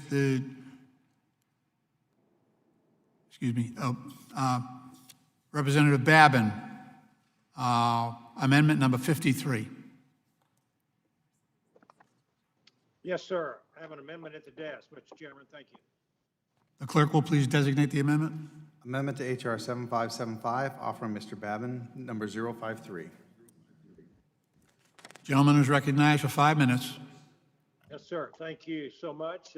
Southeast Texas has been, as I mentioned in my opening statement, has been devastated by flooding time and time again, leaving many of my constituents in dire situations, and the federal government responsible for billions of dollars worth of emergency supplemental funds. As we enter another hurricane season this year, in fact, we're already in it, I see this bill as a critical piece to ensuring stronger coastal resilience against these devastating storms. The Sabine Pass to Galveston Bay project has already been authorized and received full funding to help address some of the flooding issues on our Texas coast here. But the recommendations for the project came before some of the major flooding that has occurred recently in Southeast Texas, which has revealed the need to modify this project. To strengthen this project and flood mitigation efforts in Texas, it is critical that we modify the existing authorization to incorporate requisite flood risk management features needed to mitigate non-tidal surge flooding, which is what this amendment aims to do. Conducting a feasibility study will highlight these modifications, which will exponentially enhance the goal of the overall project and save the government billions of dollars in relief funds. We will find that taking this action would provide Southeast Texas the infrastructure necessary to prevent this repetitive flooding issue. That is why I urge my colleagues to support this amendment. And I thank you, Mr. Chairman, and yield back. The gentleman yields back. The gentleman has. Is there anyone, any other member? Let me just take the chair's position first. This amendment, as the gentleman has correctly stated, makes a technical change to the Sabine Pass to Galveston Bay Hurricane and Storm Damage Reduction Project modification study, which is included in H.R. 7575. Therefore, the gentleman's amendment is accepted. Without objection, do any other members wish to be recognized to speak on this amendment? Chairman. Chair recognizes the ranking member, Mr. Westerman, for 5 minutes. Thank you, Mr. Chairman. Thank you, Representative Babin, for bringing this amendment forward. I visited your neck of the country, and water infrastructure is extremely important down there. What you've proposed is really common sense that could and very well likely will save the taxpayer money plus provide a better system in the end. So I wholeheartedly support this amendment. The gentleman yields. Are there any other members who wish to be heard on this amendment? Eddie British Johnson, I just want to express my support. Gentlelady yields back. Any other members wish to be heard on this? The chair recognizes the gentleman from Louisiana, Mr. Mr. Graves. Chairman, I just want to make sure I understand this. So this is an amendment that would add basically a new objective of the project. Is that correct? The chair considers this a technical change to the Sabine Pass to Galveston Bay Hurricane and Storm Damage project. So it's a technical change. If the gentleman would yield. Yeah, absolutely. Yes, you are correct, Garrett. That's essentially what this would be. I want to say thank you to all who are in support of this bill. Appreciate that. Appreciate the chairman and the ranking member as well. Gentleman yields back. Are there any other members who wish to be heard on this amendment? Are there any amendments to the amendment? If not, the question is on the amendment. Get ready, unmute. All those in favor signify by saying aye. Aye. Aye. Okay, now you got to mute. All those opposed now signify by saying nay. Nay. The ayes have it. And the amendment is adopted. Thank you, Mr. Chairman. You're welcome. Next amendment is number 187, offered by the gentleman from Louisiana, Mr. Garrett Graves. Gentlemen, 187, the clerk will designate the amendment. Amendment to H.R. 7575, offered by Mr. Graves, Louisiana, number 187. Hey, Mr. Chairman, thank you very much. I'm offering this amendment on behalf of my colleague, Congressman Clay Higgins, that represents Southwest Louisiana. Lake Charles is one of the fastest growing ports in the United States. Extraordinary amount of economic activity. I can't cite the current figures, but I know at one point in time there was over $100 billion that was projected to be invested in this area. The navigation channel there has year after year had big challenges, like many other navigation channels around the country cited previously by the chairman, and that the authorized depth has been difficult to maintain to a large degree because of the inability to dispose of the sediment, not having the spoil areas or sediment disposal areas. Because this is such an important channel, both for the state of Louisiana as well as for my friends in Texas, we've got to solve this problem. So what this amendment simply does is it directs that a study or a report be issued to the Transportation Committee evaluating options or alternatives to the disposal of spoil material or dredge material associated with the navigation channel. Mr. Chairman, I want to make note that one of our real objectives or hopes here is that we can find ways to beneficially use the dredge material in places where it's cost effective to actually restore the wetlands of the coast that I cited earlier, the extraordinary loss. So urge adoption of the amendment, yield back. The chair rises in opposition to the gentleman's amendment. This amendment modifies the Calcasieu.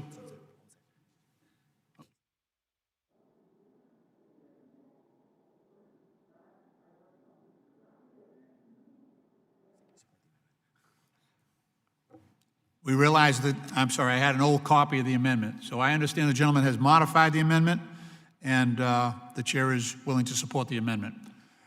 Thank you, Mr. Chairman. I appreciate you working with us. Any other members wish to be heard on this amendment? The chair recognizes the ranking member, Mr. Westerman. Thank you, Mr. Chair. I was excited to see this amendment. It kind of reminds me of the amendment you had on Nantasket Beach dealing with spoil material. I was also excited to see that my colleague from Louisiana had a good idea on an amendment. but he did reveal that it was our colleague, Mr. Higgins' idea. He was simply presenting it in committee. So with that, I would like to offer support for this amendment and yield back. Any other members wish to be heard on this amendment? Yes, Mr. Chairman, this is Brian Babbitt from Texas. The gentleman from Texas is recognized for 5 minutes. Yes, sir. I won't take 5 minutes, but I just want to say I think this is a great amendment. I'm full support of it. Mr. Higgins' district actually butts up against mine. He's in southwest Louisiana. I'm in southeast Texas. The only thing that separates us is the Sabine River. And Lake Charles is a growing, burgeoning port, and I fully support this. With that, I yield back. Are there any other members who wish to be heard on this amendment? If not, are there any amendments to the amendment? Hearing none. The question is on the amendment. All those in favor signify by saying aye. Please. Aye. Aye. Aye. Aye. Aye. That was good. All right. Anybody opposed, please unmute. Signify by saying nay. In the opinion of the chair, the ayes have it, and the motion, the amendment is adopted.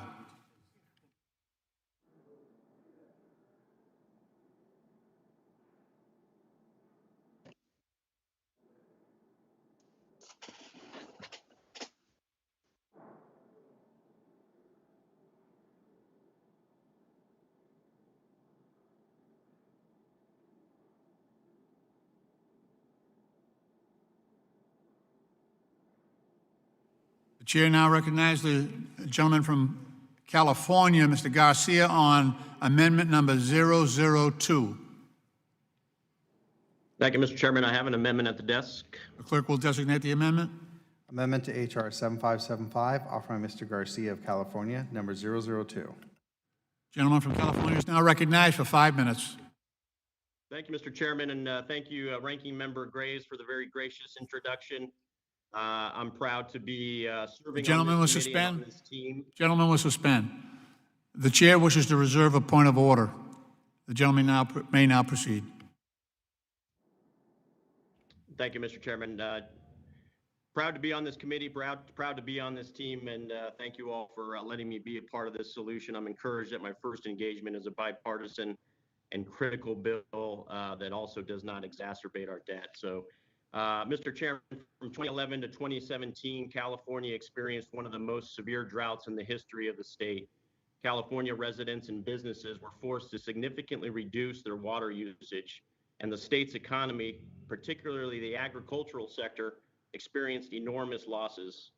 According to some estimates, total direct statewide economic losses to agriculture rose to almost $4 billion from 2014 to 2016 alone. In 2016, Leader McCarthy and Senator Feinstein came together and struck a deal on what was called the WIN Act in order to help protect against a repeat of this devastation in future droughts in our state. The WIN Act was intended to help address the serious water problems in my home state of California and to modernize our nation's water infrastructure. The California water provisions found in Title III, Subtitle J of the WIN Act are meant to ensure a stable and reliable water supply for the state by funding water recycling and desalination projects, increasing storage capabilities, and streamlining water infrastructure projects. And these provisions are set to expire in 2021. My amendment would simply reauthorize these bipartisan California water provisions through fiscal year 2028. We cannot allow ourselves to fall into the trap of believing that just because California has been lucky enough to experience a number of wet years since the enactment of the WIN Act, that these provisions are no longer needed. Allowing these provisions to expire would put the state at great risk during dry periods that are certainly to come. Now, I understand that the House Transportation and Infrastructure Committee does not have jurisdiction over the provisions of the WIN Act in my amendment.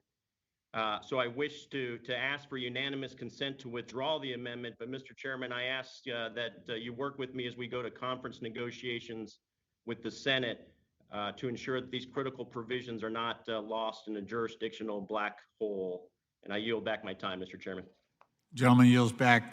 Let me just say that the chair was prepared to insist on his point of order. The amendment is not within the scope and of this bill and unrelated to the Army Corps' mission as it relates to the nation's water resources. However, the chair is willing to have any further discussions that might be able to address the gentleman's concerns, and we do appreciate his willingness to withdraw his amendment.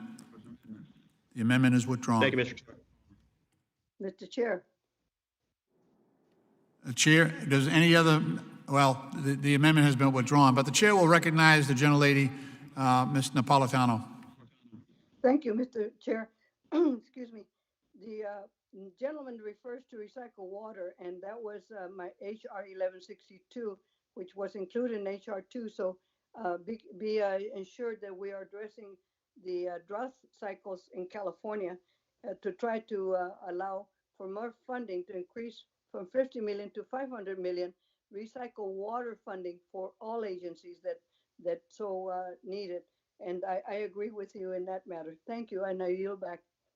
The gentlelady yields back. The chair now recognizes the gentleman from Alabama, Mr. Palmer, for Palmer number 34.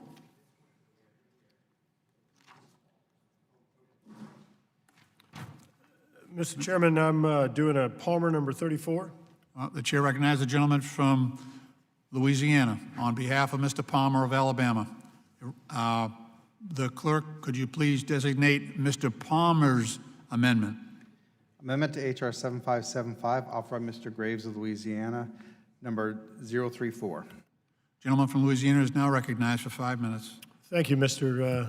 Chairman. Mr. Chairman, this amendment very simply, what it does is each year, as you know, there's a 7001 report that's issued to the Congress that identifies the different projects, I guess, that are subject to authorization and in the core process or perhaps available for the core process for study or implementation.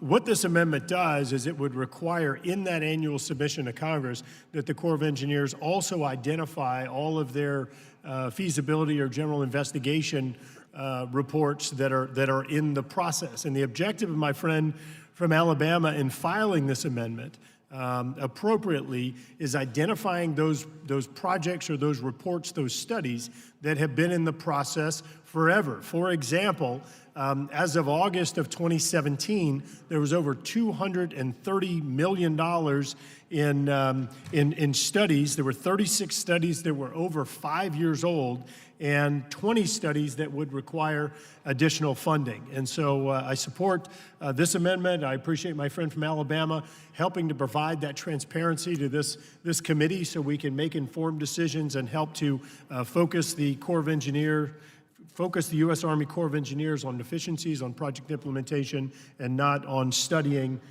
these projects forever. I urge adoption of the amendment and yield back. The gentleman yields back. The chair recognizes the value of the gentleman's amendment from Mr. Palmer of Alabama as stated by the gentleman from Louisiana. The chair rises in support of the gentleman's amendment at this time. The gentleman is correct. This amendment simply directs the secretary to account for all outstanding feasibility studies, which are many, when submitting 7001 reports to Congress. The chair agrees that it's a good idea to know which feasibility studies still need to be done and where we stand and when the Corps expects to complete them. So we join with our colleague from Alabama and urge our colleagues to join in support of this amendment. Does any other member wish to be heard on this amendment? Mr. Chair. The chair recognizes the ranking member, the gentleman, Mr. Westerman. Thank you, Mr. Chairman. Once again, Mr. Graves has presented a very good amendment of Mr. Palmer's idea, which again is somewhat similar to Representative Finkenhauer's amendment that provides better efficiency and transparency with the Corps. This is a good idea, and I support the amendment. Gentleman yields back. Does any other member wish to be heard on this amendment? The Palmer Amendment of Alabama.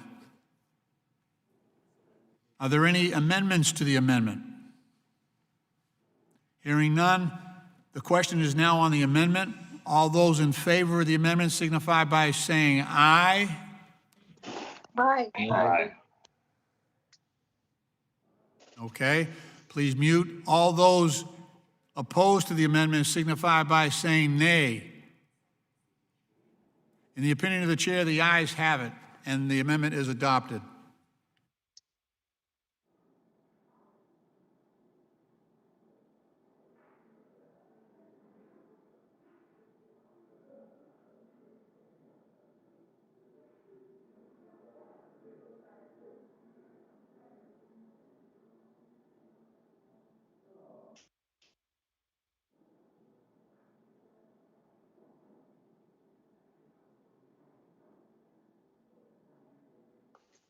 The chair now recognizes the gentleman for Louisiana, Mr. Graves, for amendment number 188. 188 or 183?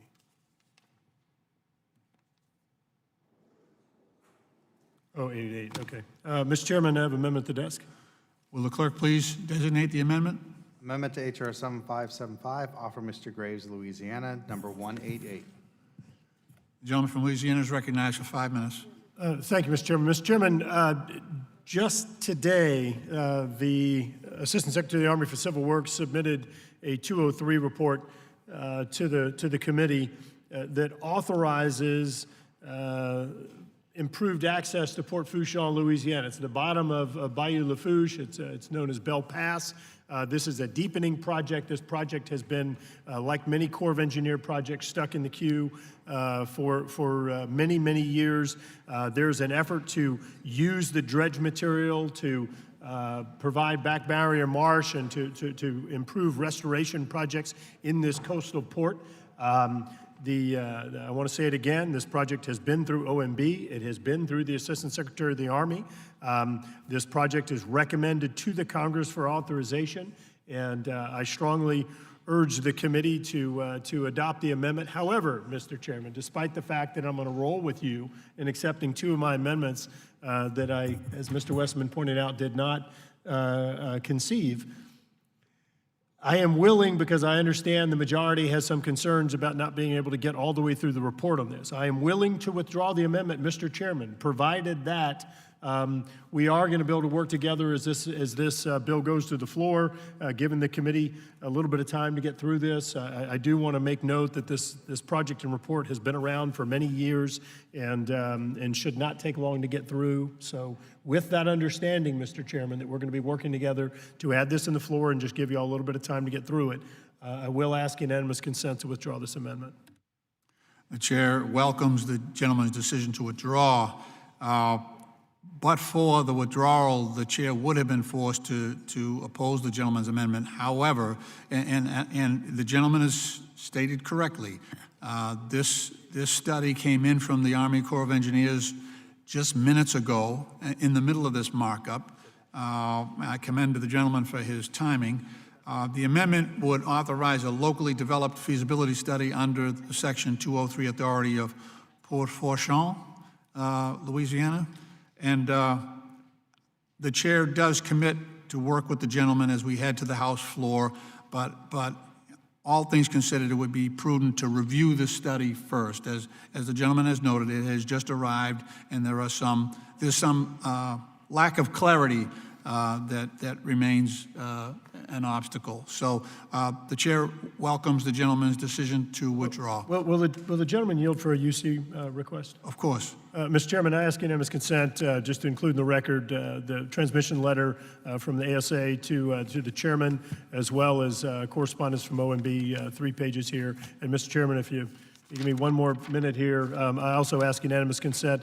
This pertains to the manager's amendment, a letter from our governor addressed to myself and Congressman Cedric Richmond in support of a provision that was included in the manager's amendment. I just ask unanimous consent that both these documents be included in the record. Without objection, so ordered.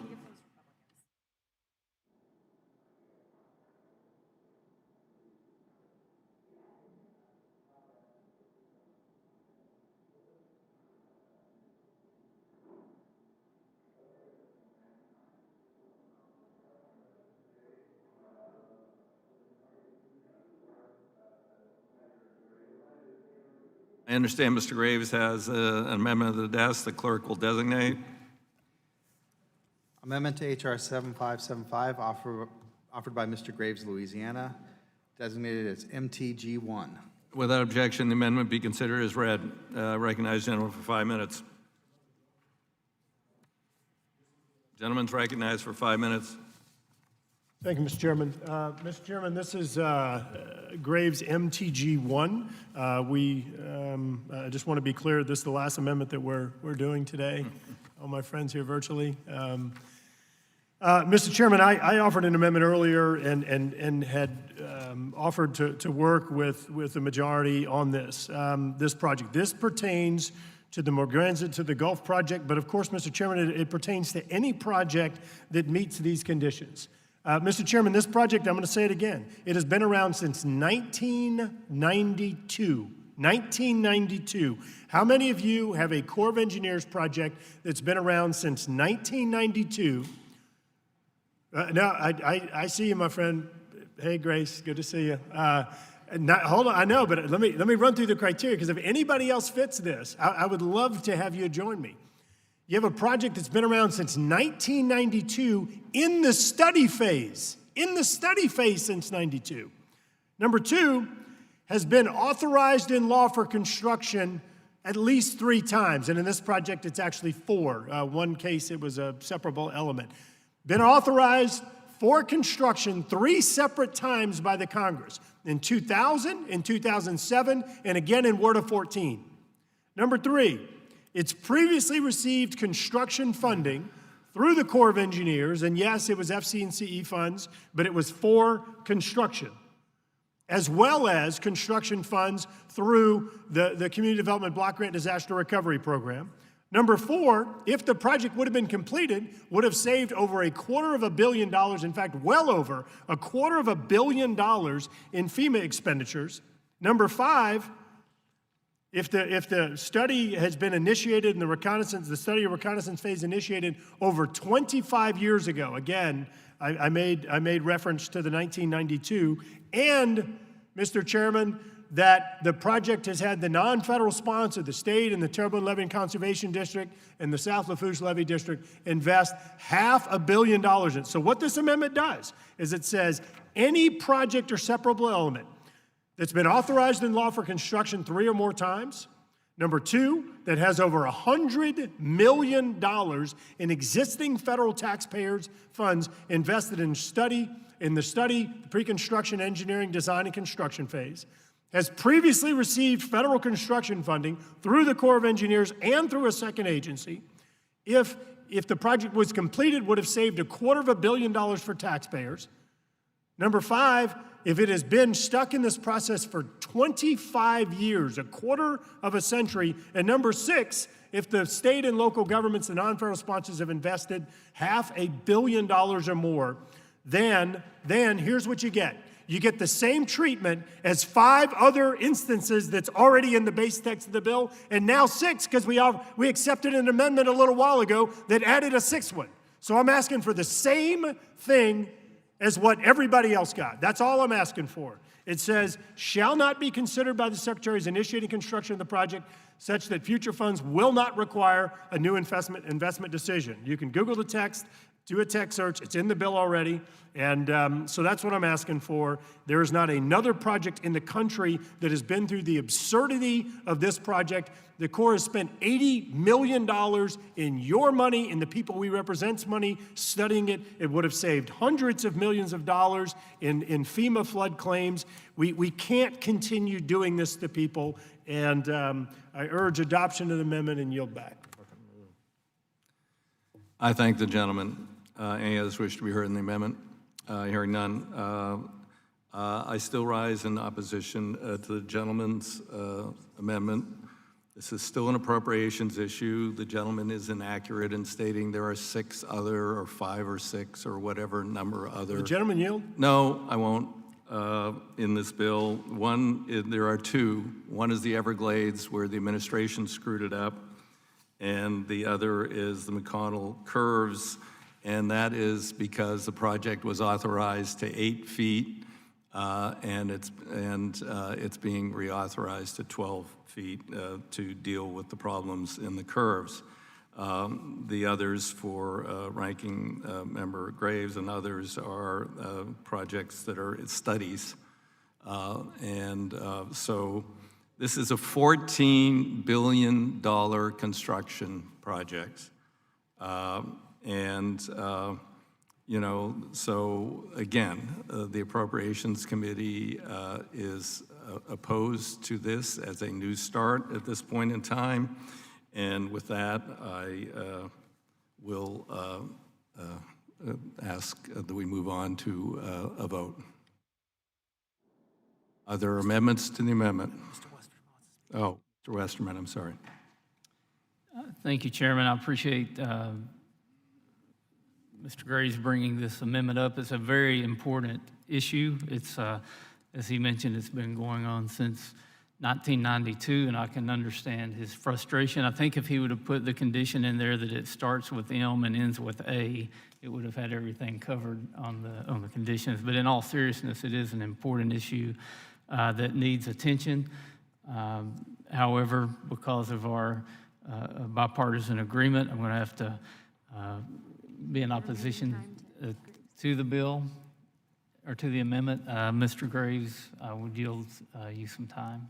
Thank you, Ranking Member Westerman. I appreciate the sensitivity that you're showing there in this amendment. I do want to state for the record, in response to the chairman's comments, this bill, as the current text has, I believe it is 6 times right now where it circumvents New Start appropriation language. And I don't want anything on the record to suggest that what I said was not accurate. I'd be happy to include in the record that site. I just want to make note the chairman did indicate that 2 of them pertain to construction and the other ones are on studies, and I agree with that. But I did not mislead this committee in any way. It is in the bill text where New Starts is being circumvented. I believe it's 6 times in the bill right now. I yield back to my friend from Arkansas. Again, I oppose the amendment, and I yield back the remainder of my time. Other members wish to be heard? Hearing none, then we will move to a vote on, are there amendments to the amendment? Hearing none, I will then call for a vote. Everybody please unmute. Those in favor signify by saying aye. Aye. Those opposed by saying nay. Nay. Nay. Nay. In the opinion of the chair, the nays have it. Mr. Chairman. Mr. Graves? I request a recorded vote. Okay, on that, a recorded vote is requested. I'm not going to read the script because we're just going to move on to the 2 votes that have been requested. So in what order will we do the 2 votes? Okay.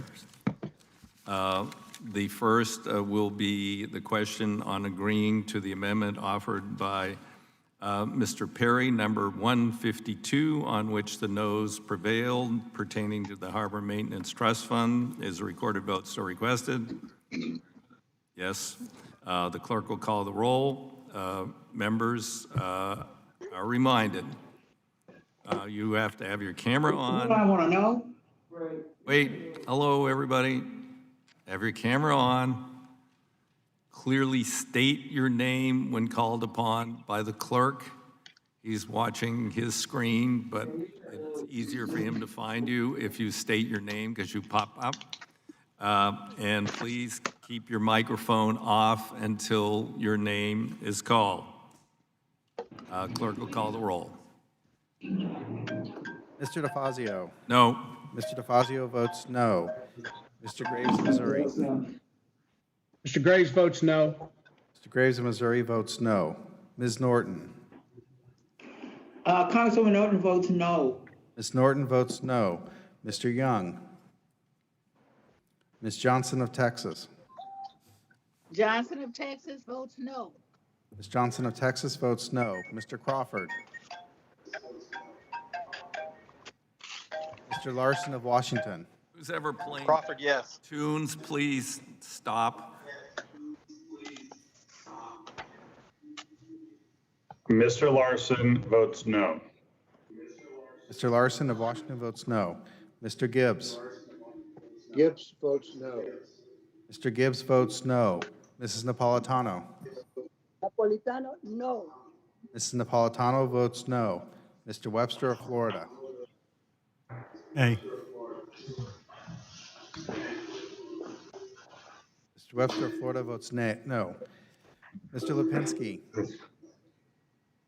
Mr. Lipinski votes no. Mr. Lipinski votes no. Mr. Massey. Aye.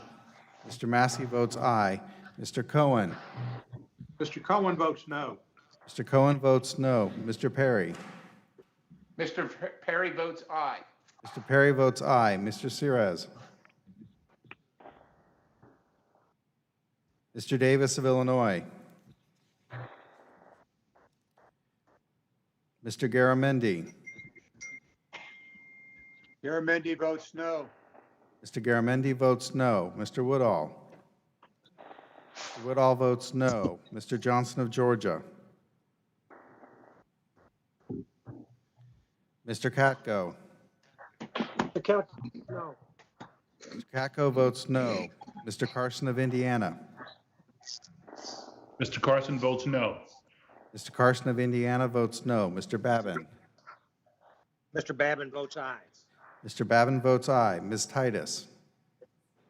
Titus votes no. Could the gentlelady repeat? Titus votes no. Ms. Titus votes no. Mr. Graves, Louisiana. Graves, Louisiana votes no. Mr. Maloney of New York. Mr. Maloney votes no. Mr. Maloney of New York votes no. Mr. Rouser. Hello. Mr. Rouser votes no. Could the gentleman repeat? Mr. Rouser votes no. Mr. Rouser votes no. Mr. Huffman.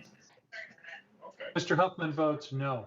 Mr. Huffman votes no. Mr. Bost. No.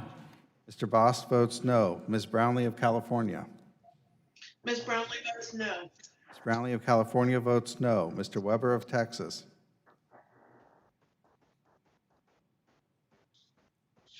Ms. Wilson of Florida. Ms. Wilson votes no. Ms. Wilson of Florida votes no. Mr. LaMalfa. LaMalfa, no. Mr. LaMalfa votes no. Mr. Payne. Mr. Westerman. Mr. Westerman votes no. Mr. Lowenthal. Mr. Lowenthal votes no. Mr. Lowenthal votes no. Mr. Smucker. Smucker votes no. Mr. Smucker votes no. Mr. DeSaulnier. DeSaulnier votes no. Mr. DeSaulnier votes no. Mr. Mitchell. Mr. Mitchell votes no. Mr. Mitchell votes no. Ms. Plaskett. Ms. Plaskett votes no. Ms. Plaskett votes no. Mr. Mast. Mr. Mast votes no. Mr. Lynch. No. Mr. Lynch votes no. Mr. Gallagher. No. Mr. Gallagher votes no. Mr. Carbajal. Carbajal votes no. Mr. Carbajal votes no. Mr. Palmer. No. Mr. Palmer votes no. Mr. Brown of Maryland. Mr. Brown of Maryland votes no. Mr. Fitzpatrick. No. Mr. Fitzpatrick votes no. Mr. Espilot. Espaillat votes no. Mr. Espilot votes no. Ms. Gonzalez-Colon of Puerto Rico. Ms. Gonzalez-Colon votes no. Ms. Gonzalez-Colon of Puerto Rico votes no. Mr. Malinowski. Malinowski votes no. Mr. Malinowski votes no. Mr. Balderson. No. Balderson, no. The gentleman is not on the screen. I don't have access to a screen, sir. Oh, I do. Wait, there we go. Balderson votes no. Thank you. Mr. Balderson votes no. I don't Mr. Stanton. Stanton votes no. Mr. Stanton votes no. Mr. Spano. Mr. Spano votes no. Ms. McCarcel Powell. Doing the Stanton rowing a boat. All right, well, look, tell him I said, hey, and look, I got to get down to this business. Mucarcel Powell votes no. Ms. McCarcel Powell votes no. Mr. Stauber. Mr. Stauber votes no. Mr. Stauber votes no. Mrs. Fletcher. Fletcher votes no. Mrs. Fletcher votes no. Mrs. Miller? Mrs. Miller votes no. Mr. Allred? Mr. Allred votes no. Mr. Allred votes no. Mr. Pence? Mr. Pence votes no. Ms. Davids of Kansas? Davids votes no. Ms. Davids of Kansas votes no. Mr. Garcia of California? Mr. Garcia votes no. Mr. Garcia of California votes no. Ms. Finkenauer? Finkenauer votes no. Ms. Finkenauer votes no. Mr. Garcia of Illinois? Garcia votes no. Mr. Garcia of Illinois votes no. Mr. Delgado? Delgado votes no. Mr. Delgado votes no. Mr. Pappas? Pappas votes no. Mr. Pappas votes no. Ms. Craig? Ms. Craig votes no. Ms. Craig votes no. Mr. Ruda? Mr. Ruda votes no. Mr. Ruda votes no. Mr. Lamb? Mr. Lamb votes no. Mr. Lamb votes no. Mr. Young? Mr. Crawford? Crawford, no. Mr. Crawford votes no. Mr. Sirez? Mr. Series votes no.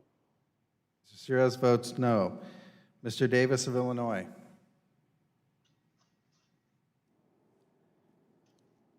Mr. Johnson of Georgia?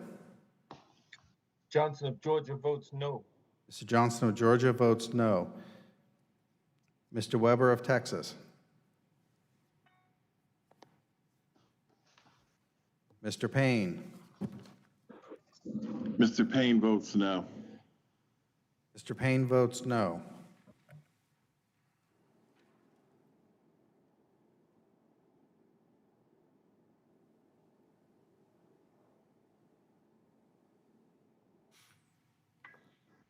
Chairman, I'd like to ask some quiet.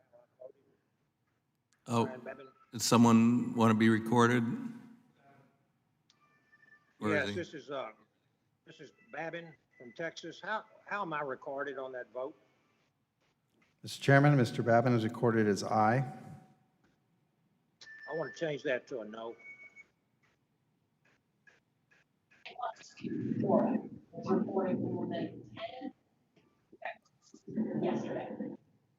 Okay, the clerk will report the tally, please.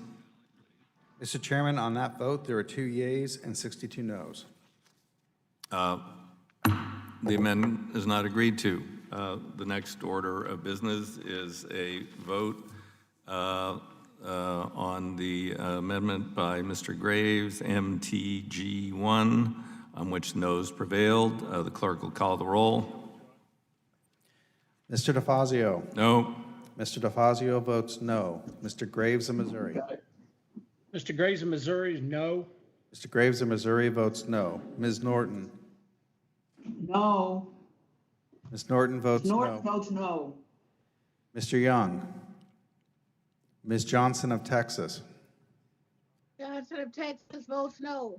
Ms. Johnson of Texas votes no. Mr. Crawford? Crawford, no.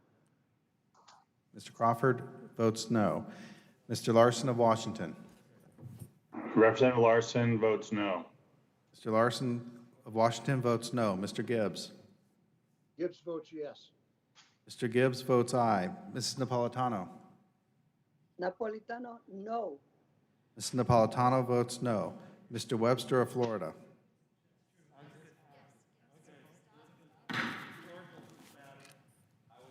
Microphone. The clerk will suspend. The chair admits to an error. The clerk did not ask if a recorded vote was still requested. The chair should have asked if a recorded vote was still requested, and I failed to do that, so I recognize the gentleman from Louisiana. Mr. Chairman, while I am incredibly frustrated by this project and the process, I will ask unanimous consent to withdraw the vote. Okay, I thank the gentleman, and I regret the mistake. So with that, that vote is nullified, and the amendment is withdrawn.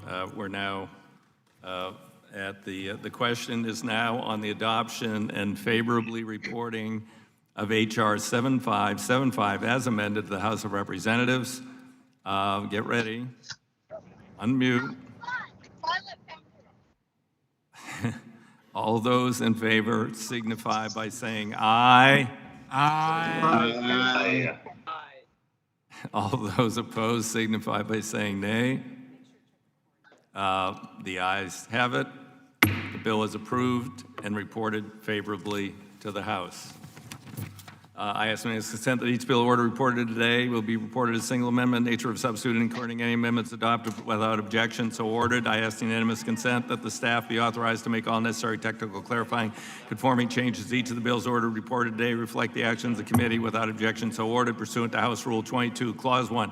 I ask unanimous consent that the chair or his designee be authorized to offer such motions as may be necessary in the House to go to conference with the Senate on the legislation adopted today or any similar without objection. So ordered. I ask unanimous consent that pursuant to Rule 11, Clause 2L, members have at least 2 calendar days in which to file any supplemental, minority, additional dissenting views on the legislation adopted today without objection. So ordered. Ask unanimous consent the chair of the station, the ranking member, has authority to strike or revise any provision of the bills or reported today that would cause a sequential referral to another committee to cause the bills or in concurrent resolution to be subject to Paygo Act, stupid Paygo Act. Point of order.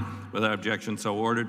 Pursuant to Rule 5, the Rules Committee today, Transportation Infrastructure Committee chose to notice quorum actions taken all committee business. That the Committee on Transportation Infrastructure has completed its business for the day, and the committee is adjourned.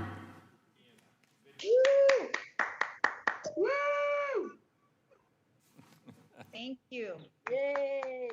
I envy all of you in cooler places, except those in California in a hotter place, I guess. And lots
privacy rules and direct the Office of Civil Rights not to enforce some of those rules so that we could use those modern technologies that we're all accustomed to using to achieve those goals. Ms. Palka, tell me about this from a practitioner's standpoint. We did say start from scratch with your electronic health record system. Physicians did go out and buy these for the very first time, and here we are a decade later and we don't have the interoperability.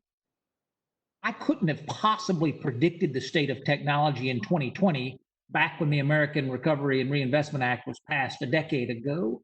So what would you advise us to do as legislators to mandate enough on the front end to achieve our goals, but not mandate so much that we miss the opportunity for innovation?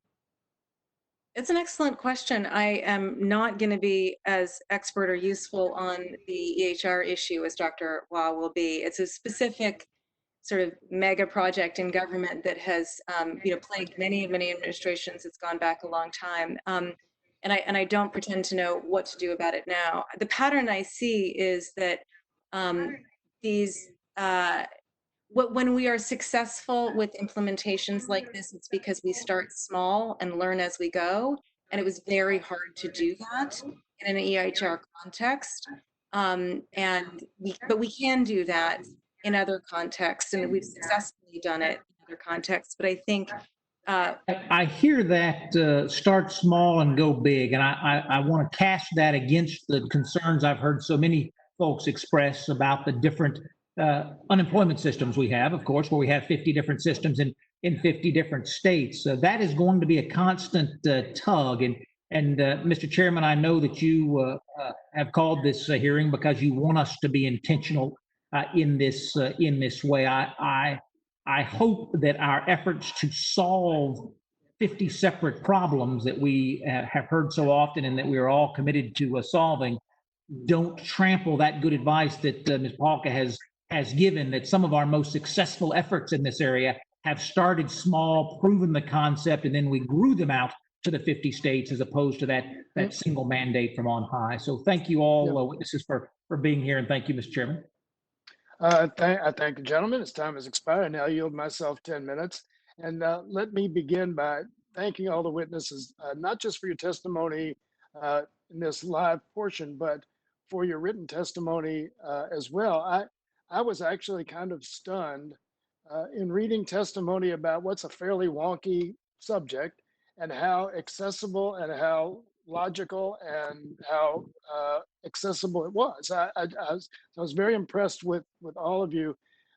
Somebody who's not as attuned to IT as many others, I really got it, and there was a revelation there, particularly with Ms. Palka and Ms. Gerten's testimony, that one of the issues that we seem to have is an issue of perspective.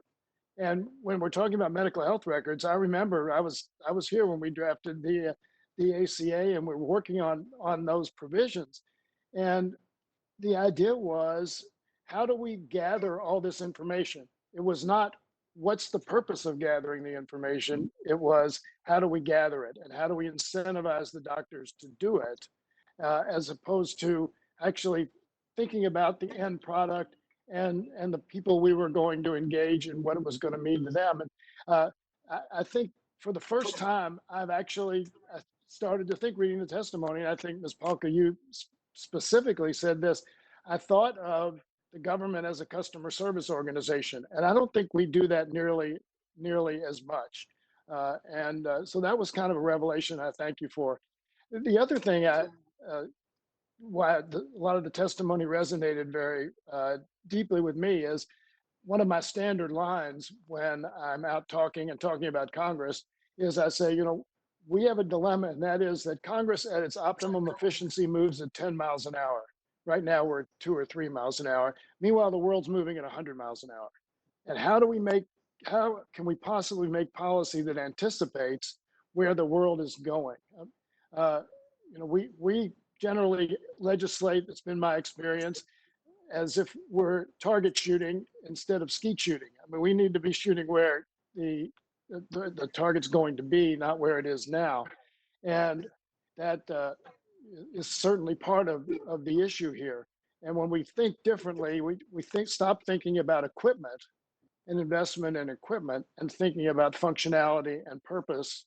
It seems like that's absolutely the right way to approach this issue. But I'm not sure that Congress is equipped to do it. So I would start by asking Ms. Palka, if I'm not aware of any concerted congressional effort to deal with this problem.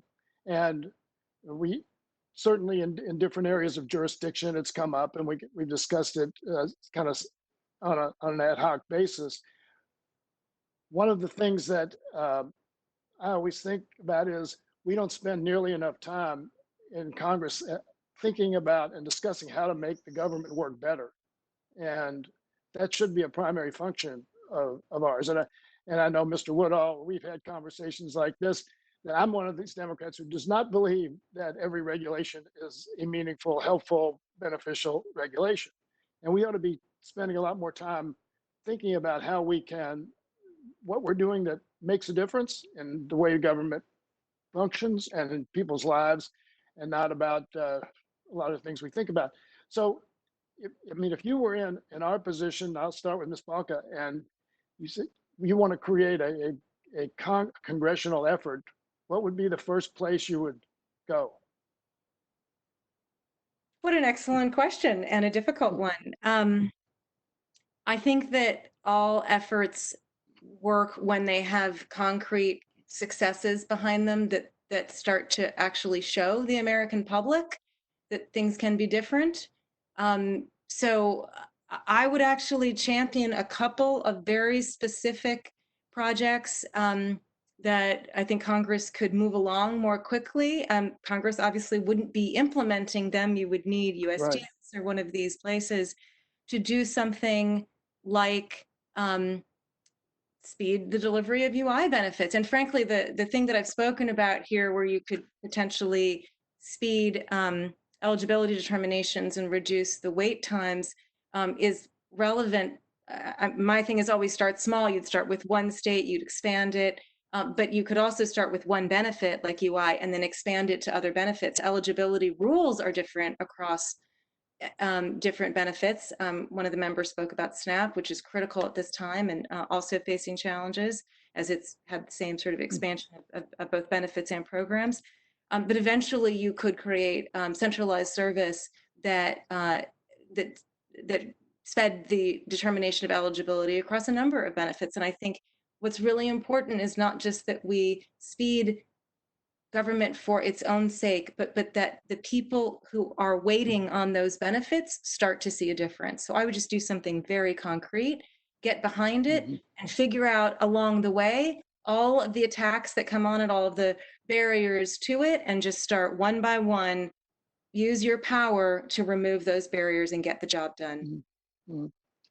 Thank you. And Ms. Gertin, I want you to answer that as well, but I also want to throw in that both of you mentioned the issue of, or the notion of agility. And I understand the word. I'm not sure I understand how it applies here. So if you could kind of elaborate on that, Ms. Gertin, as well as where you would go if you were directing Congress right now. Thanks, Congressman. I think I would offer two suggestions. We've talked already today about the importance of SNAP and the importance of UI benefits to deliver crisis services. One of the things that we have been working on is the idea of providing more flexibility to the grant writers at the federal level to allow the recipients of those grants to integrate their systems. And if I can give you a quick example, when I was at the Department of Labor, I was responsible for overseeing the Homeless Veterans Reintegration Program, a fairly small grant that provided training opportunities for homeless veterans to return into the workforce. Interestingly, the grantees who received our grants also received grants from the VA, received grants from HUD, and received a variety of grants.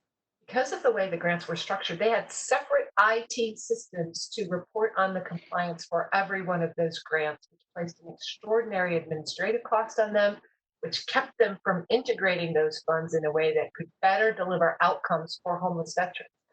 So one of the things, as Ms. Palka just mentioned, if you focused on UI, for example, or SNAP, thinking about all of the grants that those grantees are receiving and making it easier for them to combine them in a way that still provides the accountability that Congress needs, but that helps them optimize the delivery of services for their constituents would be a huge first step. It's not removing regulation, but it's providing flexibility. The second place I would suggest is sort of a back office approach, right? At the federal level, we understand that COTS systems, for example, could deliver better finance and accounting than our customized systems, could deliver better HR services. But those are sold sort of as software as a service. We don't need a big requirements process to tell us how to do best HR. So allowing the flexibility for shared services, allowing people to buy them as a service, where that service is maintained in the cloud, where it's kept constantly updated, where the cybersecurity is much tighter than, for example, any agency who hasn't had the time to invest and is running on vulnerable software. You could add flexibility in the shared services space to simplify back office, which would free up additional administrative costs.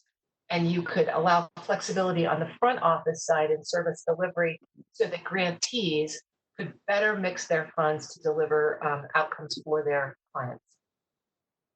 Okay, well, thank you very much. My time is running down, and even though I have the gavel, I'm not going to abuse that, even though Rob wouldn't mind. I'm so glad that you mentioned artificial intelligence in your testimony, Ms. Girton. And one of the things when I'm out speaking, I say, well, there are three things that we absolutely have to focus on now if we're going to have a viable future. And one of them is climate change, and one of them is early childhood education. And the third one is how we're going to deal with artificial intelligence. I think it's that critical. And we at some point are going to have a hearing on artificial intelligence and what it might mean for the budget going forward, because clearly there are dangers with artificial intelligence and enormous opportunities. So I'm glad that you mentioned that, because that's going to have to be a part of our technological future, and we need to start thinking and talking about that right now as to how we're going to integrate it in a way that does serve our customers. And so you've given me a new mantra that's I'm going to talk about a lot. We're not going to talk about sometimes citizens, sometimes taxpayers, but always customers of the government. So, but anyway, with that, I will once again thank all of the witnesses. It's been an extremely valuable discussion, and again, I think the record of our live hearing and also the written testimony is going to be a substantial record that we can rely on, and members of Congress can rely on as we start thinking about how we deal with some of these issues. So with that, thanks again for your participation. Thanks to Mr. Woodall for staying with us till the end. And if there's no further business before the committee, this hearing is adjourned. Thank you. Thanks, everybody. Thank you, Mr. Chairman. Thank you, Mr. Chairman. Thank you.